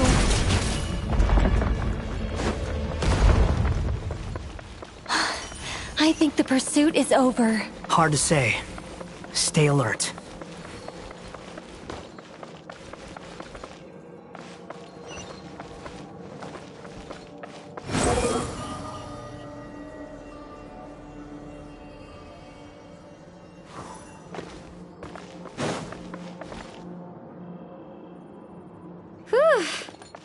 I think we've made it to relative safety. Phew, goodness. That was tough. You doing okay? I'll be fine. Don't worry. Take a short rest, and then... Nicole? Nicole! The connection's been cut. But that means... Look at you supporting one another. How very touching.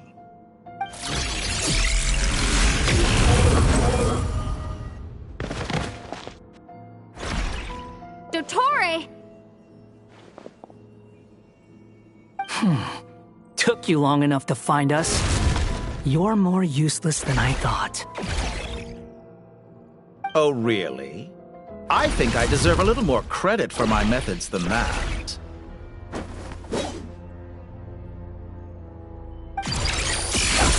Rather than hunting you down, I chose to let you roam free. I indulged your presumption that I was unable to track your movements, played along with your clever little plan.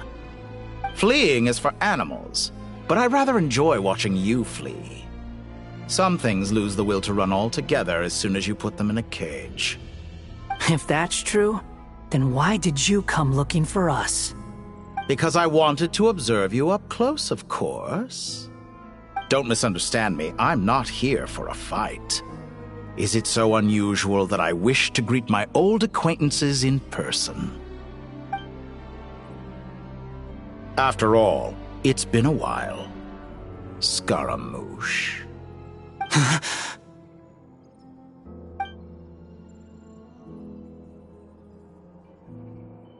Why are you so afraid? I have done nothing unprecedented in discovering the truth. Nor did I go to any great lengths to uncover your story.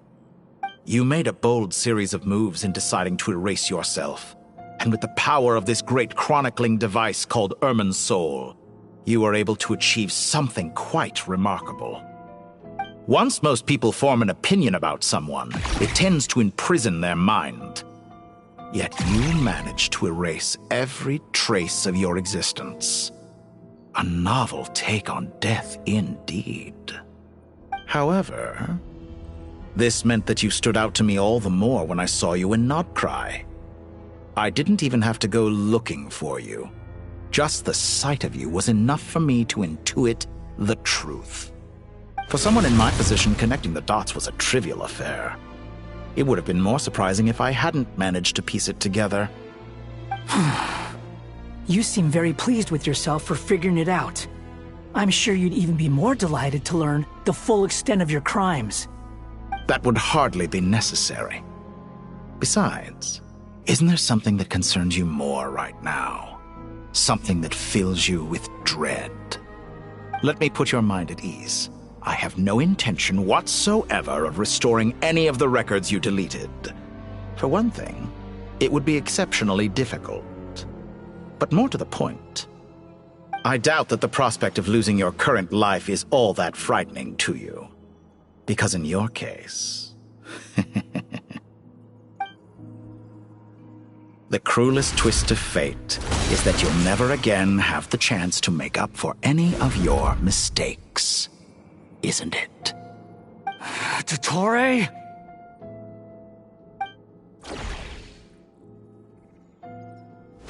All here shall bend to my Blazing light! Fortune burn! Squall and fury!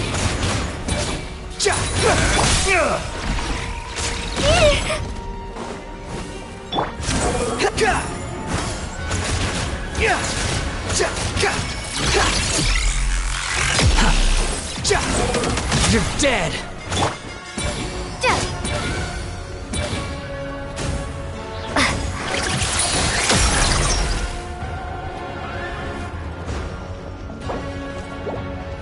The wind rises. Quit following me. I'm afraid you'll need to do better than that to take me down. I expected you to have grown stronger. Ah, how foolish of me. I forgot that you lack any means to increase your power. You will pay for everything you've done. Oh, will I now?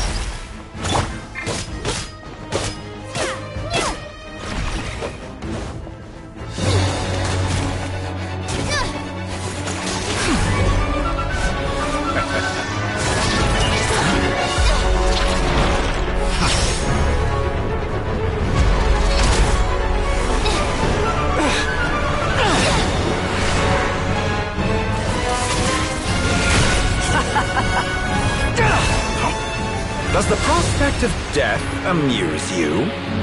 I could ask you the same question!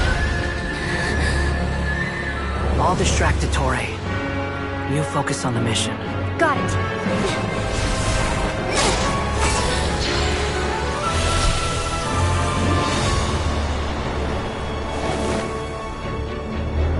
For the hopes and dreams of the masses. Open the secret door on this enchanting night. May wisdom's light eradicate ignorance and darkness, and hereby fulfill our ancient vow. Commence data extraction.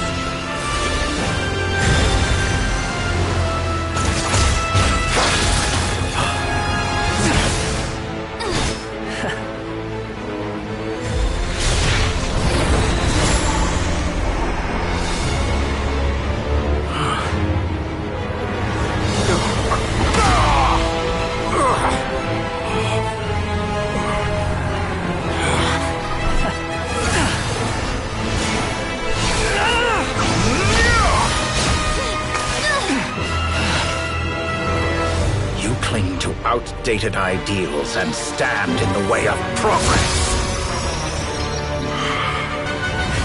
You will pay for interfering with the grandest experiment of all time.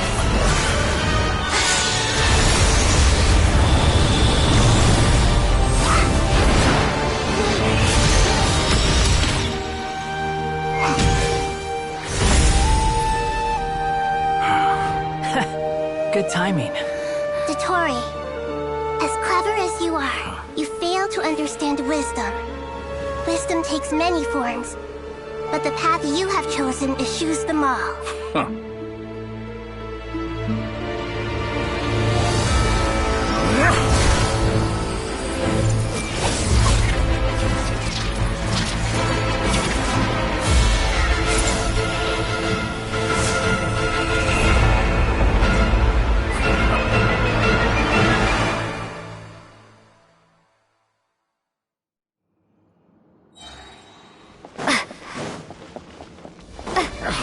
My strength is fading! Since you are within Irminsul, it stands to reason that the only power you wield comes from it. You're extracting the information from Irminsul just to strip me of my power. I will find his weakness.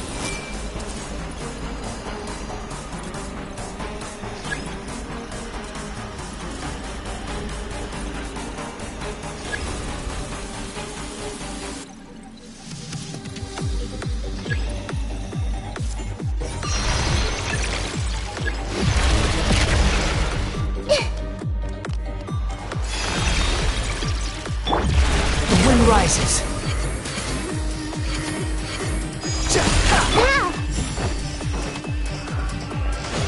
I admire your attempt to introduce a new variable, but it's nowhere near enough.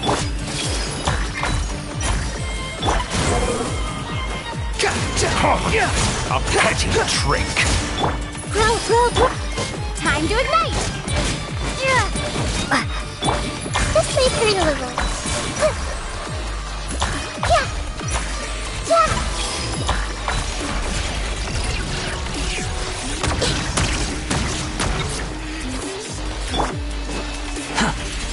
Behold!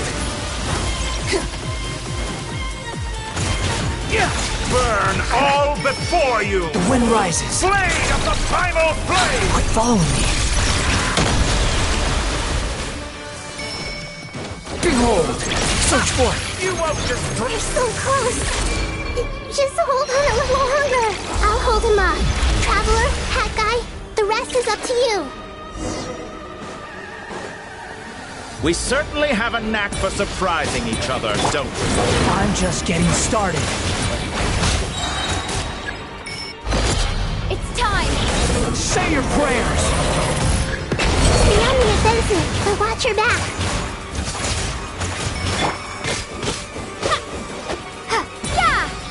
The wind rises.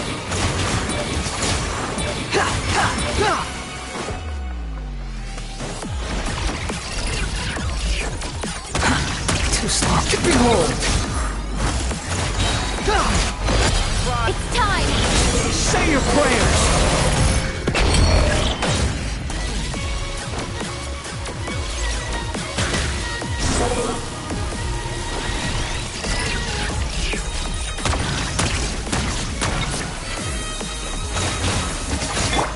Time to ignite. Burn all before you!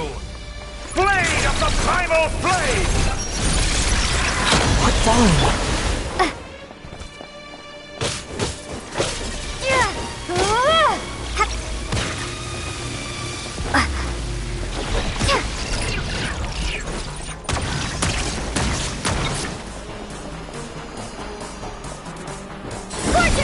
Let's try this! Muso no Hitohashi!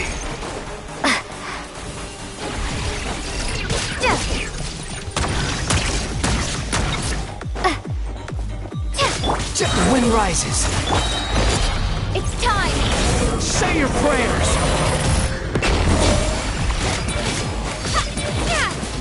Blade of the primal blade!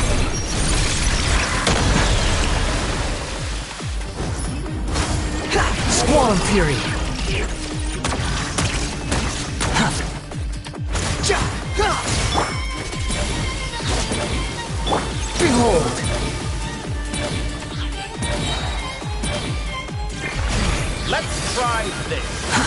Too slow.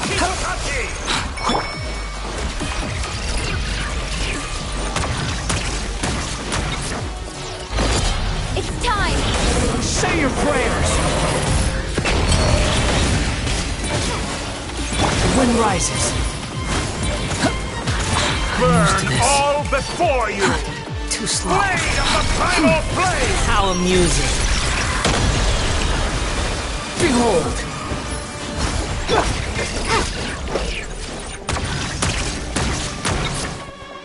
Scorch and burn! Yeah! Yeah!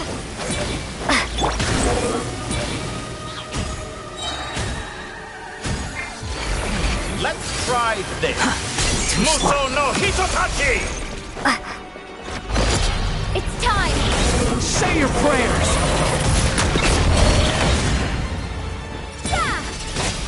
Squall and fury!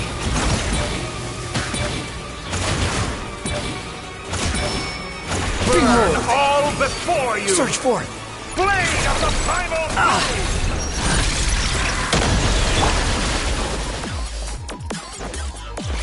Scorch and burn!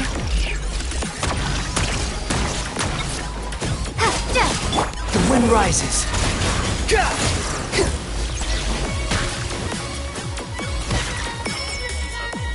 Behold! Let's try Quit following this. me. Muso no Hitotachi! Huh?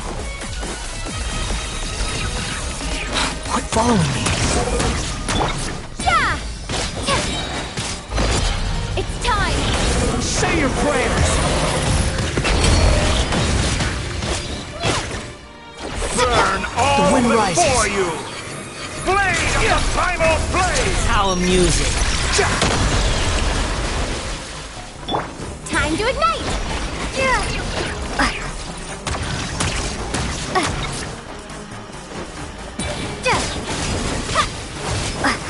Squall and fury!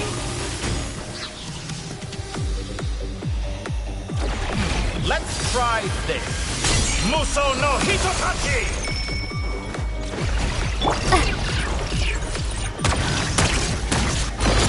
It's time!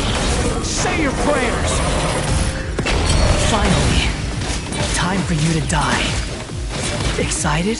Time for me to die? How could I imagine this place? It's time! Say your prayers!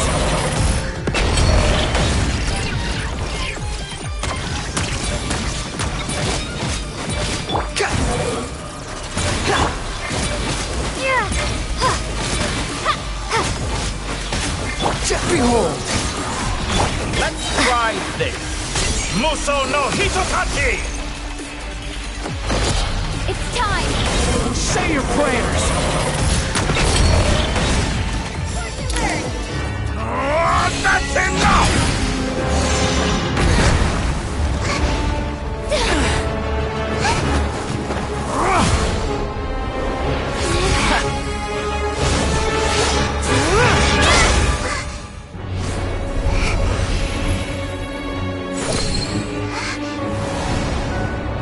It's all yours. Do with it as you see fit.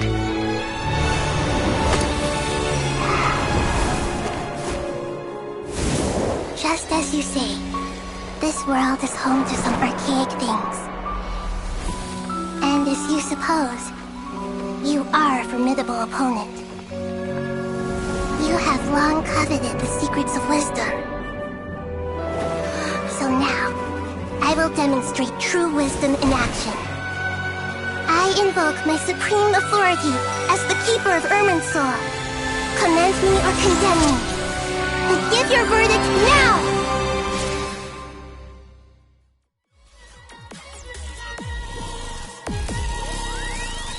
Blessed One of Wisdom, Mahakusaladhama, are you certain that you wish to exercise your authority to destroy Irminsul?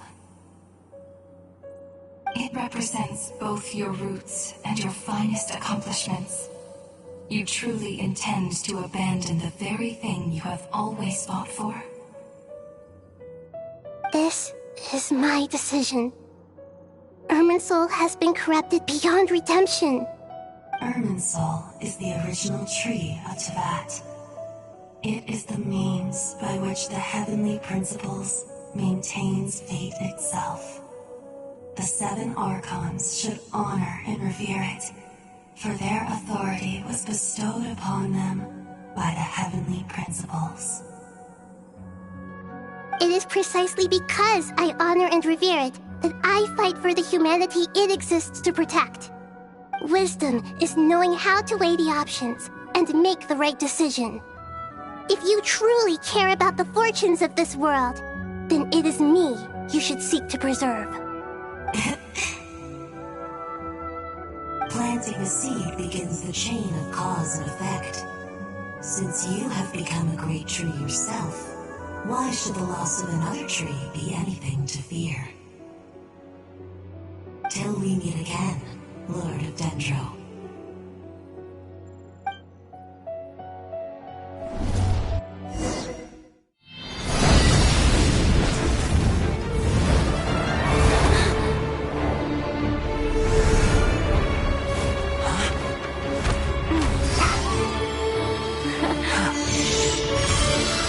The first flame. The pure, cleansing fire.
Shall we?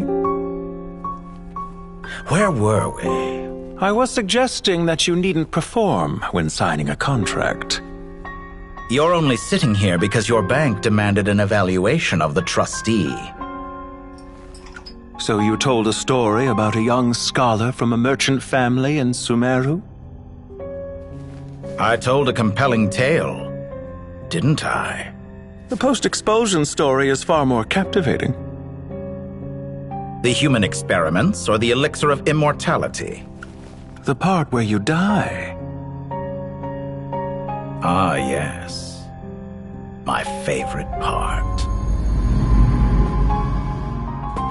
The 35-year-old Segment thought of himself as Dottore, reserving the name Zandik for the original specimen.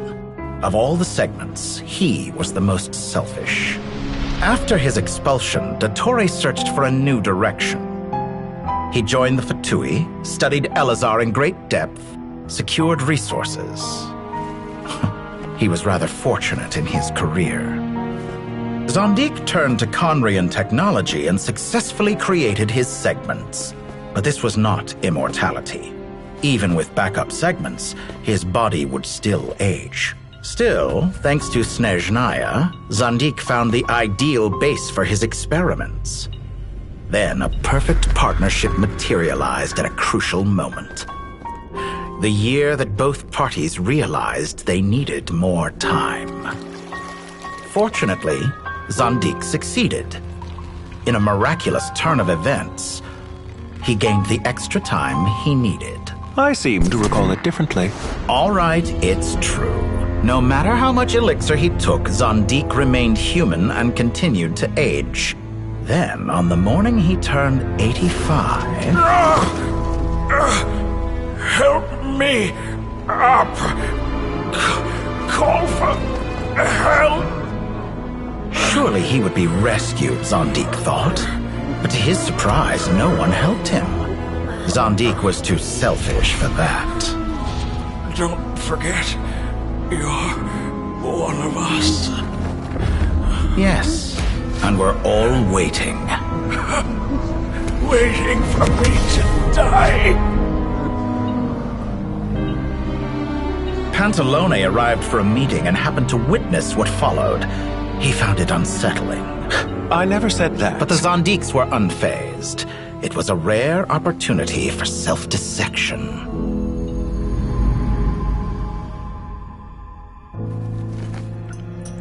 What does all that have to do with you depositing your data at Northland Bank? It has made me cherish my time in this world all the more. Fair enough. So you do have a sense of self-preservation.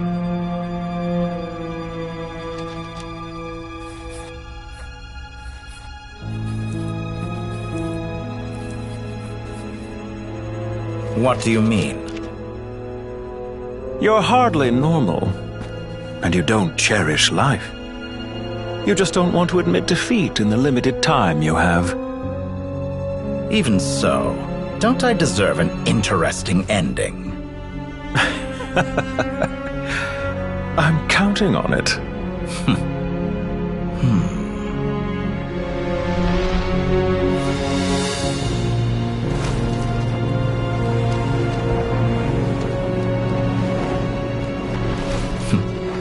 If nothing else, I expect my funeral will be a grand affair indeed.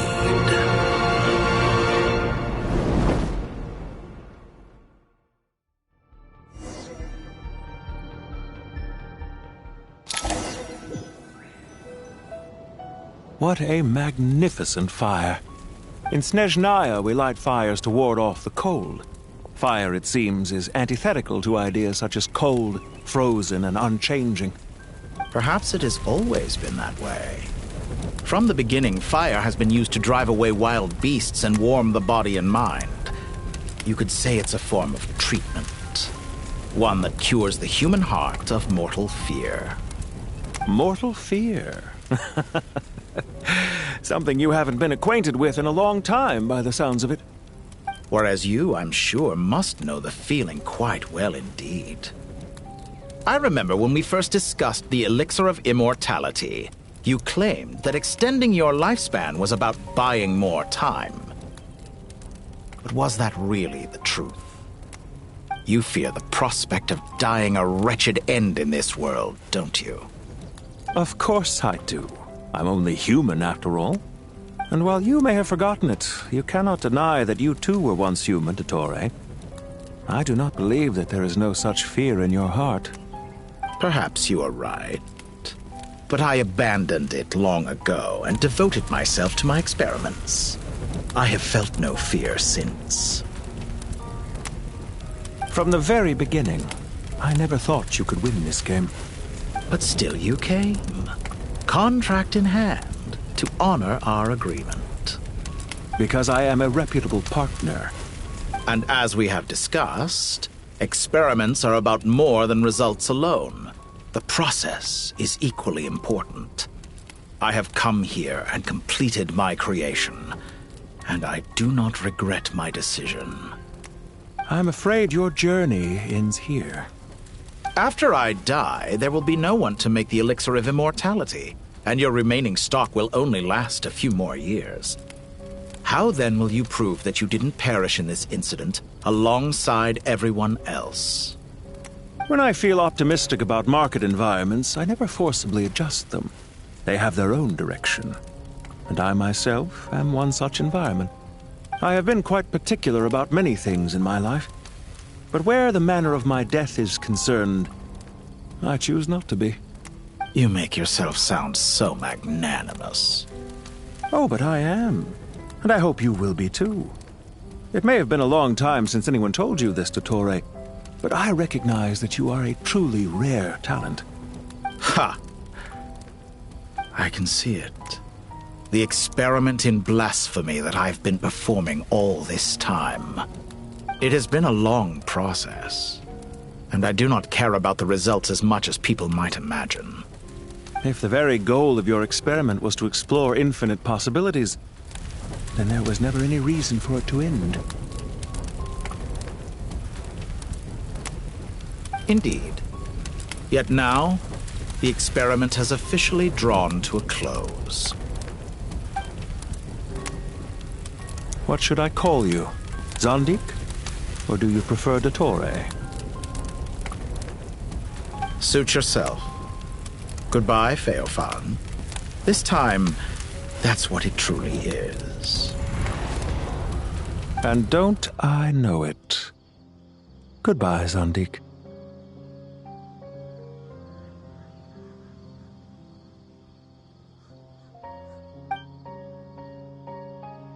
I could have carried out many more experiments, but to me, Lord of Dendro, this outcome is certainly not the worst.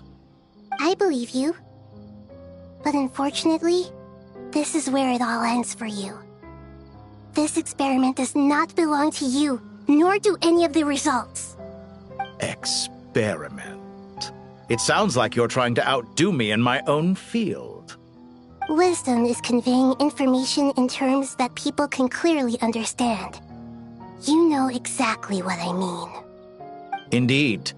I can see no further outcomes. Ha. You have a formidable mind, and you are braver than I thought. Setting fire to the very thing your survival depends on. Your previous threat was empty, but this time, it is real. When necessary, wisdom can be as fierce as an inferno. Some of the flames that incinerate you come from within yourself. Perhaps you are right. You see what lies at the bottom of the human heart, and that is your wisdom. Here is where your journey comes to an end. All that is yet unknown belongs to those of us who will carry on living. It seems I have unwittingly been your arch-enemy all along. But now, it's all over. I do not deny your intelligence. But what you refer to as experiments, I would never describe in those terms. They are events that take place in the real world, and they are so much more than mere data. Goodbye. We will never meet again.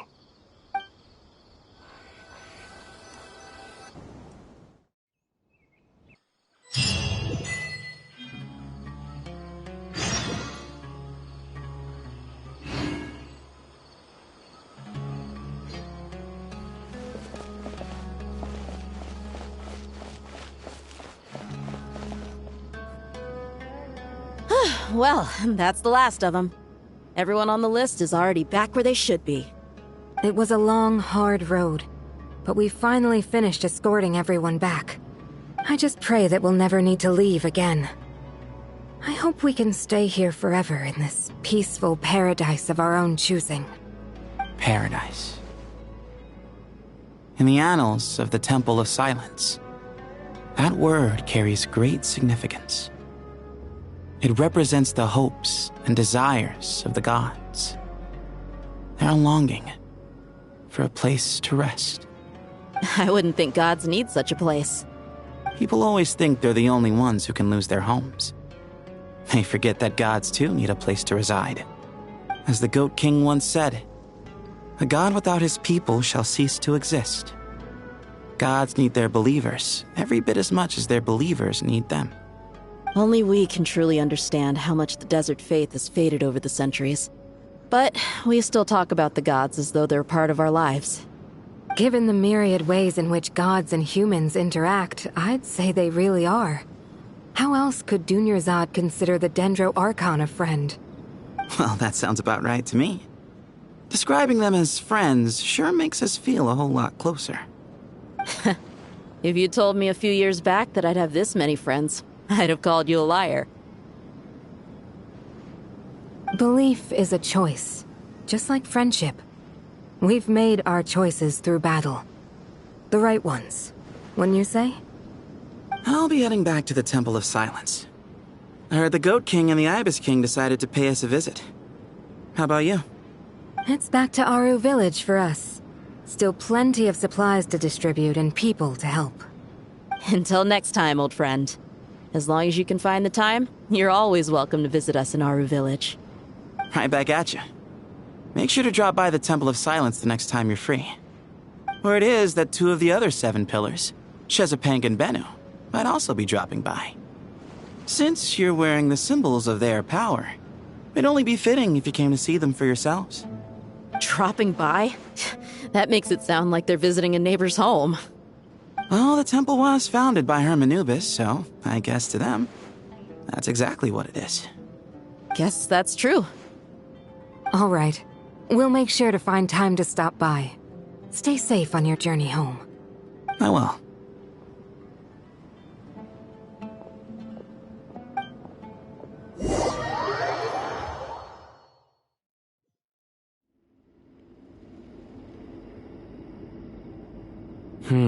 You do have a point. See?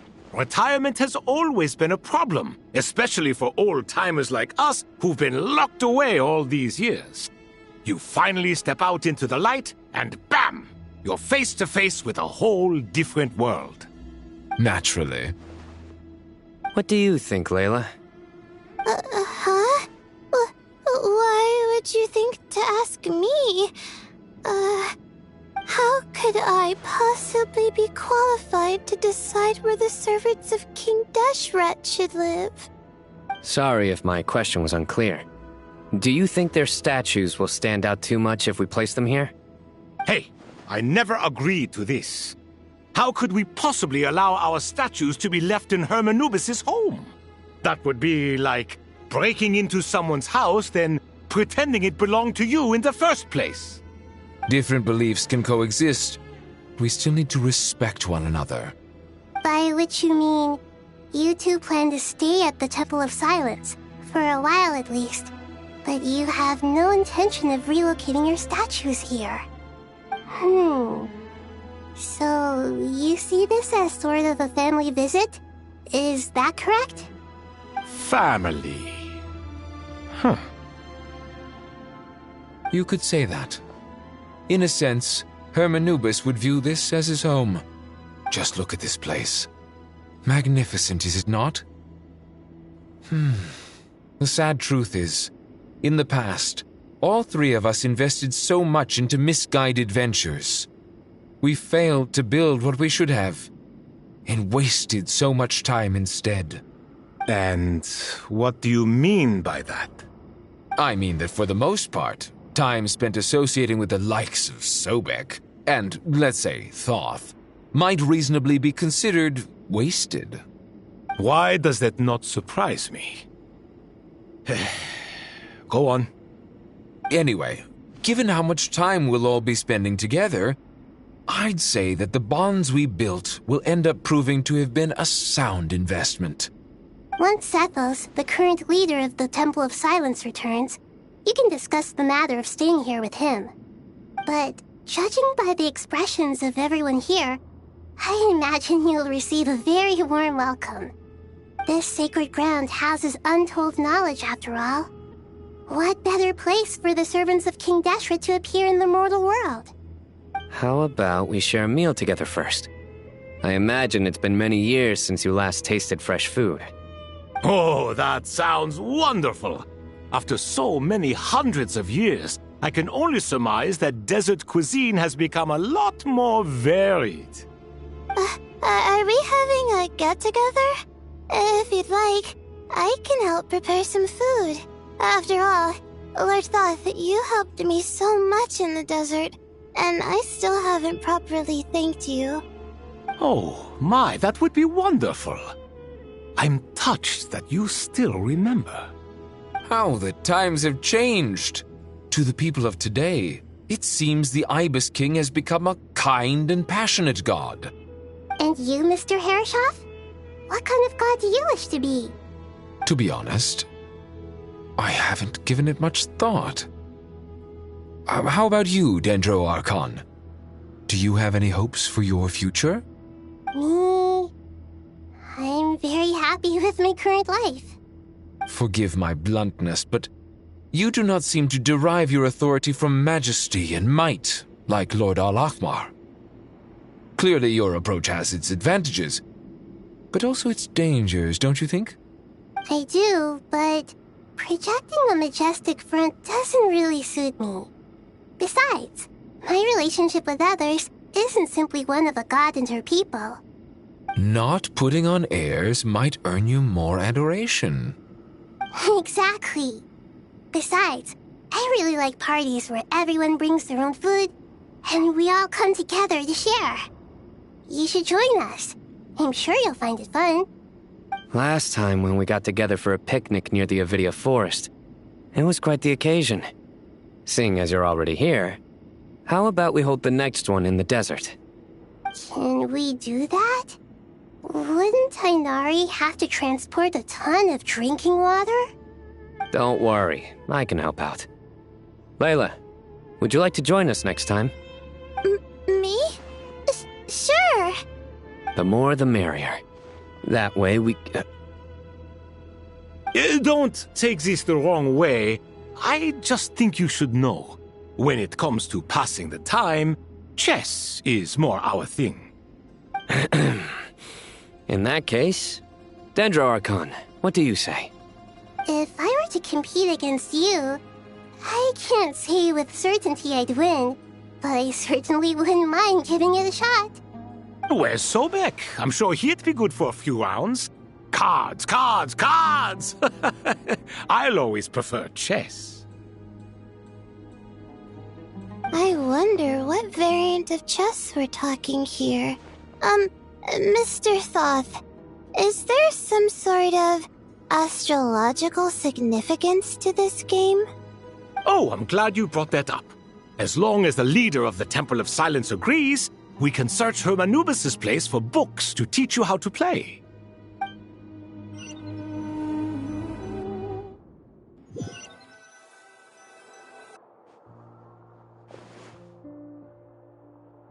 Such devastation visited on Sumeru City. So many houses destroyed or damaged in the fighting. Who could have foreseen this? Look at all of this. It's going to take me forever to tidy up. I suppose living below the academia doesn't always work out to your advantage. I would have thought a little appreciation of my sincerity and effort in helping to clean up this mess might be in order. Helping? Effort? This is your house! Of course you should be putting in the effort! If anything, I'm the one who's helping! So you see yourself as just a helper in this situation. I must admit, I'm rather shocked. If you're trying to say that since I live here too, I have an obligation to tidy up, fine, I suppose I do. Wait a second, stop changing the subject! Nevertheless... In the wake of a great storm, a missing roof is a predictable inconvenience. Can you stop making it seem like I care more about this house than you do? Doesn't it upset you at all to see your home in this state? I won't pretend it's ideal, but that's no reason to be upset. This is the roof over your head, your shelter from the cold. The furniture is scattered, the paintings have fallen off the walls, the windows are shattered. Don't you feel even a little disheartened? The way I see it, these problems are easily solved. Ugh, this is precisely why I hate talking to you about sentimental things. It's like banging my head against a wall. You simply don't understand just how much work goes into making a proper home. It sounds like this is causing you a lot of anguish. You mean the house or the paintings? I mean your sentimentality. Oh, well, yes. But I'd rather not dwell on such things right now. Generally speaking, when anguish becomes the norm, people usually make an attempt to improve their situation.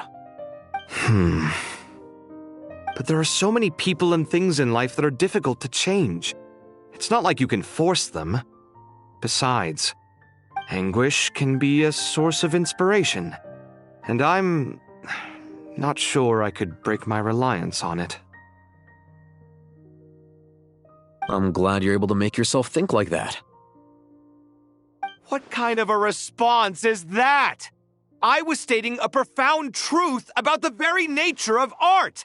Suffering is the cradle of all creation. Even you can't deny that. And I wasn't trying to. I'm just happy for you.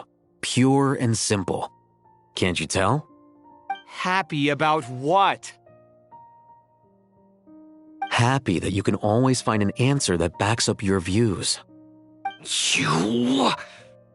More often than not, life is a process of running into problems and then searching for answers. Yours more than most.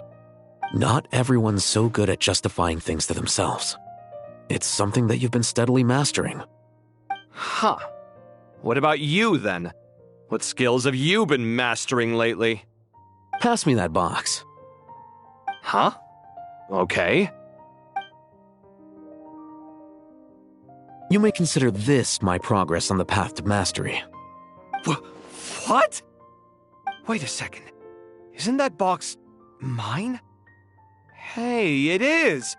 It must have fallen off that shelf! I'll hate them! Those are my paints and inks! Would you like me to put it in your bedroom for you? Huh? I mean, sure, if you don't mind. What kind of progress is this? Does he think he can bribe me? Not that giving me back my own things is much of a bribe.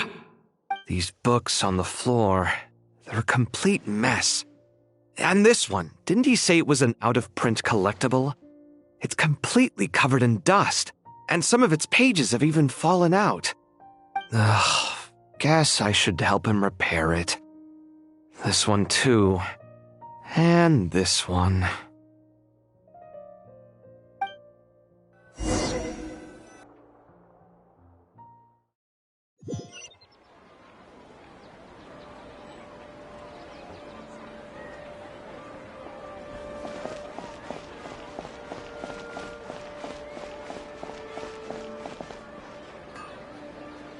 Local subterbeasts, imported goods, such a bright future ahead.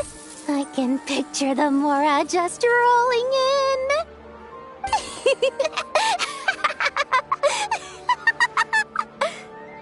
You do realize you sound like a choking cow?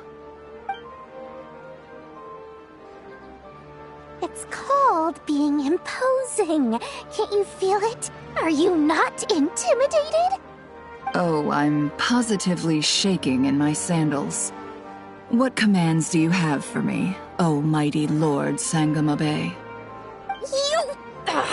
You've got a lot of nerve, Nefer. You went and told Candace and the others everything, didn't you? Seriously, do you have any idea how differently they see me now? Surely that's a good thing. I presume they're more disposed to actually like you now, maybe even view you as a friend. You traded my secret for sympathy! Thanks to you, I've lost every last shred of my mercantile majesty. How am I supposed to make anyone think I'm a big, scary investor now? The dark days of Lord Sangamabe are behind you. Why not take this chance to make a few honest friends? Speaking of friends, since when did the notorious Lady Nefer gain such an admiration for holier-than-thou types? A moon chanter here? An angel there? Who'd have thought it? A coming together of fates, nothing more. No need to throw around accusations of admiration. Forget it. You're right about one thing at least. Making friends is never a bad thing for a merchant. So, I really took a loss this time.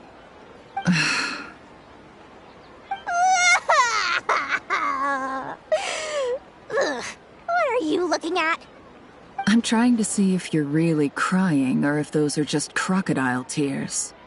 A little birdie told me that when Lord Sangamabe makes money, the tears flow from the center of her eyes, but when she loses it, they flow from the corners. Which is it this time? Ugh, you are so annoying. I'm not talking to you anymore. Nefer, thank goodness you're here. I've been looking everywhere for you. Huh? Well. If it isn't the House of Dana's very own librarian. What can I offer you today, Miss Katayun? Oh, no, I'm not here to buy. I'm here to bring Lady Nefer a book, and a fascinating one at that. We agreed to meet at the entrance to the mausoleum of King Deshret. One more thing, I bought this copy with my own money. It's not borrowed. Reasoning knows not time of day, but suspense always follows a blizzard. That's quite the mouthful. Huh? Isn't that the one that... It was all the rage for a while. People throughout the city were clamoring to get their hands on a copy. The names inside were all circled. Everyone thought it was a riddle. Don't bring up that book in my presence. I don't even want to hear its name. That thing was nothing but a scam. Surprisingly enough, I've actually heard of this book, though it doesn't seem of much consequence. So, what truth lies behind it? You're from the Vahumana and you're asking me what the truth is? I'd say the actual truth was about the least important part of the whole episode. I brought you this book because it probably has the most interesting backstory of any in the House of Dana's collection, at least in recent years. As for its quality, well, you can judge that for yourself. Don't tell me it's actually any good. You may not know this, Lord Sangamabe, but Lady Nefer has a fondness for books with... how should I put this? Mixed reviews? No eye for good literature, huh? Perhaps she feels that bad books hide interesting secrets? But I shouldn't put words in her mouth. It's probably fair to say she prefers the conversations that books can spark over the substance of the books themselves. Suits my style as an intel broker, wouldn't you say? Very interesting, thank you. I'll return it to you once I'm done reading. And as it happens, I have something for you, too. Incense? I imagine you've already used up the incense I gave you last time. Here's some more. This batch is from Nodcry, so the scent won't be quite the same. Well, actually, I've been saving the incense you gave me. I couldn't bring myself to waste it without a special occasion. But I'll gladly accept this, too. And I promise I'll use it this time. Katayun, you haven't changed a bit.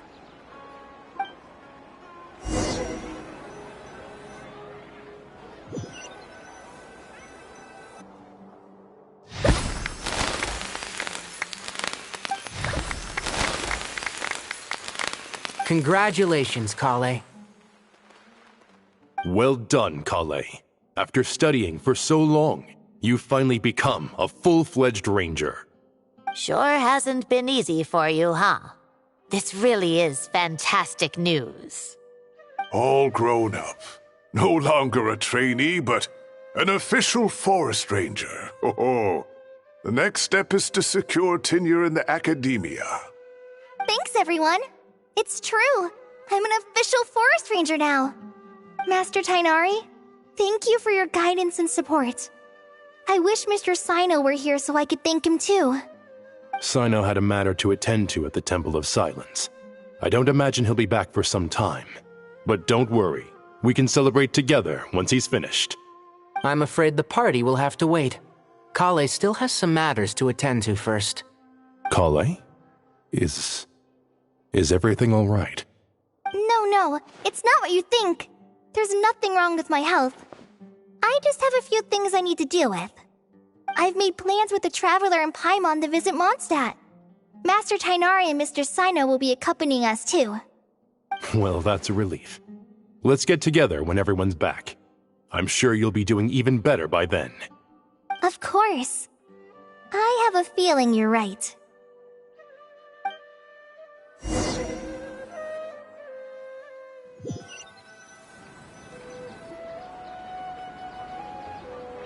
Phew! After all that catching up on sleep and food, Paimon's feeling full of vim and vigor again. For someone who spends so much time resting, your recovery routine is surprisingly simple. Hey! Paimon's been working her butt off too, you know. She flew all over the city helping everyone out. Don't worry. I saw how hard you worked. Alright, we all know you're the most hardworking person in Teyvat. As long as you're rested and full, that's what really matters. Paimon's been looking around the place, and it seems like the city's already on the mend. But Paimon's been wondering how Nahita's doing. We should check in on her.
what's going on here? Nothing much. Nahida was just expressing concern for my physical and mental well-being. Oh, the Traveler told Paimon all about that. We've both been very worried about you. Are you feeling alright? You make it sound like I'm on the brink of some kind of breakdown. Truth is, I'm doing much better than you might imagine. If we can just get to the bottom of Dottoro's intentions, we can minimize his negative influence. That's the sort of thing I excel at. Just listen to that newfound optimism. It seems like having you enroll in the Vahumana was a truly inspired move. I can really see the positive influence. Observe, a classic Sumeru specialty. Chalking everything up to education and learning. To be honest, even I can sense the change in you. Everything Dottore said to you was a way to manipulate your mind. Fortunately, you're no longer under his sway. Can someone as old as me really continue to grow? If it helps, just think of yourself as a late bloomer. It's all a matter of phrasing, and it comes down to what standards you measure yourself by. For a puppet, developing at such an age is perfectly normal. But if you choose to call yourself a late bloomer, it sounds more like you consider yourself human. However you see yourself, well done. All right, I see what you mean. Anyway, what's your next step? What else can I do but complete my current courses? Everything else can wait. Anyway, that's enough chit-chat. There are still things in the city I need to help out with. I'll be heading there now.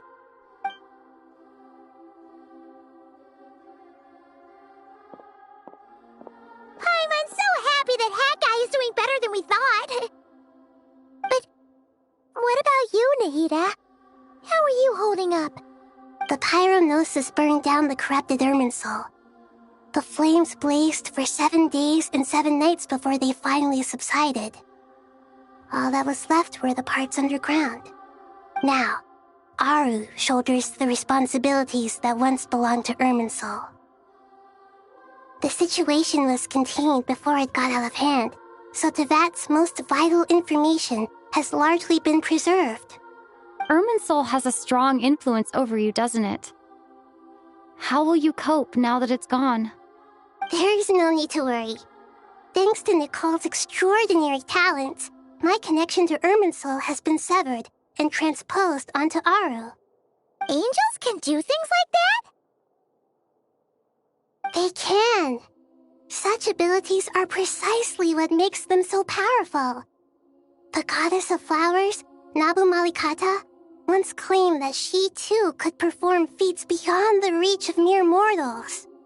In my eyes, much of what she went on to achieve reached such transcendent levels. Her and Nicole really are both fascinating and magnificent.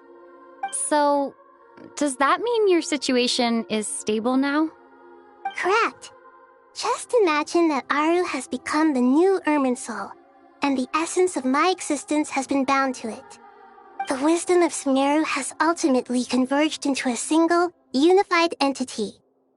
Should we ascribe this all to fate, or is it merely fortune? Whatever it is, the important thing is that you're okay, Nahida. Dendro Archon, Lesser Lord Kusanali. Oh, thank goodness you're here. Greetings, Traveler and Paimon. Sir Nevis, do you have something urgent to say? Yes, there's something I need to report. We've received a message from Snezhnaya.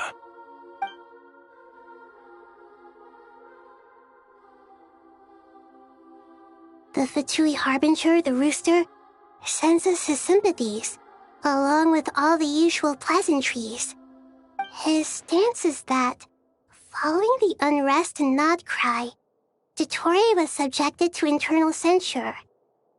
This madness was the act of a rogue element, one who cannot be seen to represent the Zapoliarni Palace. No less than can be expected. Snezhnaya paid a heavy price working to stop him. They even lost one of their own harbingers. The letter goes on to say that even so, Snezhnaya cannot claim to be blameless. Apparently, they will deal with Dottore subordinates in accordance with Snezhnayan law, holding all those involved in his crimes accountable. Additionally, they are supplying relief funds and supplies, which are already en route. They hope this will aid in Sumeru's reconstruction.